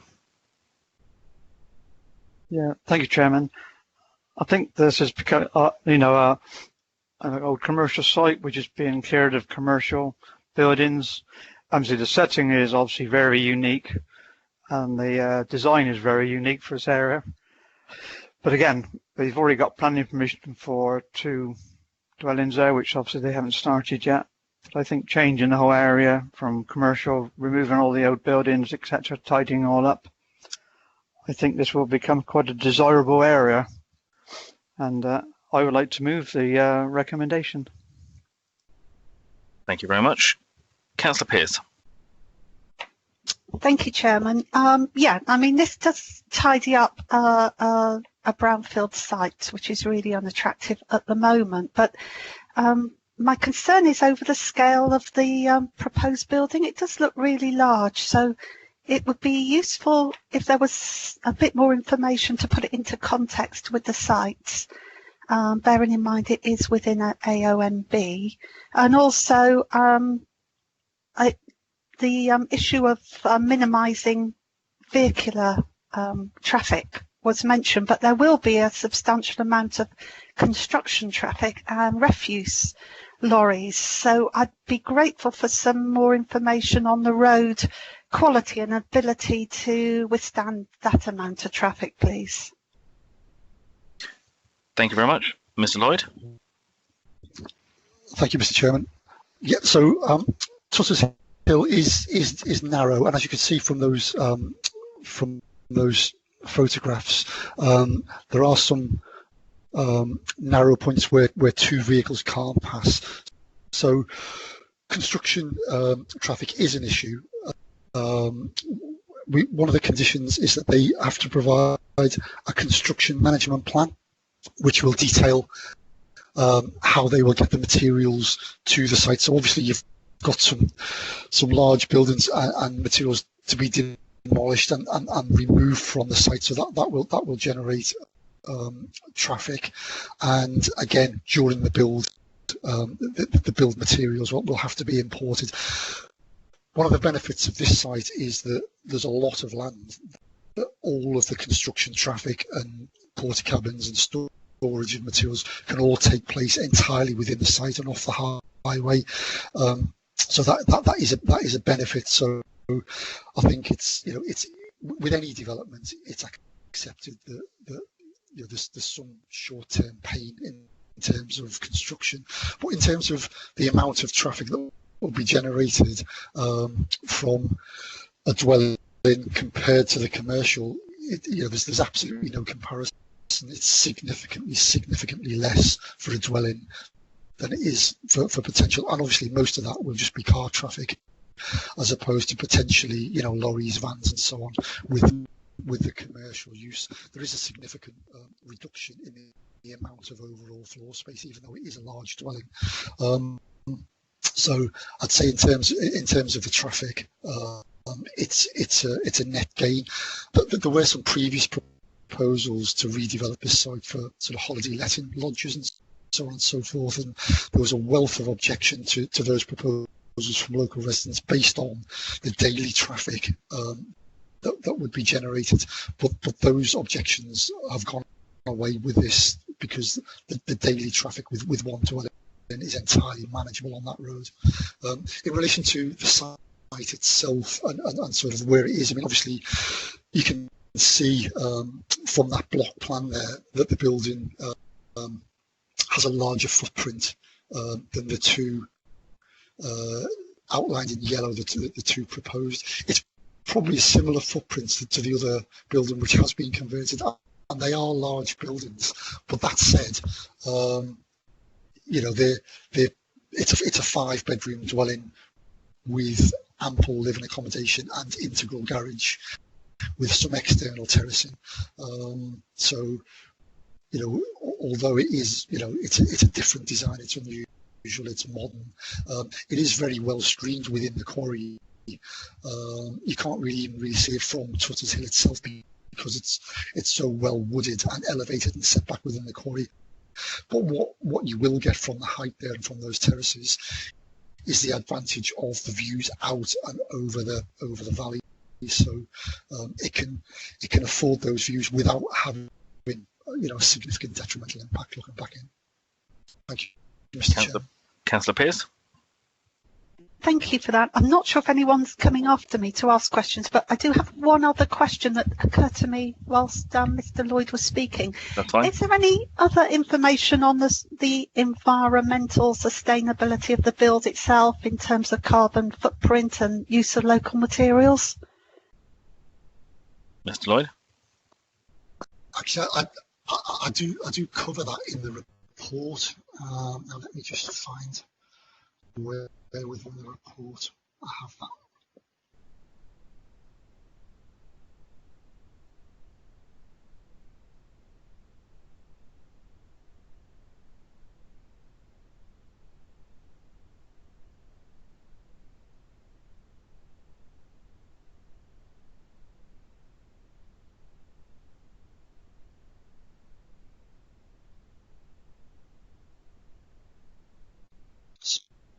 So on page 115, under the heading Climate Change and Green Credentials, it says it's oriented to maximise solar gain and sustainable urban drainage will be improved and water diverted away from the public highway, which is understood to be a historical problem. Energy efficient appliances are proposed within the drainage report. Having regard to policy BE2 of the neighbourhood plan, which is aimed at design to whole life principles, the accommodation offers very flexible, highly flexible accommodation, and in accordance with policy BE3 is considered to achieve good quality design, and we're supportive of what's being proposed. Obviously, all of that smart glass is very sort of energy efficient and has high insulation qualities as well. Thank you. Yeah. Councillor Pearce? Yeah, thank you for that. Okay, Councillor Grimes? Thank you, Chairman. Yes, I think this is quite a good application. I think it will tidy up the site, which, to be fair, at the moment, is a bit of an eyesore. And I'm happy to second Councillor Kingham's proposition. Thank you. Thank you. Are there any other comments or questions from members? I'm not seeing anything on the chat, so we will come to the vote, which is the recommendation that's been moved and seconded is to grant permission with the conditions as outlined by Mr. Lloyd. We'll start with Councillor Grimes. Yes, Chairman. I've seen and heard the whole application. I'm for. Thank you. Councillor Perry? Yes, thank you. Yeah, I've seen and heard all the debate, and I'm for. Thank you. Councillor Bolt. Seen and heard the whole debate and for. Thank you. Councillor Bradford. I've seen and heard the whole debate, Mr. Chairman, and I'm for. Thank you. Councillor Kingham.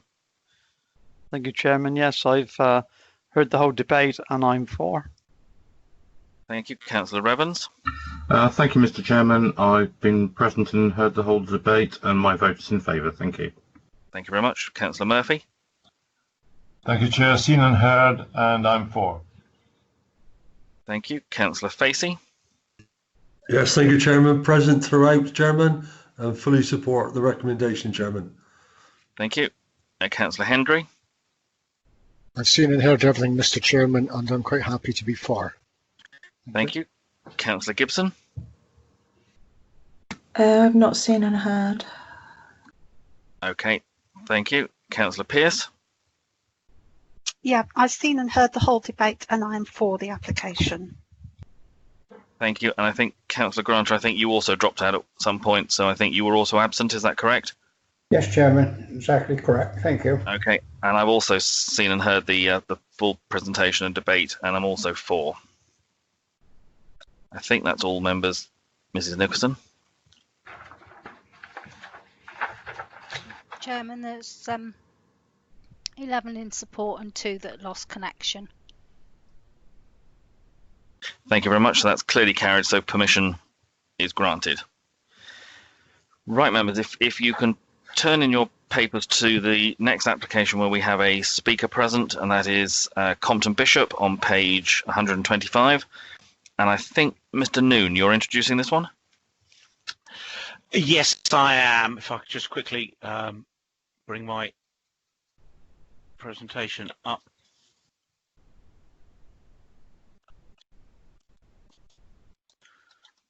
Right, apologies.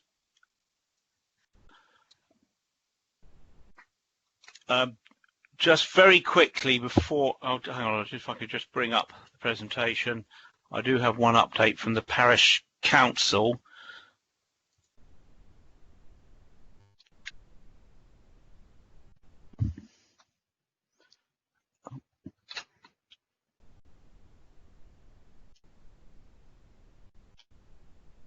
Right, let me know as soon as my screen presents.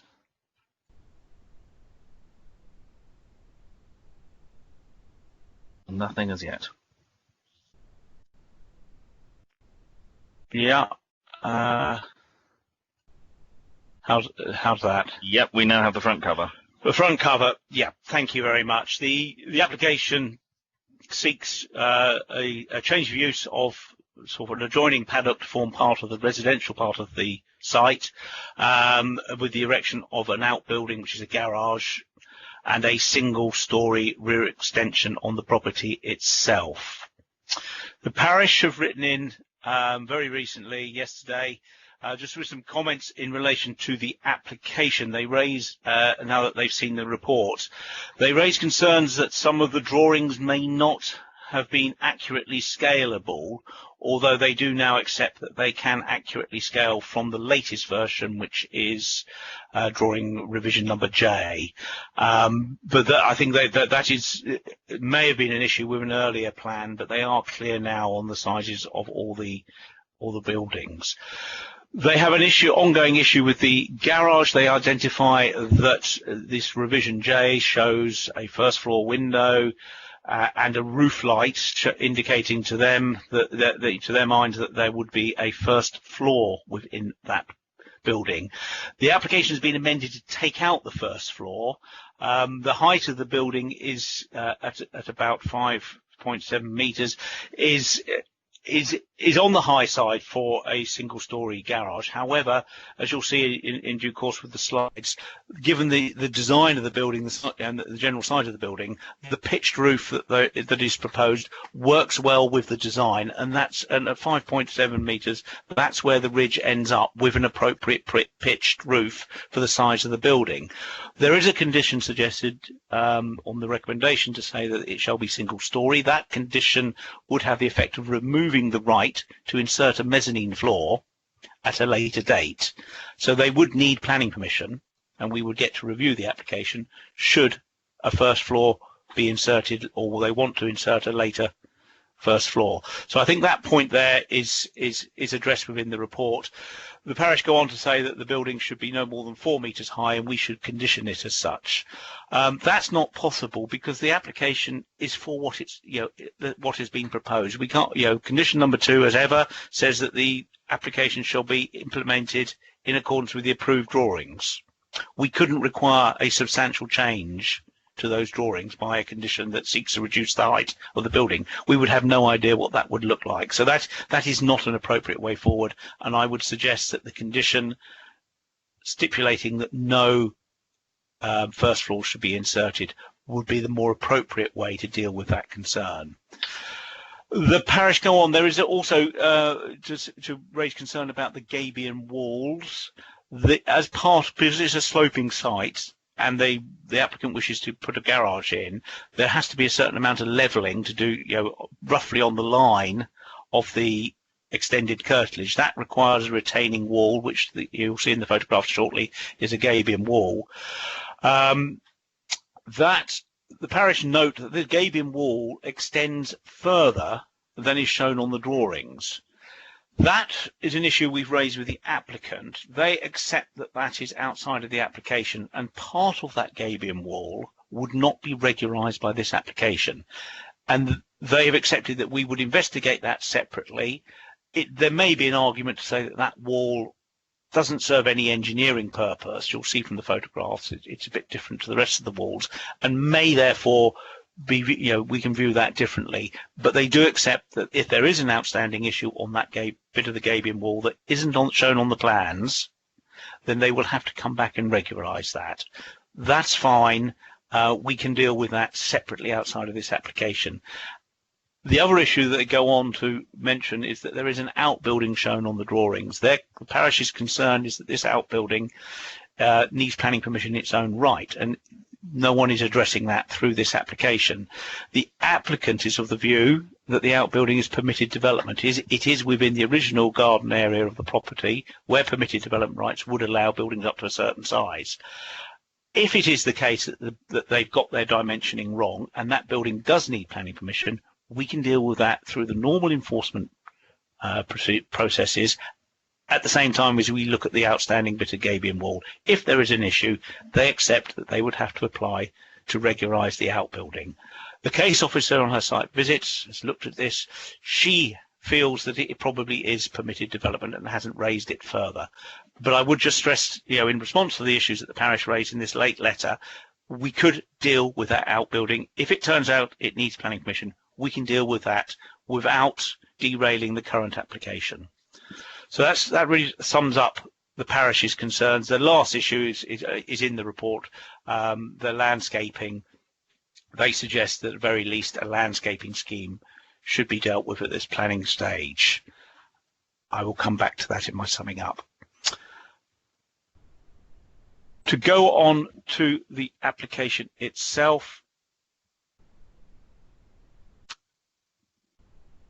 the site is effectively in the countryside, in the loose hamlet of the loose grouping of properties here of Vicarage Lane and Butt's Batch in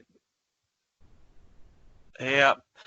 So the property itself is, you can see is the one with the solar panels on it. The square you see to the rear of that building is an existing flat roof, grass roofed extension.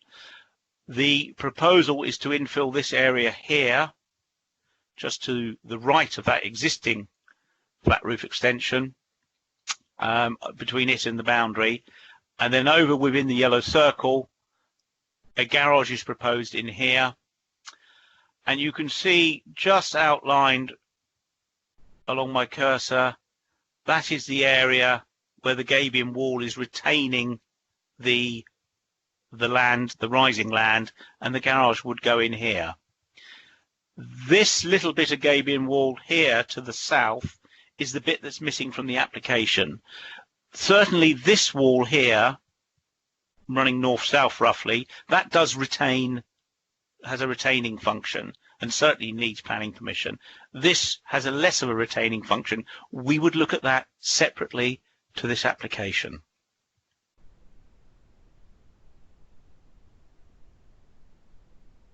So the application drawings on the left-hand side in yellow shows the two built structures that are proposed as part of this application. And the right-hand drawing, the pink shaded area, shows effectively what is additional garden area that is sought as part of this application. It's a little bit of an odd shape. The grey original building, there was an extension on the end of it a little while ago, and this area here that is white was allowed as a parking area at the time that extension was agreed. So that's already part of the domestic area. As you can see, it's quite a small area, quite difficult, yeah, certainly with two cars. So you can understand why a property such as this would want additional parking area, which is proposed over here. You can see the L shape of the gabion wall along the edge of the extended garden area, and we're missing that little bit there, which we would come back to. And then just to show you in part the floor plans, it's a single story, ground floor only extension to the house to provide a playroom. You can see we've already got this substantial dining area. Originally this came out further, but we felt it would better reduced back relative to the existing extension, so it has been pulled back and reduced in size to provide a playroom. The outbuilding that the parish have mentioned is this grey block here, which we are reasonably content is permitted development, but we would look into that separately to address the parish's concerns. And then you can just see the gabion wall here, just forming a retaining structure, as this area here has been dug out to create the parking and turning area to go with the garage. And then in terms of elevations, from the side at the bottom here, you would only see the existing extension. From the rear, you would see the end of the garage, so the road is out behind this wall here. The garage, yes, it does have a first floor window to let in some light. It's not unreasonable. That area was originally proposed as a substantially glazed section. We felt it would be better for dark skies and so on and so forth if that was just a narrow single casement window, especially once the mezzanine, there was no first floor up there. And then the extension to the house follows the design of what has been approved already. And then turning to the garage, this is the view within the site. So there's a large double door. It would be behind the wall, the road being on the other, just on the other side. So you wouldn't really see, apart from a glimpse as you pass the entrance, you wouldn't see a lot of this elevation, although, yes, you would see the roof with a single roof light in it.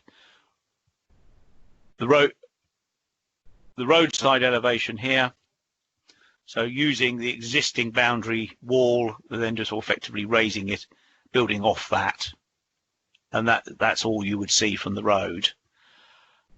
From the rear, so on the retained paddock within the applicant's ownership, the roof just rises up above the ground levels. Just run through some photographs looking at the site entrance. This is the extension. It's still being finished off. This is due to be painted.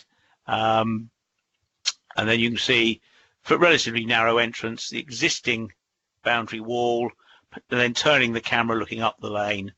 And so the gable end of the garage would appear on this bottom right-hand photograph, roughly where this small tree is, which would be removed. That's actually planted on the other side of the wall. Within the site, looking back towards the entrance, just behind this silver car, this is the retaining wall that has been built. we're referring to it as a gabion wall because although it looks like a nice dry stone wall, it is in fact sort of contained within a wire cage, which you only really, becomes apparent when you get quite close. This pile here is some local stone that the applicant sourced from a building that was demolished locally, he is using within the site as part of the approved scheme. Looking at the area where the garage is to go, you can see here there will need to be a degree of retaining for structure to be built here. Effectively, the back of the garage would retain that earth bank there. The road is just on the other side to the right. And then a couple of photographs looking into that parking area on the left-hand side and panning round, looking at the entrance and the end of the house on the other side. If you can, I don't know how the resolution is, but you can see on the left-hand photograph, the wall here you can just about make out the wire retaining cages, although it is, it has the appearance of a dry stone wall. Looking at the house itself, you can see the existing extension is currently being clad in stone.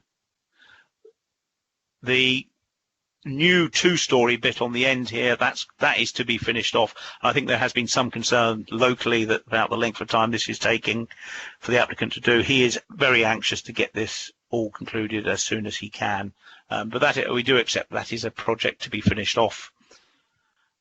And then looking at that rear extension just in its totality, the proposed extension would just go in this area here. And you can see the neighbours got something not entirely dissimilar on the other side of the party wall.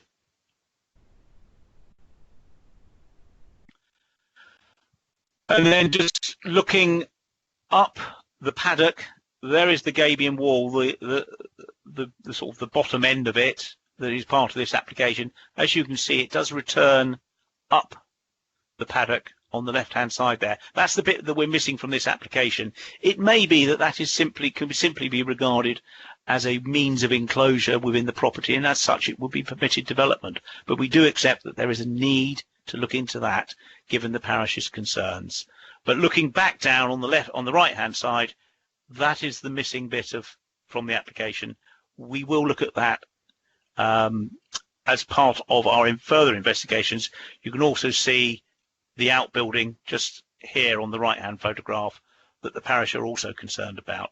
Again, we will pick that up through separate investigations, but we don't feel the omission of this little bit of gabion wall or any uncertainty about this outbuilding in any way undermine the application for, when looked at in isolation, for the garage, the remainder of the parking and turning area, the curtilage extension, and the little infill extension at the rear of the house. We feel that this can still be safely determined whilst not prejudicing our position with regard to that outbuilding or the bit of the gabion wall that isn't within the application. And a photograph there just to show everything all together. You can see we have a grass roof on the existing extension that will be replicated on the infill extension. The garage would appear just the roof from this angle. You can see it's a well screened site, although clearly there are views from the AONB up there, the Crooks Peak up there. Yes, there would be views in, but the garage would sit next to the house and wouldn't, as would the little infill extension. The curtilage extension, just this area here, you can't see it from this angle, and I think from longer views from the AONB, it would read logically as simply a parking area to serve a rural property. So to sum up, in terms of the key issues, what is clearly of concern locally are the impact on the AONB and visual amenity. We feel that the choice of materials, it would be a stone-clad garage with appropriate roofing details.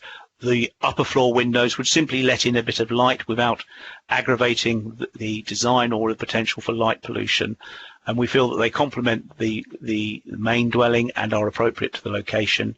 We are suggesting a condition for the landscaping, and we have secured reductions in both the garage and the playroom and have got out, removed the first floor to the garage. So that would simply just, be some loft storage, some storage within the rafters at most. In terms of the impact of the AONB, again, the landscaping condition can deal with that. We've reduced the window sizes on the garage. As pointed out from the previous photograph, the garage and rear extension are very limited in terms of their visibility from external viewpoints, and what viewpoints there are would see it really red as a logical part of the residential property.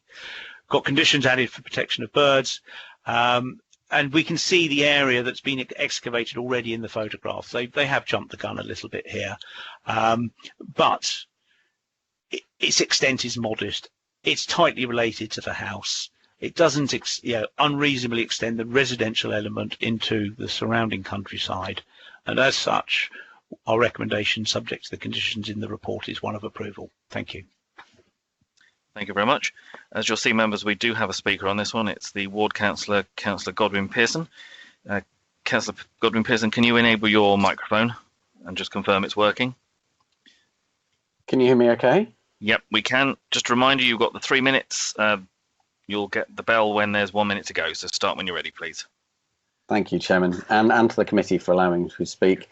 And Adrian, for those comprehensive plans. I'm not going to need the full 3 minutes. I think this is a really interesting case, and having heard both sides of the discussion from the parish council and today, I mean, I just want to echo the concerns of the parish council really about the updated plans, that 5.7 metres is really very much higher than would be required for a single story garage, and I'm unclear about the need for such a high pitch unless there are future plans to use that space above.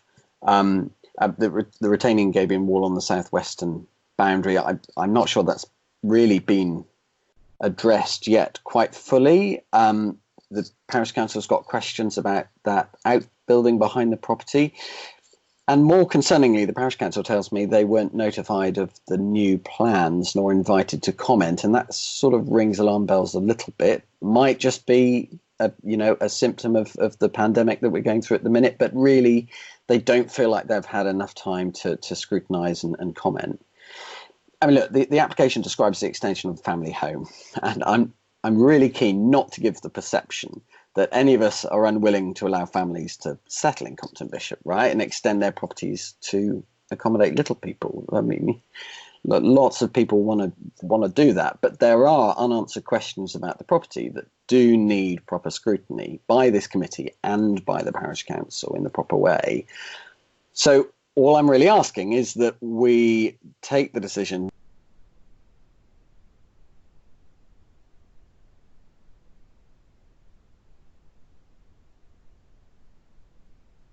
Councillor Godwin Pearson, I think we may have lost you. Mr. Nicholson, is it possible just to check if we have lost connection with Councillor Godwin Pearson?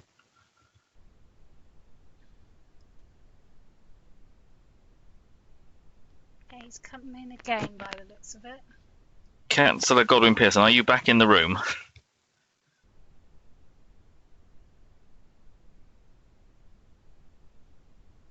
I've been here all afternoon, so what a time for it to drop out, eh? We've got to the point where you said you need to take a decision, and then it stopped, and we were waiting to find out what the decision was we needed to take. So start when you're ready again, please. All I'm asking is, I think that I'd really like to have a bit more time with the parish council to look at it and to perhaps defer the decision, so that all the stakeholders can engage with the developer and address the remaining concerns.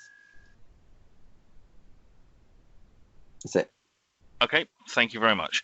Mr. Noon, are you able to address some of the issues that Councillor Godwin Pearson raised? Yeah, well, I'll do my best.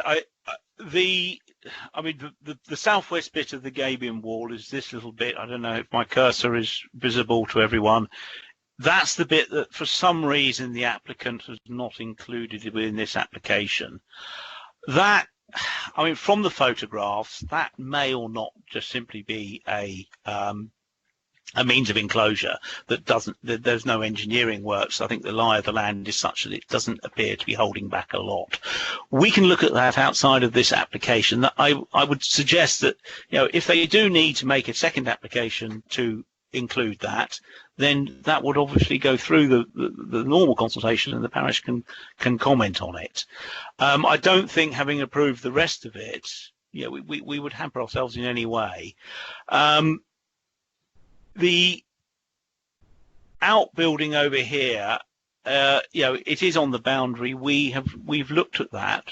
We're of the view that it is a, we're pretty sure it's permitted development. The applicant is as well, which is why they've not included it within the application. That is addressable through normal enforcement investigations. If it doesn't need planning permission, then that's the end of the story. It doesn't sort of prejudice our consideration of the garage or the use of this pink area as effectively extended garden area. In terms of the height of the garage, looking, this to me as a double garage, this gable end here is where you would see it in its highest form. If it were to be lower, that roof pitch would have to drop down to quite a flat level, and I think that roof pitch, as shown there, I don't think is unreasonable. I don't see the depth of the garage as to accommodate vehicles and a bit of tinker space, a workbench at the back of the garage, for example. I don't think that is an unreasonable request in terms of its footprint for a property such as this, and I think that the roof pitch works. In terms of what you see from the outside of the site, because of the height, the bottom right-hand drawing, I do not believe is unreasonable or overly dominant. It would simply be there's a bit of wall and a roof structure visible above the boundary wall. And when looked at, the glimpse that you would get of the building through the entrance, I'm not convinced that this is unreasonable for a rural property such as this. And just to go back to the previous slide, yes, the ridge is approaching the height of the existing property, but it is on higher ground. The existing property is quite an elderly, traditional property. It's low by virtue of its historic design. So I'm not convinced, without completely redesigning this garage, that which would probably end up with a flat roof, that we could get it significantly lower. And at the end of the day, I think the visual impact of that garage, as we see in these drawings, is not such that we could reasonably seek to resist it. I do understand the parish's concerns, that they feel that this property is, there's a lot going on here, but it's not unreasonable for a property such as this, as it is adapted to accommodate the needs of a new family. Thank you. And Mr. Noon, do you know that the issue was raised about the parish council not having been notified? I'm not sure on that one. I think there have been some minor changes that may not have been consulted on. For example, a slight reduction in size of the windows that may have come through later. I think they've been consulted on all the fundamental changes, such as the reduction of the extension here and the more substantial changes to the garage itself. I would need to check quickly with the case officer if that's a crucial point for members, to find out if there were some trivial non-material amendments in the final stages that didn't go out to consultation. Okay, I've got Councillor Bradford, I think, is first.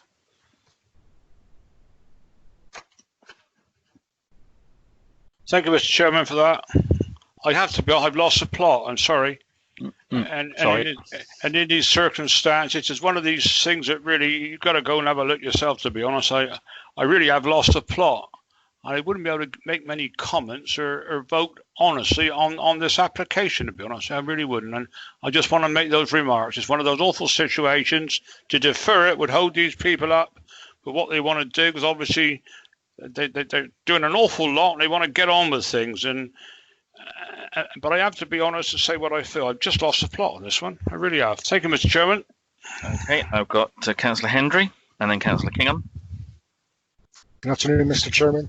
I've watched the whole presentation, obviously, and I've listened to everything that's been said, and to be quite honest, I don't see the slightest problem with this at all. I think it'd be very good for the property, going forward with the family, etc. And yes, I think it's really good, got no problem. Thank you, Mr. Chairman. Thank you, Councillor Kingham. Yeah, thank you, Chairman. Yeah, I think Mr. Noon has explained the whole lot very, very well. But at the end of the day, where you're in the countryside, it's not affecting anybody in any way. Obviously, they want the garage to put their property to safeguard their vehicles, because when you live out in the rural areas, obviously you've got to be careful these things disappear. And to me, I don't have a problem with it at all, and I think Mr. Noon has got it well covered, and I would like to move the recommendation. Thank you. Any other comments from members, please? Councillor Hendry. And then Councillor Bolt. Councillor Hendry. I'm more than happy to second Councillor Kingham for this. No problem at all. Thank you. Thank you. And Councillor Bolt. Yeah, I was going to say the same, but with regards to the size of the garage, garages are used for cars and storage and whatever else. If I had a garage like that, I'd want to put a little ramp in it so I could work on the cars. Who knows what somebody's going to do? We're not here to second guess. With the restriction which has been put on that there can only be one floor, in other words, you can't put a mezzanine in there or anything, I think it's well protected. Thank you. If I could just ask one point of clarification from Mr. Noon. In terms of the issue of the gabion wall and the outbuilding against the boundary, am I right in understanding from what you said is that is being referred to enforcement for them to check whether or not there is any requirement for permission, so that can be dealt with outside of this, but it will, from this meeting, we can be assured that is being dealt with? Yes, as I can confirm that on the basis of the parish council's letter, we will pass that on to the enforcement team just to tidy up these issues for us. Thank you very much. Are there any other comments that members have before I come to ask members for their votes? No, in which case we have a recommendation that's been moved and seconded to grant permission. We'll start this time with, should we go with Councillor Murphy? Thank you, Mr. Chair. I have seen and heard the whole presentation and I'm very happy with it. I say yes. Thank you. Councillor Evans. Thank you very much, Mr. Chairman. Yes, I've seen and heard the presentation and the debate, and my vote is in favour of the proposal. Thank you. Thank you. Councillor Kingham. Yeah, thank you, Chairman. Yeah, I've heard the whole presentation, and I'm happy to recommend the application. Thank you. Councillor Bradford. I've heard this in the presentation, Mr. Chair, and unfortunately, I'm abstaining on this one. Thank you. Councillor Bolt. Present for the whole debate and for the recommendation. Thank you. Councillor Perry. Yes, thank you. Yeah, I've seen and heard all the presentation and I'm for it. Thank you. Councillor Grimes. Yes, Chairman, seen the whole debate and I'm for. Thank you. Councillor Facey.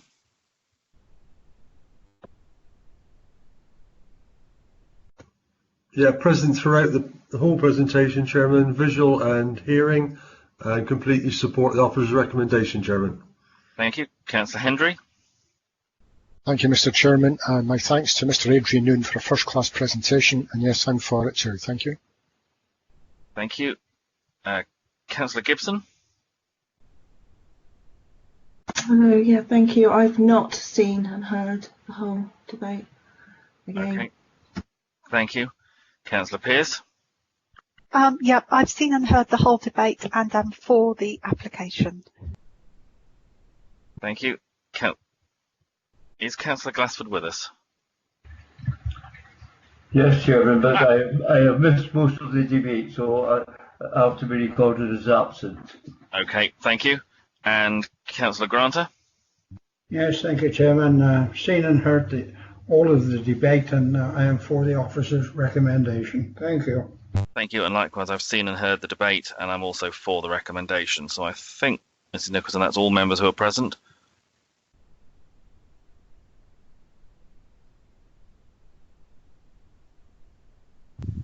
Apologies, Chairman, I was just counting. That's all right. There's no rush. That's 11 in support of granting, 1 abstention and 2 with lost connections. And Mrs. Lehman, can you just confirm? I've got 11 for, 1 with a lost connection and 1 abstention. And Councillor Glassford was not in the room. Whether you've counted that in your connection, I'm not sure. Yeah, he was absent as part of the debate, so yes, that makes the second one. Okay. Okay, so that's clearly carried, so permission is granted on that one. I'm just been advised that it might be worth having a short comfort break for members to before we get on to the next application. So again, if we just take a short 5-minute break, and we'll restart at just after 4:05. Mrs. Lehman, just to confirm, you're back with us? I think we lost you for a moment. Sorry, Chairman. Yes, I did lose connection. Okay, that's all. We've been around and checked everyone else is now back in the room, so we can carry on to our next application where we have speakers. This is the application in Mark. And Mr. Titchener, I think you're going to take us through this one, please. Thank you, Chairman. I'll just bring up the presentation. If you're just able to confirm once that's arrived on the screen, and then I'll get started. Yeah, will do. It's nothing as yet, but it is. We've got the cover page now. Okay, thank you. So it's an application for the change of use from an estate agent, so that's use class A2 to a cafe, use class A3, and some alterations in the erection of a single-story extension to the south elevation. So this is located at Churchlands, Church Street in Mark.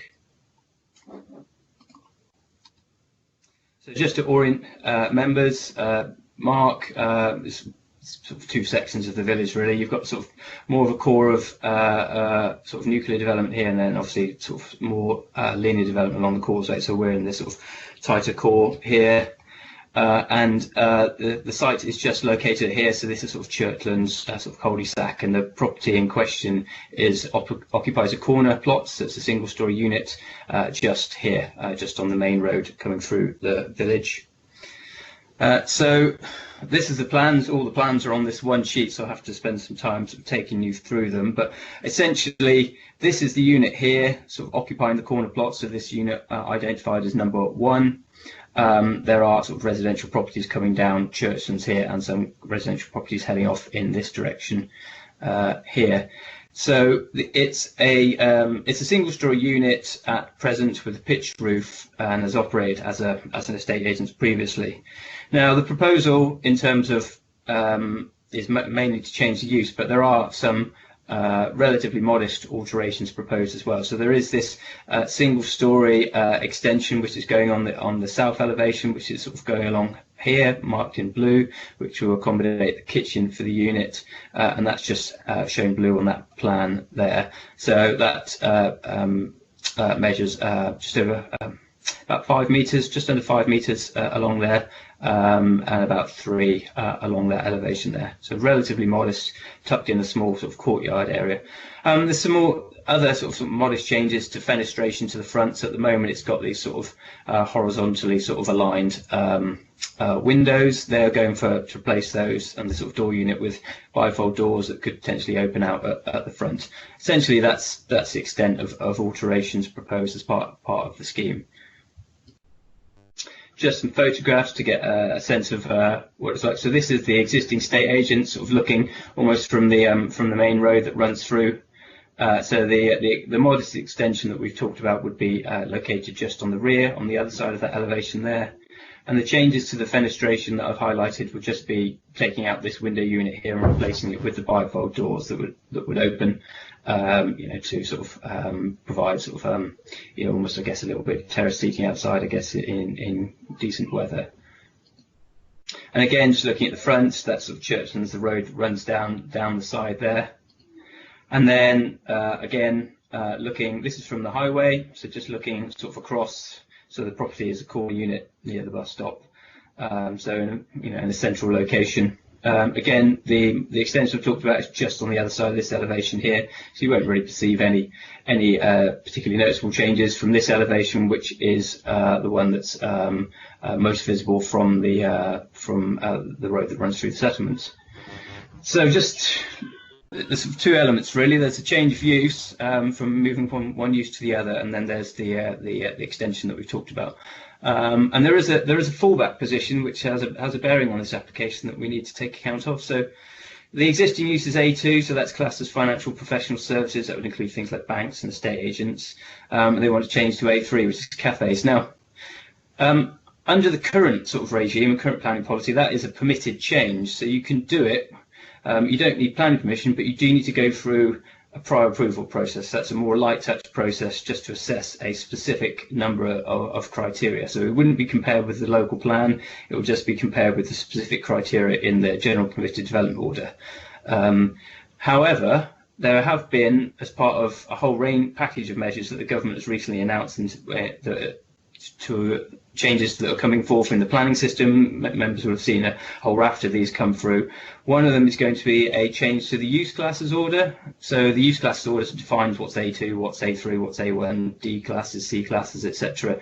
So that's going to mean that shortly prior approval won't be needed for this application. So I've put up this slide just to show what's going to happen, because the government's decided to amalgamate a lot of the existing use classes into some new classes.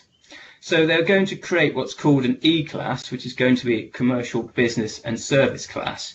Now within that they are putting A1, which is shops, A2, financial and professional services, A3, food and drink, B1 offices, D1 which includes clinics, health centres, creches, day nurseries, and D2 indoor sport, recreation, fitness. So those are all going to be within the new E class. So they'll just be one class. So you would not need any kind of permission to move between them. You're just now E. You're just sort of commerce, business, and service.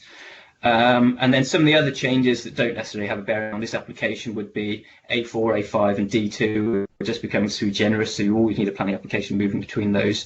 D1's becoming a new F1, which is learning in non-residential institutions, and then certain other specified types of A1, D1 and D2 are going to become a new F2 local community class. But for the purpose of this application, what's relevant is that the two classes that exist in terms of what's existing and what they want to go to will shortly, from the 1st of September, which is when the legislation comes into force, will be the same class.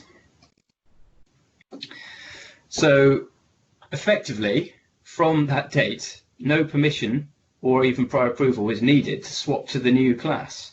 They just become so the application can become the site can become a cafe without any recourse from the local planning authority from the 1st of September. Effectively, all that needs planning permission is the extension, because at the moment A3 uses don't have any permitted development rights. The government has said they will intend to update the general permitted development order to reflect the use class changes, but that's a bit further down the line, so we have to work with the existing general permitted development order. But essentially all we have any control over is the extension. We can't reasonably object to the A3 use because they can implement that anyway. They could just change the use of the building in about 2 weeks' time, and we would, the local planning authority has no recourse to do anything about it. So we can only really look at the acceptability of the extension, and that is a very significant fallback position in terms of the principle. The principle has effectively been established by the government bringing about these recent changes. So from our point of view as officers, notwithstanding that there are local concerns about the use that's proposed, a number of the speakers will talk about that, it's not really a matter that we any longer have any control over. Notwithstanding that, it wasn't particularly a matter that we had that much control over before, because it was a prior approval process anyway to change from A2 to A3, subject to just considering things like noise, odour, transport. So there are very limited things that you couldn't really object to the principle. In terms of the matters that we can look at, obviously the design and visual impact can be looked at here of the extension. So it's to the side of the building. As I said, it's very modest in scale. It's 4.9 metres by 3.5.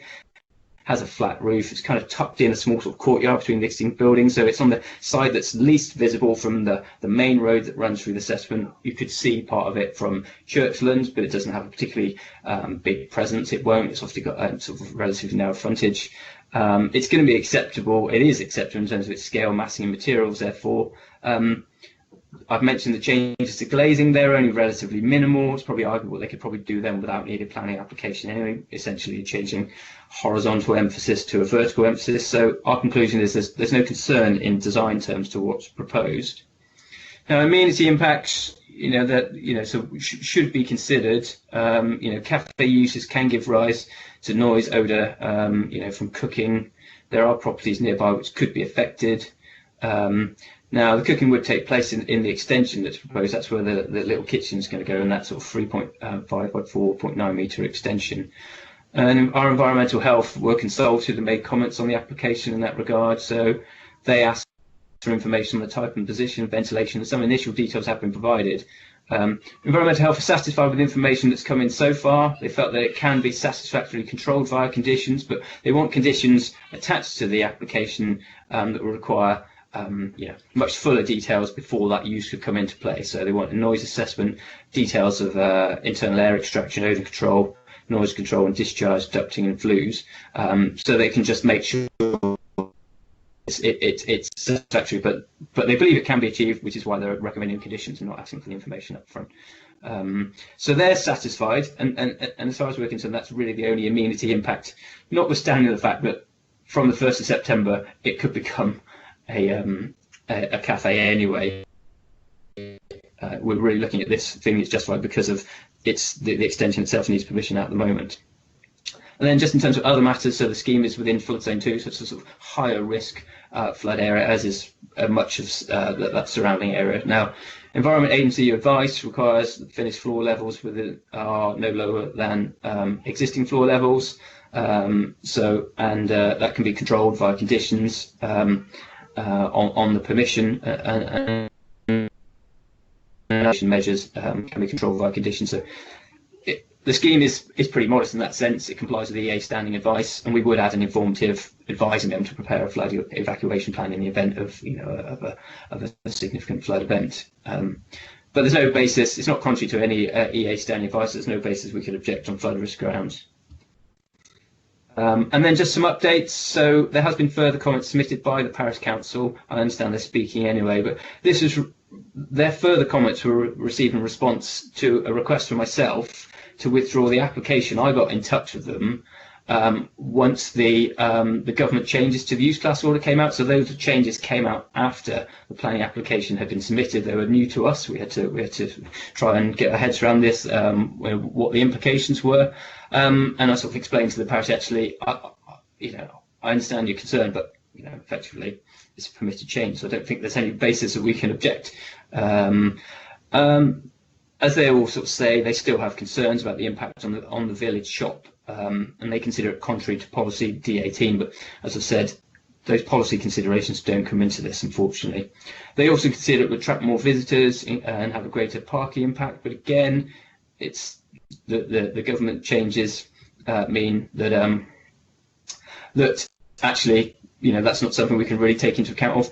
Notwithstanding that, under county parking standards, the parking impact of the scheme is the same. They're considered to have the same level of parking impact, these two A-class uses, so their difference, is considered neutral in that regard. So it's not, I understand, locally there might be some concern, but sort of applying county standards would not indicate that there would be a significant, additional impact on the local road.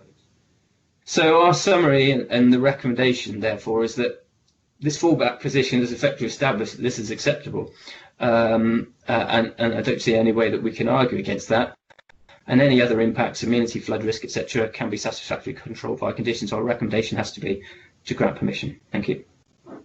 Thank you very much. Members will see we have a number of speakers on this one, so we'll start with the first one, which is Mr. John Spencer. Mrs. Nicholson, if you could enable Mr. Spencer's microphone. And if Mrs. Spencer, you could just confirm that it's working. Yes, hello. Thank you very much. And just to confirm, Mr. Spencer, you're speaking on behalf of the Mark Parish Council today? That's right, I am. Excellent. So you've got 3 minutes. When you get to within a minute of the end, you'll hear a bell go to give you that warning, and then we'll obviously draw to a conclusion by the end of the 3 minutes. So start whenever you're ready, please. Okay, right. Well, we are objecting to this application because we think it's in direct contravention of the Sedgemoor local plan. I mean, Mark is a small village occupied by an old and ageing population. Without transport, for many residents, a village shop, being a general store, post office and newsagents, is an essential service, providing them with their daily needs. And the problem of COVID-19 has made the need even greater, not only for Mark but also the surrounding area. The applicant says his business is unlikely to affect the shop as his customers will come from afar. If this is true, it will increase traffic in the area and, more importantly, exacerbate the parking problems around the Kingsway, Church Street and Churchlands. The more likely scenario is that a large part of the shop's income comes from the sale of bread, cakes, takeaways and coffee. A cafe bakery will take away the very trade which is the shop's lifeblood. Granting permission will dramatically reduce the shop's profitability, leading to its demise, as has happened in many surrounding villages, Bentnoe being a recent example. Villagers will need to travel to Wedmore, Highbridge or Burnham in order to obtain these basic services which the local plan, detailed as follows, is intended to safeguard. Policy D35 states the loss of existing services and facilities that meet the day-to-day needs of the local community will be resisted unless it can be demonstrated that there is appropriate alternative provision available locally. There is not. There is no longer a demand for the use and/or it is not viable. There is a demand. The facility is no longer fit for its intended purpose. It obviously is. There is evidence of community consultation and consideration of alternative ways of delivering the service. There is none. In order to sustain the Tier 4 settlements and smaller villages and hamlets in the countryside, the loss of existing services and facilities will be resisted unless alternative provision can be demonstrated. Again, there is none. D35 continues, the loss of any community facility that would impact on the settlement's classification within the settlement hierarchy will be resisted. In all cases, proposals to retain local services and facilities through combined use or other innovative solutions to service provision will be supported. District-wide policy 7286 states, for the majority of the Tier 4 settlements and smaller villages and hamlets in the countryside, the loss of a service or facility will mean a total loss to the local community, resulting in the need to travel even for basic services. It is therefore essential that the policy starting point is to retain such services to maintain the local centre role of these villages unless alternative provision is made.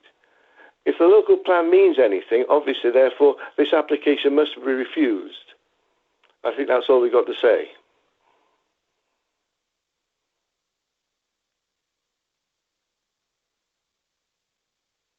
Hello? Sorry, thank you very much. Okay. Thank you. Right, members, we also have the next speaker, which is, or would have been, Councillor Will Human. Unfortunately, he is unable to make it, so he has actually submitted his comments by letter, which will be read out by Mrs. Nicholson. So, Mrs. Nicholson, if you'd like to enable your own microphone. And I believe you are being timed by Mr. Mel Hewish, so you will hear a bell go off when there's 1 minute to go. Thank you, Chairman. Members, I am sorry I'm not able to attend today's meeting, but I wanted to add my support to the views of the Parish Council. As a resident of Mark, I can bring local knowledge to the consideration of this application. I recognise that new businesses can be very good for community or for village economies. The choice of this business is potentially highly detrimental to the existing village shop and the post office. The village shop relies heavily on sales of sandwiches, pies, cakes, bread and coffees. From the passing trade that makes a lot of these purchases come additional sales in the shop. The local community depend on the post office services, but as members are likely to be aware, these services are not enough these days to be a shop's sole trade. We need to protect the village shop from possible closure as per policy D35 of the local plan. Ignoring this policy questions why Sedgemoor spends so much time and effort on such policies. During the lockdown period, it has provided exceptional local service for the many residents in Mark who couldn't go out with delivery orders, ensured that essential foodstuffs were always available, and maintained a high standard of virus prevention measures while still managing to operate. I am also concerned about the parking available for the new venture. There are 2 spaces outside the property, but these are likely to be taken up by people working in the bakery or the shop. The parking areas in Churchlands itself is for the residents of the houses in that road. The main road is the causeway, and for those members that know the location, it is clear that no parking can be made on that road. The premises is immediately adjacent to the traffic calming pinch point and bus stop. There is a danger that the bus stop may be used by shoppers visiting the new shop. The village shop and post office has parking spaces for around 8 cars behind it.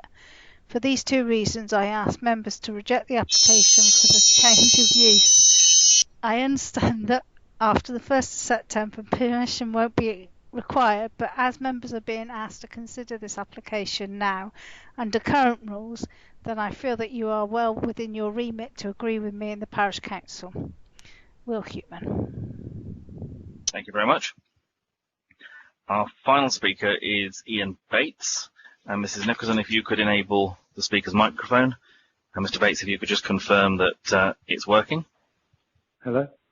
Yep, that's great. We can hear you. So just to remind you, you've got a 3 minutes, and you'll hear the bell go when there's a minute to go. So start when you're ready, please. Thank you.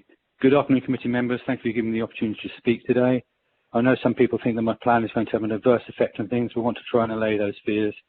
What I will offer will attract a different customer base and price point to the village shop, and will have a positive impact on Mark by introducing new people to the area who will naturally make use of existing businesses and provide employment. The village of Mark needs a bakery. There was a bakery in Mark until recently, and there was also one in Wetmore. They are both sadly no more. In these strange times, it is in everyone's interest not just to travel too far to shop, to support a business that is local and owned locally, and where money spent there will go back into the local economy, rather than going to a large supermarket or something similar. A village needs new enterprise to survive. It needs to take a step forward and look to the future and realise that any new business is an asset that should be embraced. To pick up on the specific points mentioned in the Parish Council objection to this application, I would say this. I do not think that my plan to open a bakery would threaten the viability of the village shop. We will be very different types of business. I will be making all my bread from scratch, by hand, using local suppliers and local ingredients, and will be selling it for more money than the village shop does, so a different price point entirely. My milk and eggs will come from Blackford, and the flour will all be from the southwest. I see no comparison with what the village shop has to offer. People vote with their wallet as well as their feet, and I'm sure that some of what I offer will be considered a luxury. Business attracts business. That is a well-known fact and applies in this case. I do not believe that parking will be an issue. There is no reason to believe that change from an estate agent to a bakery will increase parking concerns, as the planning officer has already said. I think the concerns here are unfounded. If anything, I feel that setting up a bakery in Mark is a serious asset for the village. I do not think that Mark will lose any existing services or facilities. It is a net gain in every respect. I've been a chef a long time and have always been highly thought of in my profession, both locally and nationally, and expect to bring business to the area as a result. When I opened my restaurant in Wells, it was a great improvement on what Wells had had there before and encouraged everybody to up their game. I anticipate something similar happening in Mark. I should add at this point that in order to get this project off the ground, I've taken an enormous risk financially on setting up in the village, having faith in my abilities and the support of the local community to help me realise my vision. Mark could benefit greatly from what I want to do. My intention is for it to be really simple, just making great bread and pastries and keeping people happy. I also think in these strange times of COVID-19, we should be looking to promote new business. Without this, communities wither and perish. I've seen this happen before. There needs to be a more positive approach. I will comply with the recommendations of Sedgemoor District Council regarding noise and odour in every respect. There are legal requirements in place to ensure that things like this don't impinge on people, and I will follow all of them. In conclusion, I would like to say that I'm really looking forward to opening to what to me is a very exciting new project in an area that I love and consider home, and I hope that you feel I have shown a willingness to listen and explain my position on all the relevant points, and I hope you can look on my application successfully. Thank you very much. Thank you very much. Councillor Bradford, I think you've indicated to speak. Right, Mr. Chairman. Yeah. We've talked in a rock and a hard place here. What I can see of it. I admire Mr. Bates in his venture and taking a few risks in these unusual times. Then we had a passionate man speaking from the parish council. So it's a very difficult situation, I think, this one, this to be perfectly frank. But if we don't grant permission today, and this particular gentleman can go away and he can do what he like after the 1st of September anyhow, it seems that way, with a few restraints. So I've got to hear what other people got to say. But these government changes are going to affect a lot of things, what I can see of it. And it's going to make us look a load of monkeys if we aren't careful. Thank you, Mr. Chairman. Thank you. Mr. Noon, I think you wanted to comment. Yes, please, if I may. I would just like to sort of underline that at the date of decision, i.e. today, members are obliged to determine the application in light of the policies of the local plan as prevail on the day of determination. The issue coming forward 1st of September with permitted change is clearly a material consideration. Which you are, as Dean has said, you should give weight to in arriving at your decision. But the starting point really does have to be the local plan policies. And as Mr. Titcher's report sets out, we don't see any conflict with the local plan policies in terms of impact on amenity, in terms of the provision of local services, or in terms of the highways issues. I would point you to policy D35, which the parish council has made reference to. The starting line of that policy is that the council will work with partners to provide additional extended or enhanced community and cultural facilities. So D35 has two strands. It seeks to promote exactly this sort of scheme that enhances community facilities in the rural areas, as well as the second half of the policy, which seeks to resist the loss. Now, that resistance of the loss, in the context of this application, is the loss of an estate agent. We're not here to control competition between two similar businesses. There's no strand of local policy that will give us any backup on that issue. So, whilst I understand the concerns of the local residents who fear for their local shop, we're not here to arbitrate between two competing businesses who happen to be selling a similar line. There is an overlap. It's not great. So I would just highlight that point to you, and just ask you to reflect on the issue here. This application results in the loss, or would result in the loss of an estate agent. We don't see any harm there at all. But it is still that policy framework that should be your starting point, giving weight to the changes to the use class order that are coming forward. Thank you. Thank you. We have a number of speakers now have indicated. I've got Councillors Granter, Kingham, Gibson and Murphy. So we'll start with Councillor Granter. Yes, thank you, Chairman. I support this application. I see nothing wrong with it whatsoever. Obviously, we can't control, like Mr. Noon said, between businesses. We can't control competition between the two, and it's a total different business than the shop. And I think the guy that did this really having a go. I really wish him well with that. And I would go as far as I will support him and put forward the recommendation of granting permission, please. Thank you. Thank you very much. So you're moving the recommendation. Councillor Kingham. Yeah, thank you, Chairman. A little bit confused over, which is not quite easy to do. We're going from a estate agent, according to our thing, we're going to a cafe now.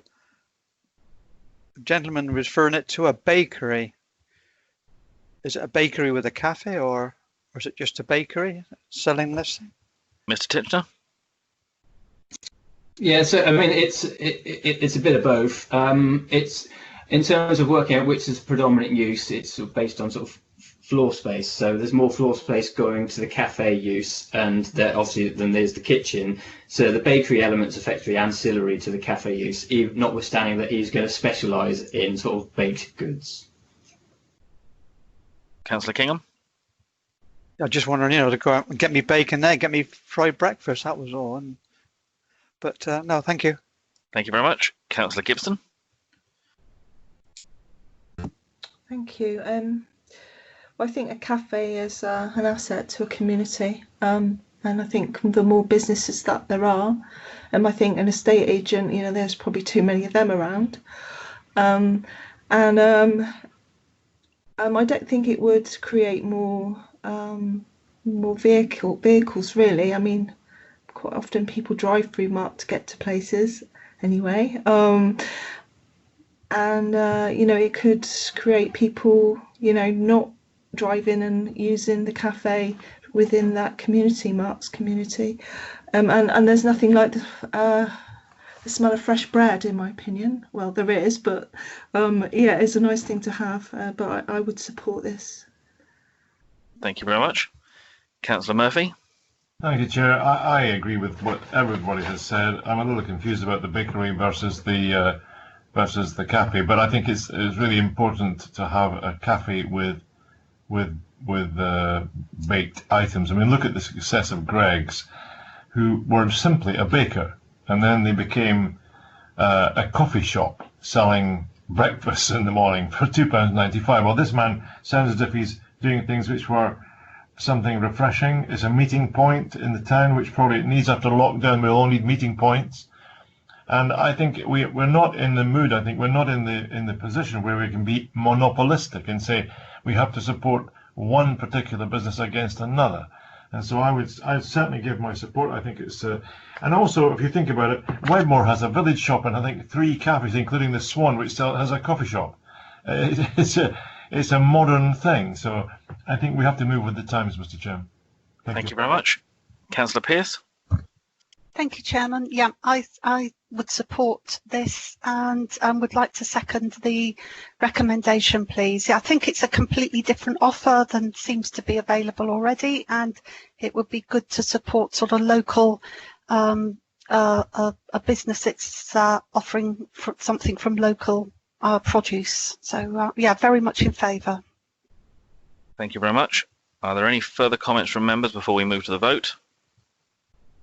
I'm not seeing anything come through, so we've had the recommendation moved and seconded to grant permission. So we'll start this time with Councillor Facey. Yes, thank you, Chairman. Firstly, been present throughout the whole presentation, Chairman, and give it my full support, Chairman. Thank you. Councillor Hendry.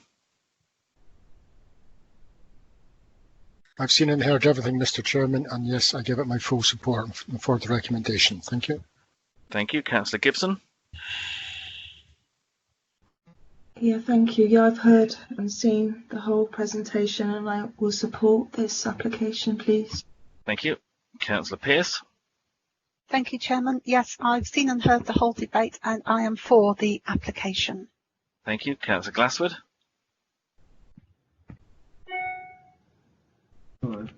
Yeah, thank you, Chairman. Yeah, I've been present through the whole presentation and I support it.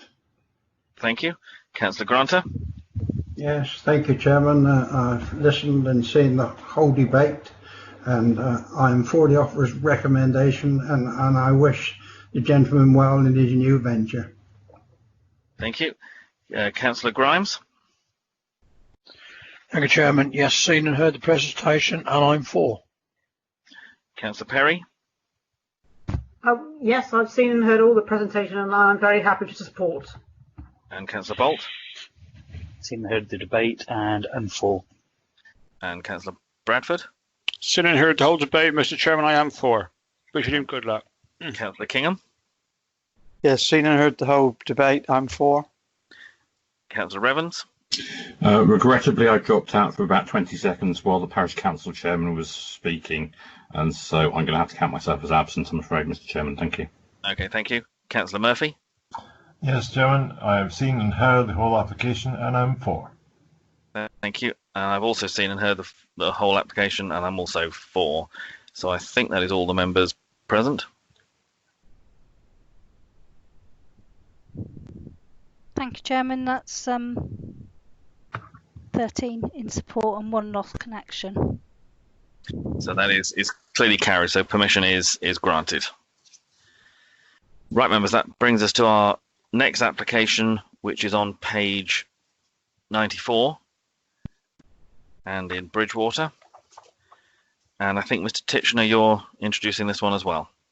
I am, yes, thank you, Chairman. Okay.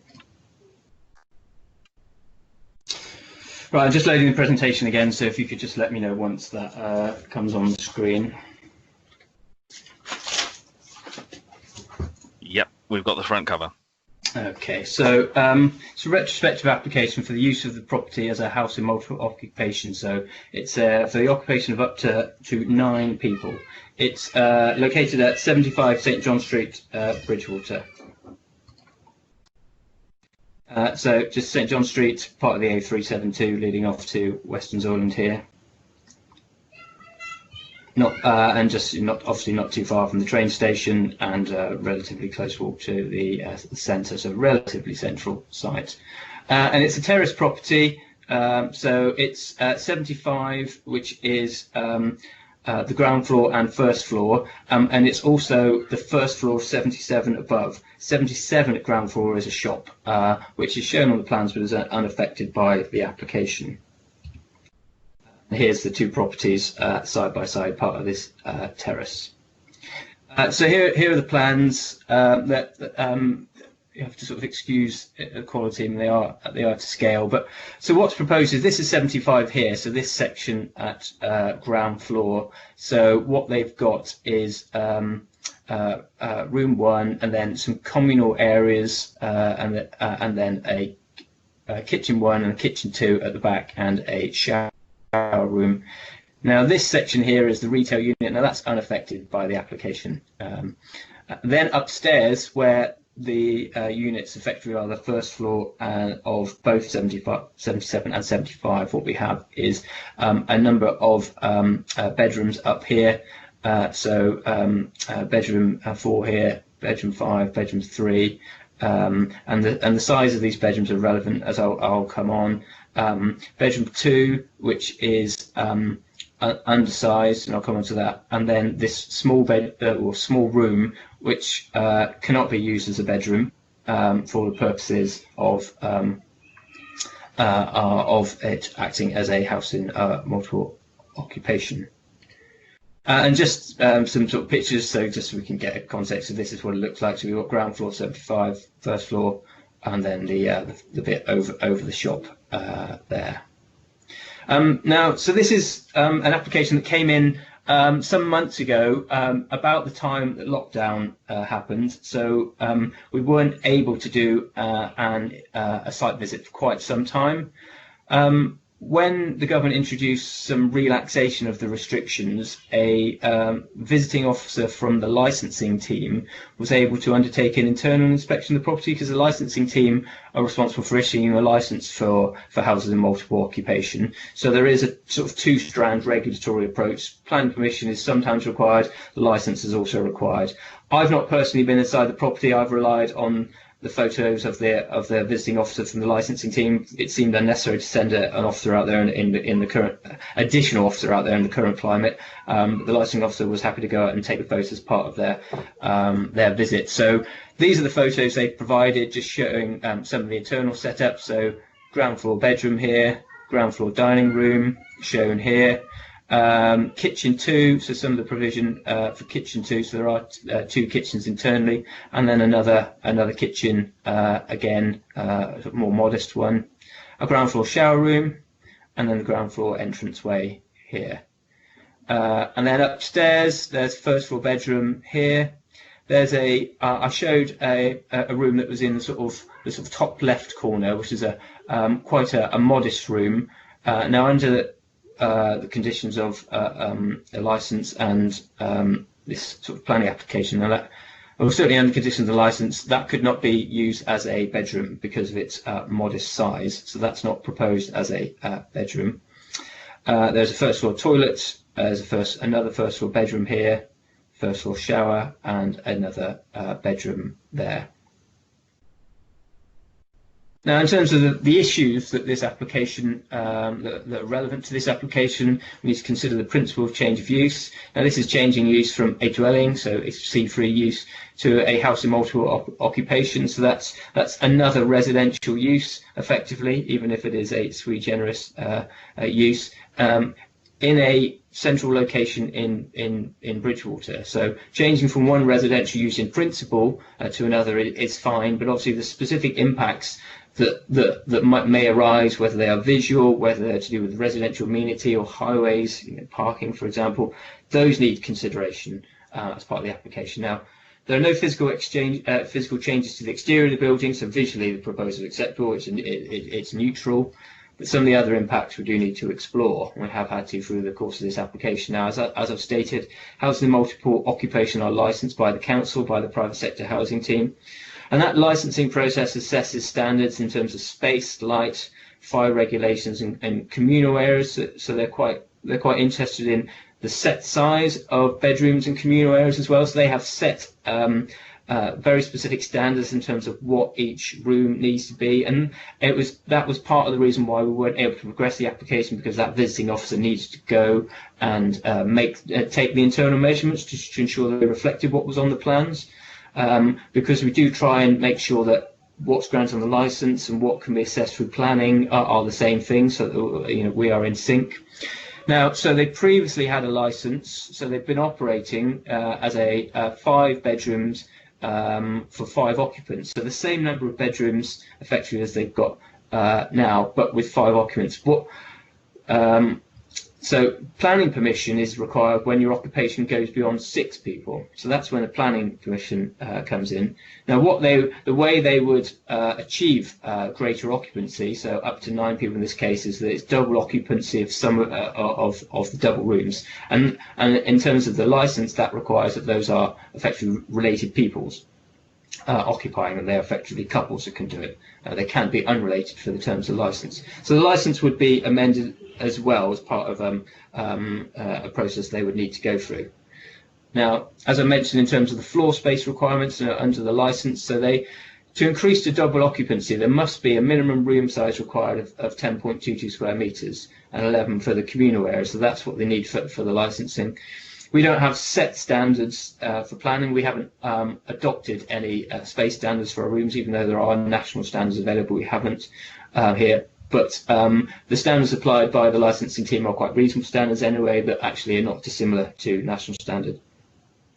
Now, in terms of those sizes, in terms of the license and the licensing elements, the concern and why it's at committee is the concern has been raised by the town council that the proposal does not comply with housing multi-occupation legislation regarding room size and overcrowding. Now, those comments from the town council were made when the application came in. They were prior to a site inspection having been taken by the licensing officer. So that inspection was able to take place in late July, and it confirmed that one room that could be used as a bedroom was below the double occupancy standard. So it was only about 9 square meters, that one. Otherwise, the communal areas, they were compliant in terms of their space. There were things like fire alarms, fire doors, self-closers, keyless locks, fire blankets were all in place. Things that are required for the license. They're not necessarily they're not for planning, but they do need to be for the license. The property's got a rear garden. They've got provision for storage. There is a sort of storage building out the back at the end of the garden. And they said there was no evidence of any waste accumulations as part of their inspection. So following that inspection, they said 4 of the rooms can be used for double occupancy, 1 cannot. And then there's obviously one other room upstairs that couldn't be used as a bedroom at all. So effectively that means you can have a maximum of 9 people staying in here for the terms of the license, and 9 people for the terms of the planning permission. So as I said, those rooms can be occupied by related people, but in terms of how that's monitored, that's through the licensing process, not for planning. And then the license can go on and be updated and issues. Now, having taken account of the town council's concerns, the licensing officer being out, the visiting officer is satisfied. She has put her comments in writing, say it complies with the regulatory requirements.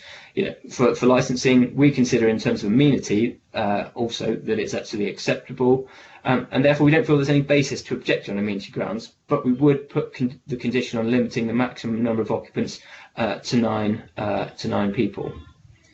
Now, there is, in terms of, could we come on to highways and parking, there's no dedicated parking with the proposal, so it's a terrace street, as I've shown, along the A372. The Highways Authority have actually given us comments in detail on this application, so we do know their detailed views. They've said it is a busy street. There are some parking restrictions, they note in the comments along the route. They do, however, say it is on bus routes. It is within walking distance of bus and rail stations, so it's only a short distance down the road, very close to the train station, not far from the bus station. You could probably walk to the bus station within probably less than 10 minutes, actually. There are some public car parks nearby, they've said. So they said there are no specific parking standards for houses in multi-occupation when they're looking at car parking provision, but it's their view, given the central location, public transport provision, and what they would say is generally houses in multi-occupation would normally have a slightly lower level of car ownership than might be seen. They aren't raising an objection in regards to parking. Now, when we reconsulted the town council, having sent the visiting officer out, the town council came back saying they were still concerned, and then they raised the issue of parking, which wasn't in their initial response. Now, obviously, we've got the views of the Highway Authority. They don't consider there's a basis for objection. I guess just in terms of some other thoughts on the matter. Now, it had been previously operating as a 5-bed HMO. There was with no dedicated parking provision. So the previous use, effectively, I guess the question is, is it more intense than the previous use, which operated with no parking provision in that location anyway? And prior to that, the previous uses, when 75 and 77 were separate, when they were dwellings, there would have been if you looked at it like that, there would have been a free parking space requirement for those type of uses. Now, the proposed use, I know HMOs don't have a standard, but if you applied the number of bedrooms to the parking standards for a dwelling, would still come out with free parking spaces requirement. So it's relatively neutral in terms of the impact. So in terms of what's been there, it's been able to operate within the confines of the highway network, and the Highways Authority don't think there's going to be any kind of significant additional loading, obviously, from the new use. So there's no net increase per se, and they aren't objecting. So taking account those factors: central location, public transport provision, lack of identified increase in parking requirement, absence of Highway Authority objection, we don't feel as officers that parking provision is a basis for objection on this one. The site is within flood zone 3A, so that's just an issue that needs to be addressed because it is an area of high risk. So it's changing from one residential use to another, so there's no increase in risk. There is first floor because it's all sort of internally contained. So if they're in the event of a flood, you could just go straight up the stairs to the upstairs of of the first floor provision, which is obviously quite wide. We would put a flood evacuation plan informative on to advise the landowner it'd be good practice to prepare one. But essentially, there's no concern with regard to flood risk. It can be adequately. So, summary and our recommendation is we do note the Town Council's concerns, but we do consider there's an acceptable level of amenity, particularly having the benefit of the advice from the visiting officer in terms of licensing, so we know there would be no concerns in terms of issuing the license. We note the absence of dedicated parking provision, but given the historic absence of such provision and public transport provision locally, don't feel there's that we could be raising an objection on that ground, and therefore we are recommending permission in this case. Thank you. Thank you very much. We've got a number of councillors who've indicated, Councillors Granter, Glassford and Pearce to start with. So we start with Councillor Granter. Yes, thank you, Chairman. I'm very, very surprised, to say the least, that we should be talking about increasing HMOs in this present climate. There's people at the moment, we're all doing it, we're self-isolating, social distancing, we have to have our meetings on Zoom and everything else because we can't mix together. Yet here we are, we're saying, well, let's put 9 people in a small rooms together with shared amenity spaces. I really do not understand where we're coming from on these. I would like to see putting a block on HMOs at the moment until this virus is clear for us and everything goes. the 9 people concerned that can be living in this building could be coming from all parts of the country and going away again over weekends and everything else. And I don't think it's acceptable for Bridgewater to be thinking about this with this present climate. Thank you. Mr. Titchener or Mr. Noon, have you got any comments in relation to the current health issues? Yeah, if I could, Chairman, thank you. I fully understand the concerns Councillor Granter raises there. Unfortunately, the sort of planning policy position doesn't move as quickly enough to respond to these issues. There are obviously a lot of HMOs dotted around that we aren't requiring to shut down during the current pandemic. The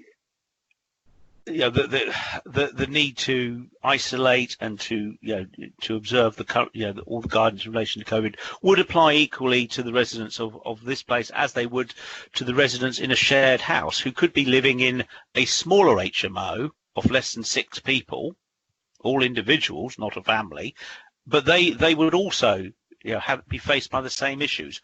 I think unfortunately this is just one of those areas where we don't have the swift enough moving policy position to grapple with these concerns, which are, I think, out beyond the remit of this application and the planning framework within which we have to determine this, I'm afraid. Thank you. Thank you. Councillor Glassford. Yes, thank you, Chairman. I think this application is a total disgrace. I've got 3 points to make. Why is it that room that's not fit for a bedroom still got a bed in it? Public transport, we don't have public transport as such, well, not very often. And Bartley Street car park, which is the closest car park, has taken half the Mercure Hotel has taken that over. So that's not a good point. I am definitely against this and I will be voting against it. Thank you. Thank you. Councillor Pearce. Thank you, Chairman. Yes, I agree with the points made by previous speakers. I'd like to make issue about comments about it is in a flood zone 3A. That is a high risk. And the officer said, well, people could go upstairs. But if all rooms are sort of privately operated by separate key holders, that may not always be a possibility, actually. I'd like to recheck the bedroom sizes and also sort of reiterate the point made. If a room isn't acceptable space to be a bedroom, why is there a bed still in there? And how will this be monitored? I'd like to make the point that the nearby streets are already heavily congested with parking, and I'm a little unclear about the parking requirements. It did say that 3 spaces were required in the old number of bed spaces as well, but as that hadn't been provided then, it's not sure why it should be provided now. I'm not sure if I've understood that correctly. The presentation mentioned storage, but it didn't mention anything about rubbish or recycling provision, and that is a huge issue in that part of town, especially with the transient nature of an HMO. And I'd also reiterate the point on in introducing 9 people to a house at times of a virus just seems really irresponsible. Thank you. I'm going to come to Mr. Titchener first and then Mrs. Lehman. Mr. Titchener? Yeah, I'll just try and pick up on some of the points there. So I think the first one was about flood risk. I mean, we would apply standing advice from the Environment Agency in terms of flood risk. Their advice has always been that they would not support anything that's sort of ground floor only in that location in the unlikely event of a flood. Their advice is always that, providing there's a first floor available, that would offer some form of refuge. And obviously, and that, there's quite a wide first floor that covers number 75 and 77 in this case, with windows front and rear for access. In terms of the very small bedroom that was mentioned that had a bed in it, yes, that's noted. The licensing officer picked up on that as part of their visit. They've confirmed that that's something they will monitor as part of the license, and they have confirmed that they would monitor this property regularly to ensure compliance. It's essentially a compliance issue, to be monitored afterwards. If there are breaches of the license plan control, then there obviously are mechanisms for taking enforcement action against it. In terms of parking, maybe I didn't make the point too well. The 3 spaces was taking a sort of theoretical look at what if you had to provide parking for the previous arrangement, that would have generated a need for 3 spaces. Now, it doesn't have 3 spaces, but that theoretically would have generated a need for 3.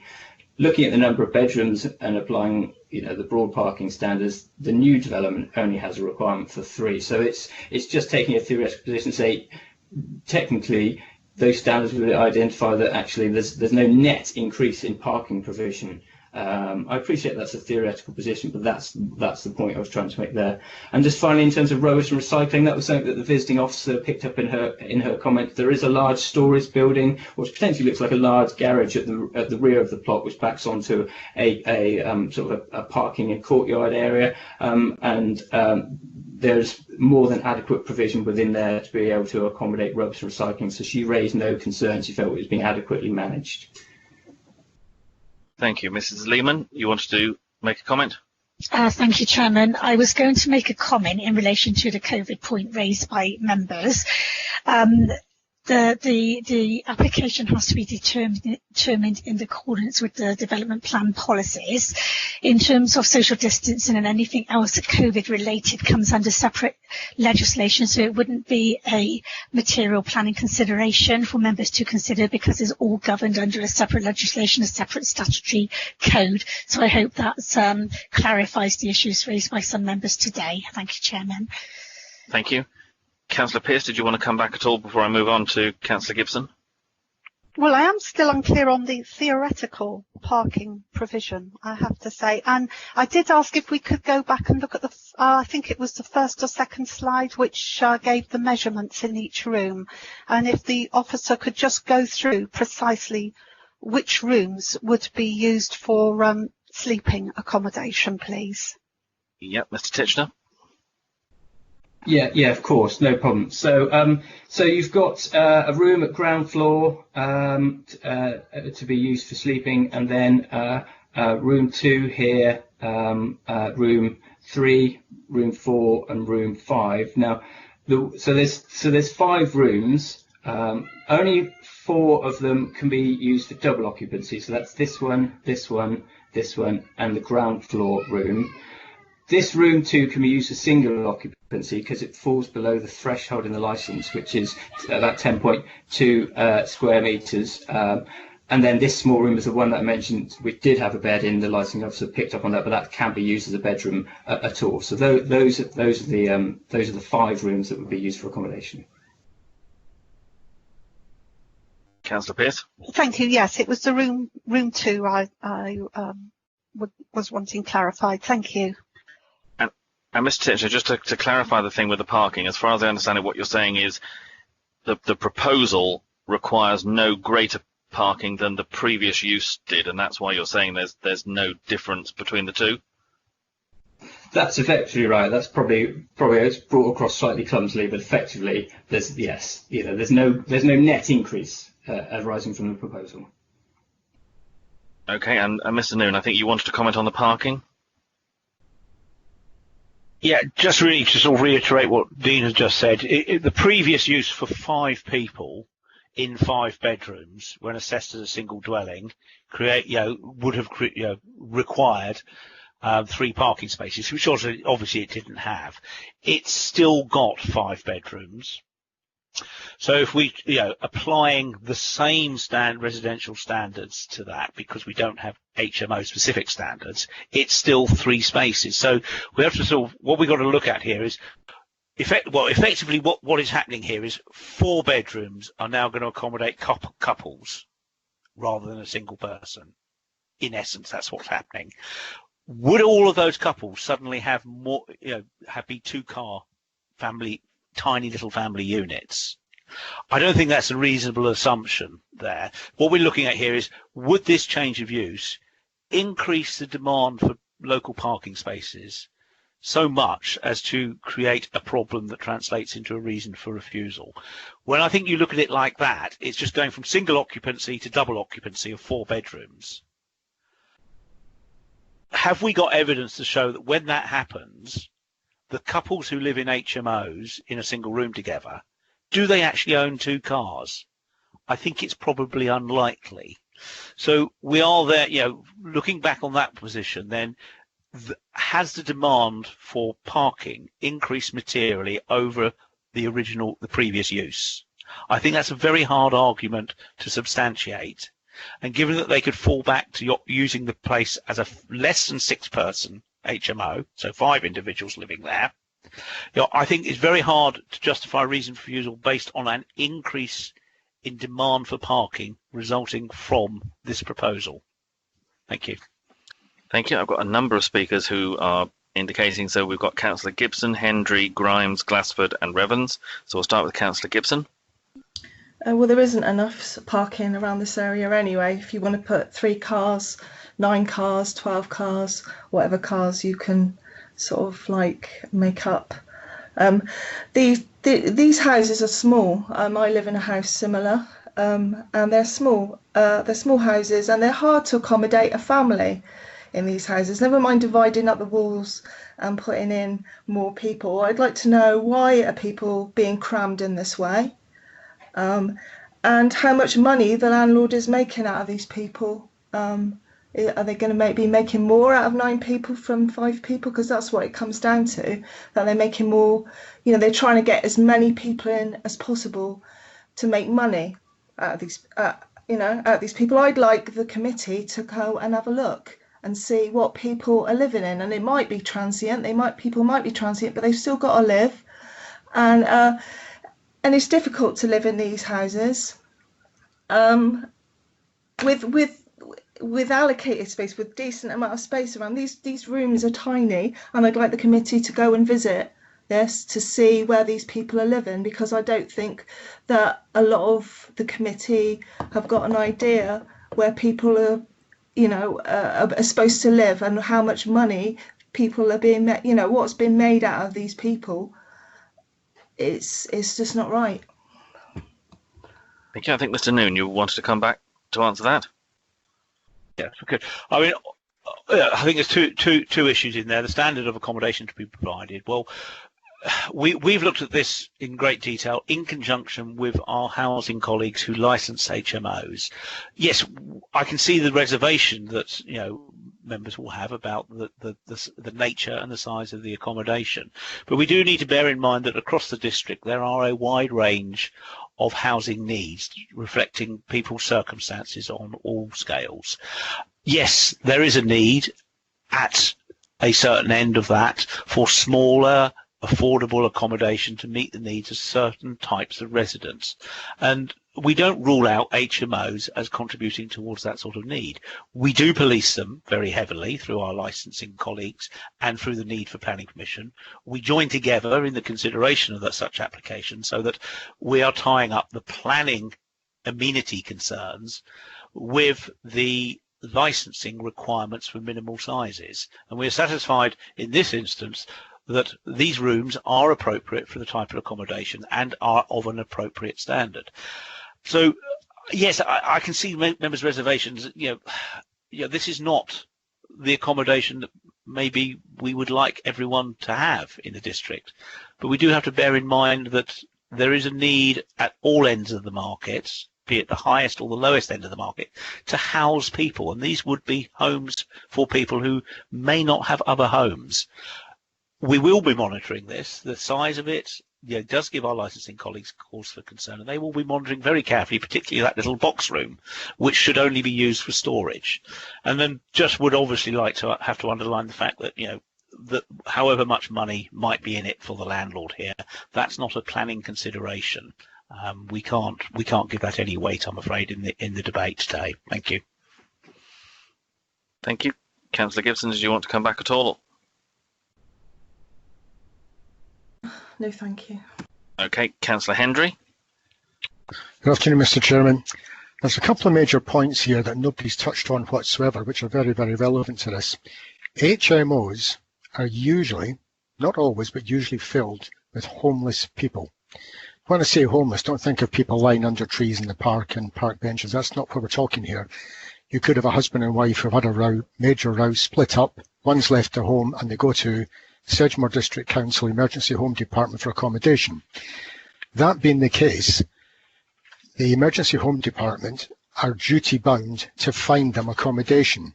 Now, if the person, just say a middle-aged man, for example, a middle-aged woman, they don't want to go to somewhere like Wade House for obvious reasons, or the YMCA, again for obvious reasons, then they're allocated a room in something like an HMO. That would be this. Now, if it's not been used as that at the present, that doesn't mean to say it will be in the future. All right. So then you have 8 or 9 people supplied by SDC who actually pick up the bill for them, and they put them in places like this, short term. Now, 54 days is supposed to be the maximum if somebody's in accommodation like that, but it does overrun. It just depends if they have somewhere else to put them. Now, that brings me on to the second part of the conversation. The government passed a law 3 months ago to say nobody could be evicted from any accommodation for the foreseeable 3 months. All right. Bear that in mind. STC Home Department have people every single day, every week, looking for emergency accommodation. For the last 3 months, they've probably had very, very few, if any at all. That stipulation by the government ends on Monday, 1 week yesterday. So they're expecting a rush or a glut, term it how you will. That's the way it is, of homeless people going to places like SDC Emergency Home Department looking for accommodation. This house here, which is before us now, fits that bill absolutely perfect. And these people don't usually have cars. They don't usually, and I know what I'm talking about, they don't. And you might get one car for about 4 or 5 single people. One just happens to have a vehicle, but it's very, very seldom. So for me, parking's not an issue. Accommodation is. I support this fully, and I would move the recommendation to support this. Thank you. Thank you. Councillor Grimes. Thank you, Chairman. Well, I've listened to all the debate, and I think my observation is, and I must agree with my fellow councillors, this is not acceptable especially at this time.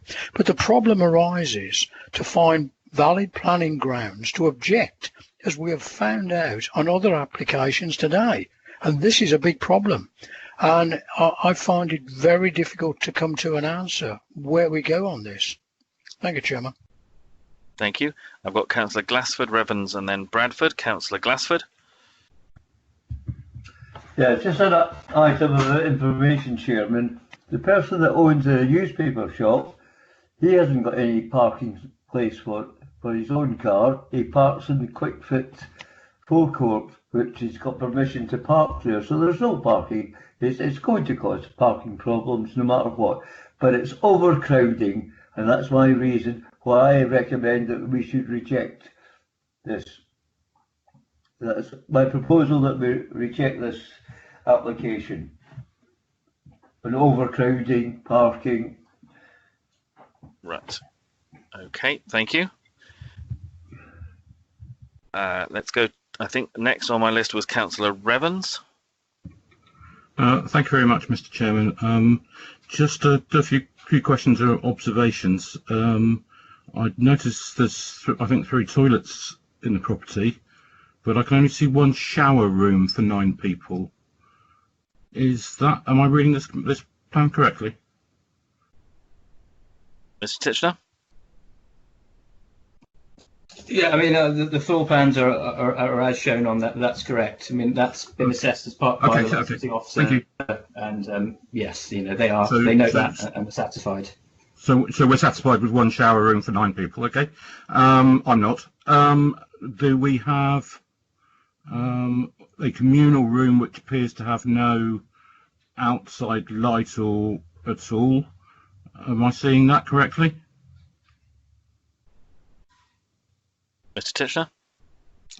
Yes, so the communal room is here. Obviously, the kitchens and the kitchen, also perform a function as, a space that anyone can use, and they have, the access onto the rear garden through here as well. Okay, so kitchen two also has no rear window. You said there's access to a rear garden. I'm not seeing that. There's 2 windows labelled at the back, but I'm not seeing access to a rear garden. Mr. Titchener? If you could point out the access to the rear. I guess the difficulty here is I've had to rely on the comments of the visiting officer and her photographs. I understood it could be accessed through here. I understand the plans do say window. I have to admit I'm not able to clarify that point, I'm afraid. Well, in that case, I can't vote in favour of this, because there is only one exit to the property on the plan we're being shown.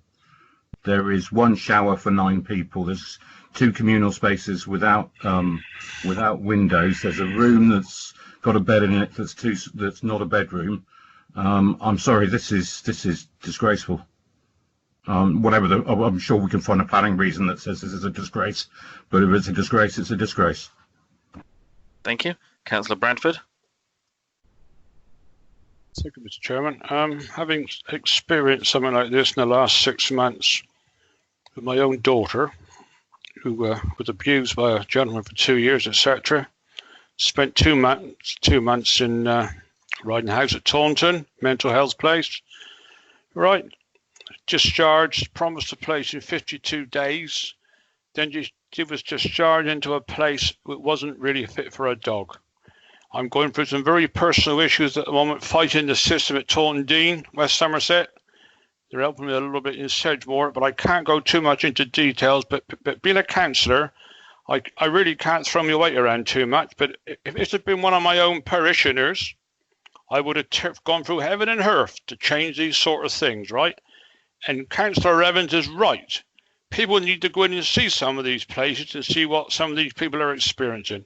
I know there's a shortage of housing and all the rest of it, but by God, the system is going wrong somewhere. And when you see both sides of the fence, like I have, then you can talk about it, and that's important. Thank you, Mr. Chairman. Thank you. Councillor Hendry? Just one more word about the parking. As I said before, I don't see a problem with the parking here at all, because most of the people who occupy these rooms don't even have a car. So I know a lot of people have mentioned about the parking. I just don't buy into that. I just don't see a problem here, Mr. Chairman. Thank you. Thank you. Right, members. I think Councillor Evans, are you typing? Councillor Evans? Yeah, I'll have a go. I'd like to propose that we object to this application on the grounds of strategic priority 8, which is about the health and well-being of our communities by addressing inequalities and poverty, ensuring access to key services and enabling healthy lifestyles. I believe it's against that strategic policy. Either Mr. Titchener or Mr. Noon, do you want to comment on that? Adrian Noon. I think possibly we would be more comfortable in any reason for refusal on basically poor living conditions to refer to policy D25 of the local plan. I'll just check I've got that one right, which is the residential amenity policy. I think that is, ties it into the local plan policy better than an overarching strategic policy. We could refer to that as the strategic element as well. Thank you very much for your guidance, Mr. Noon. I would add in policy D25, but I wish to stick with the well-being of the people who would live here. Thank you. I just want to come back to Councillor Glassford, because he originally made a proposal for refusal. Are you happy, Councillor Glassford, to in effect support the reasons for refusal that have been proposed by Councillor Revens? I'm quite happy for that. Okay, so if just for the record, we'll take it that it's a proposal from Councillor Revens, seconded by Councillor Glassford. Yeah. Okay. Sorry. Adrian, Yeah, Mr. Noon. Sorry, I just wanted to just get in there quickly. Just apologies, members. Just in terms of the proposers' suggested reasons for refusal, is that sort of simply to focus on the limited size and poor quality of the accommodation, failing to provide adequate living conditions? It was also mentioned parking, although that hasn't sort of come forward as part of your concerns. Is it a single or two reasons for refusal? I would be very happy to add in parking if you can support me by directing me to the policy that would refer to that, please. The parking standards would come out of policies D13 and 14. I would urge a degree of caution on including a reason for refusal based on the lack of parking. Firstly, we don't have the support of the Highway Authority on that point. Secondly, we have, as a council, approved a number of HMOs in the centre of Bridgewater without parking, on the basis that if there's anywhere in the district where you could live car free, the centre of Bridgewater is probably the best place to do that. So I think we need to be aware of our position we've taken elsewhere, and not very far from here at that. And thirdly, I would just also point out that do we have the evidence that the demand for parking would be materially greater as a result of this application than the fallback lawful use of this property, which is as a 5-bedroom house with no parking? We would need to produce evidence in support of that if we were to, if we found ourselves at appeal defending a reason for refusal or on the lack of parking. So just 3 points to consider. Not saying that they weigh wholly against such a reason for refusal, but I think I would urge caution and careful consideration of those issues. Thank you. Councillor Ribbon. Mr. Chairman, I wonder whether you could just guide me on procedure. Would it be more helpful if somebody amended my proposal to add in a transport reason as well, so that we could have a separate vote on the transport objection and the living standards objection? I mean, to be honest, Councillor Evans, it would normally we wouldn't have amendments as such. We would tend to deal with the proposal that is made. I think it would have to come from yourself as to whether you wanted to have your proposal amended as such.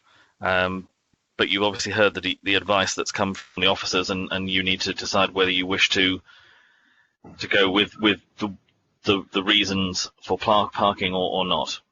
Yeah, I'm going to say we went against Highways advice in East Brent. Let's do it in East Over as well. So I'll add in the parking objections, please. Thank you. Next on my list, I have Councillor Granter. Yes, thank you, Chairman. I was just going to second Councillor Revens' proposal and thank him for putting that forward.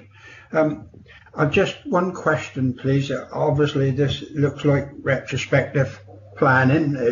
Had a licence for 5 people, and if this gets turned down today for the extra 4, we'll obviously then revert back to 5 people on that building, please. Mr. Noon? Yes, it could revert back to 5. That is a lawful use of what is a single residential unit. It's not a dwelling, it's a small HMO within C4 use class, but you don't need planning permission to go from C3 to C4. It's when you go to a large. So yes, there is a fallback position. Thank you, Councillor Pearce. Thank you, Chairman. I was going to second the proposal to refuse, and was going back to the D25 and around overdevelopment, limited size and poor quality accommodation. And And in terms of the transport, there is still this theoretical parking provision for 3, which suggests that there should be parking, although there never has been. Yeah. Thank you. Councillor Kingham. Yeah, thank you, Chairman. Yeah, I was just trying to work out on the plan where the stairs actually come up to the first floor. And do they have any other means of escape? Because at the moment there's no stairs upstairs to the first floor. Mr. Titchener, can you outline where the stairs would be on the plan? So the stairs come up from here and they come up onto the landing. So the size of the first floor is essentially over this part, not over that. So they come up through here onto the landing. I appreciate the plans aren't particularly detailed, but that's where they are located. Thank you. Councillor Glassford. Yes, thank you, Chairman. I think with the best will in the world, that we know that we don't have the resources to keep a close eye on this. We just don't have it. You only have to walk down any of the side streets off John Street and you'll see bunk beds in every window as you go down. We haven't got the resources to monitor it, and that's why another reason for shutting it down and not letting it go ahead for 9 people. Thank you. Thank you. Are there any further comments or questions from members before we move to a vote? I'm just going to ask, just confirm with the officers and legal that you're happy that you've got enough detail in terms of the 2 reasons for refusal relating to, in effect, the living conditions and the parking accommodation. Mr. Noon? Yes, I believe we have. I think the living conditions issue is the limited size and poor quality of the accommodation provided, failing to provide adequate amenity. And the proposal effectively to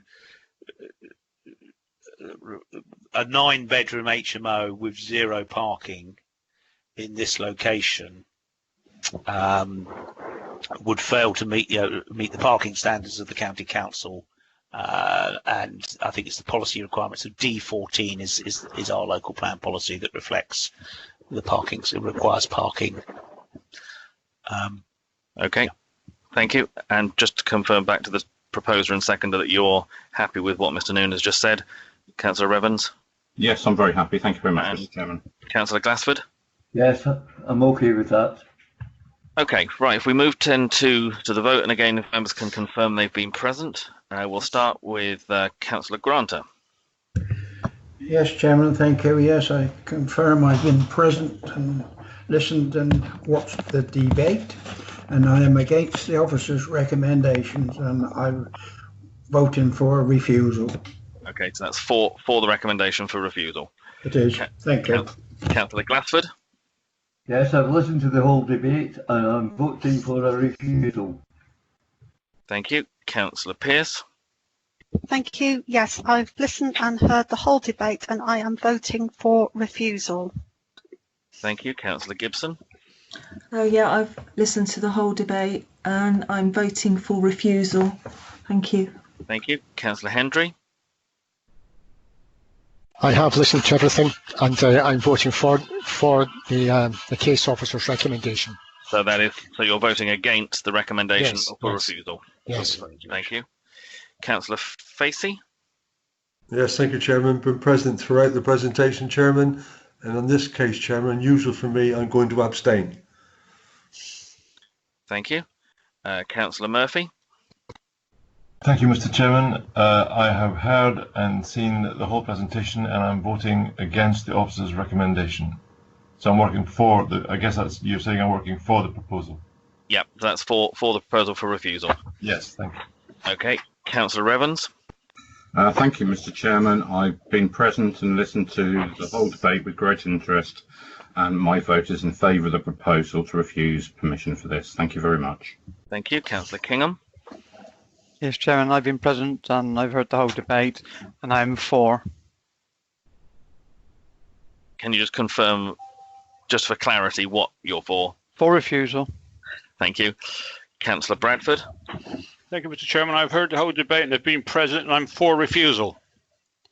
Thank you. Councillor Bolt. Present for the whole debate, for refusal. Thank you. Councillor Perry. Yes, I was present through the whole debate and I'm for refusal. Thank you. Thank you. Councillor Grimes. Yes, Chairman, I've been through the whole debate and I'm for refusal. Thank you. And likewise, I've also been present throughout the whole debate and I will also vote for the refusal. I think that is all members that have voted. So is that correct, Mrs. Nicholson? Thank you, Chairman. I've got 12 in support of the refusal, 1 abstention and 1 against. Yep. And Mrs. Lehman, do you make the same? I do, Chairman. Thank you. Okay, so that is clearly carried, so that is permission refused. Right, members, that brings us, I believe, to the end of our agenda for today. Thank you all very much. It's been a long day with a very varied number of cases to deal with.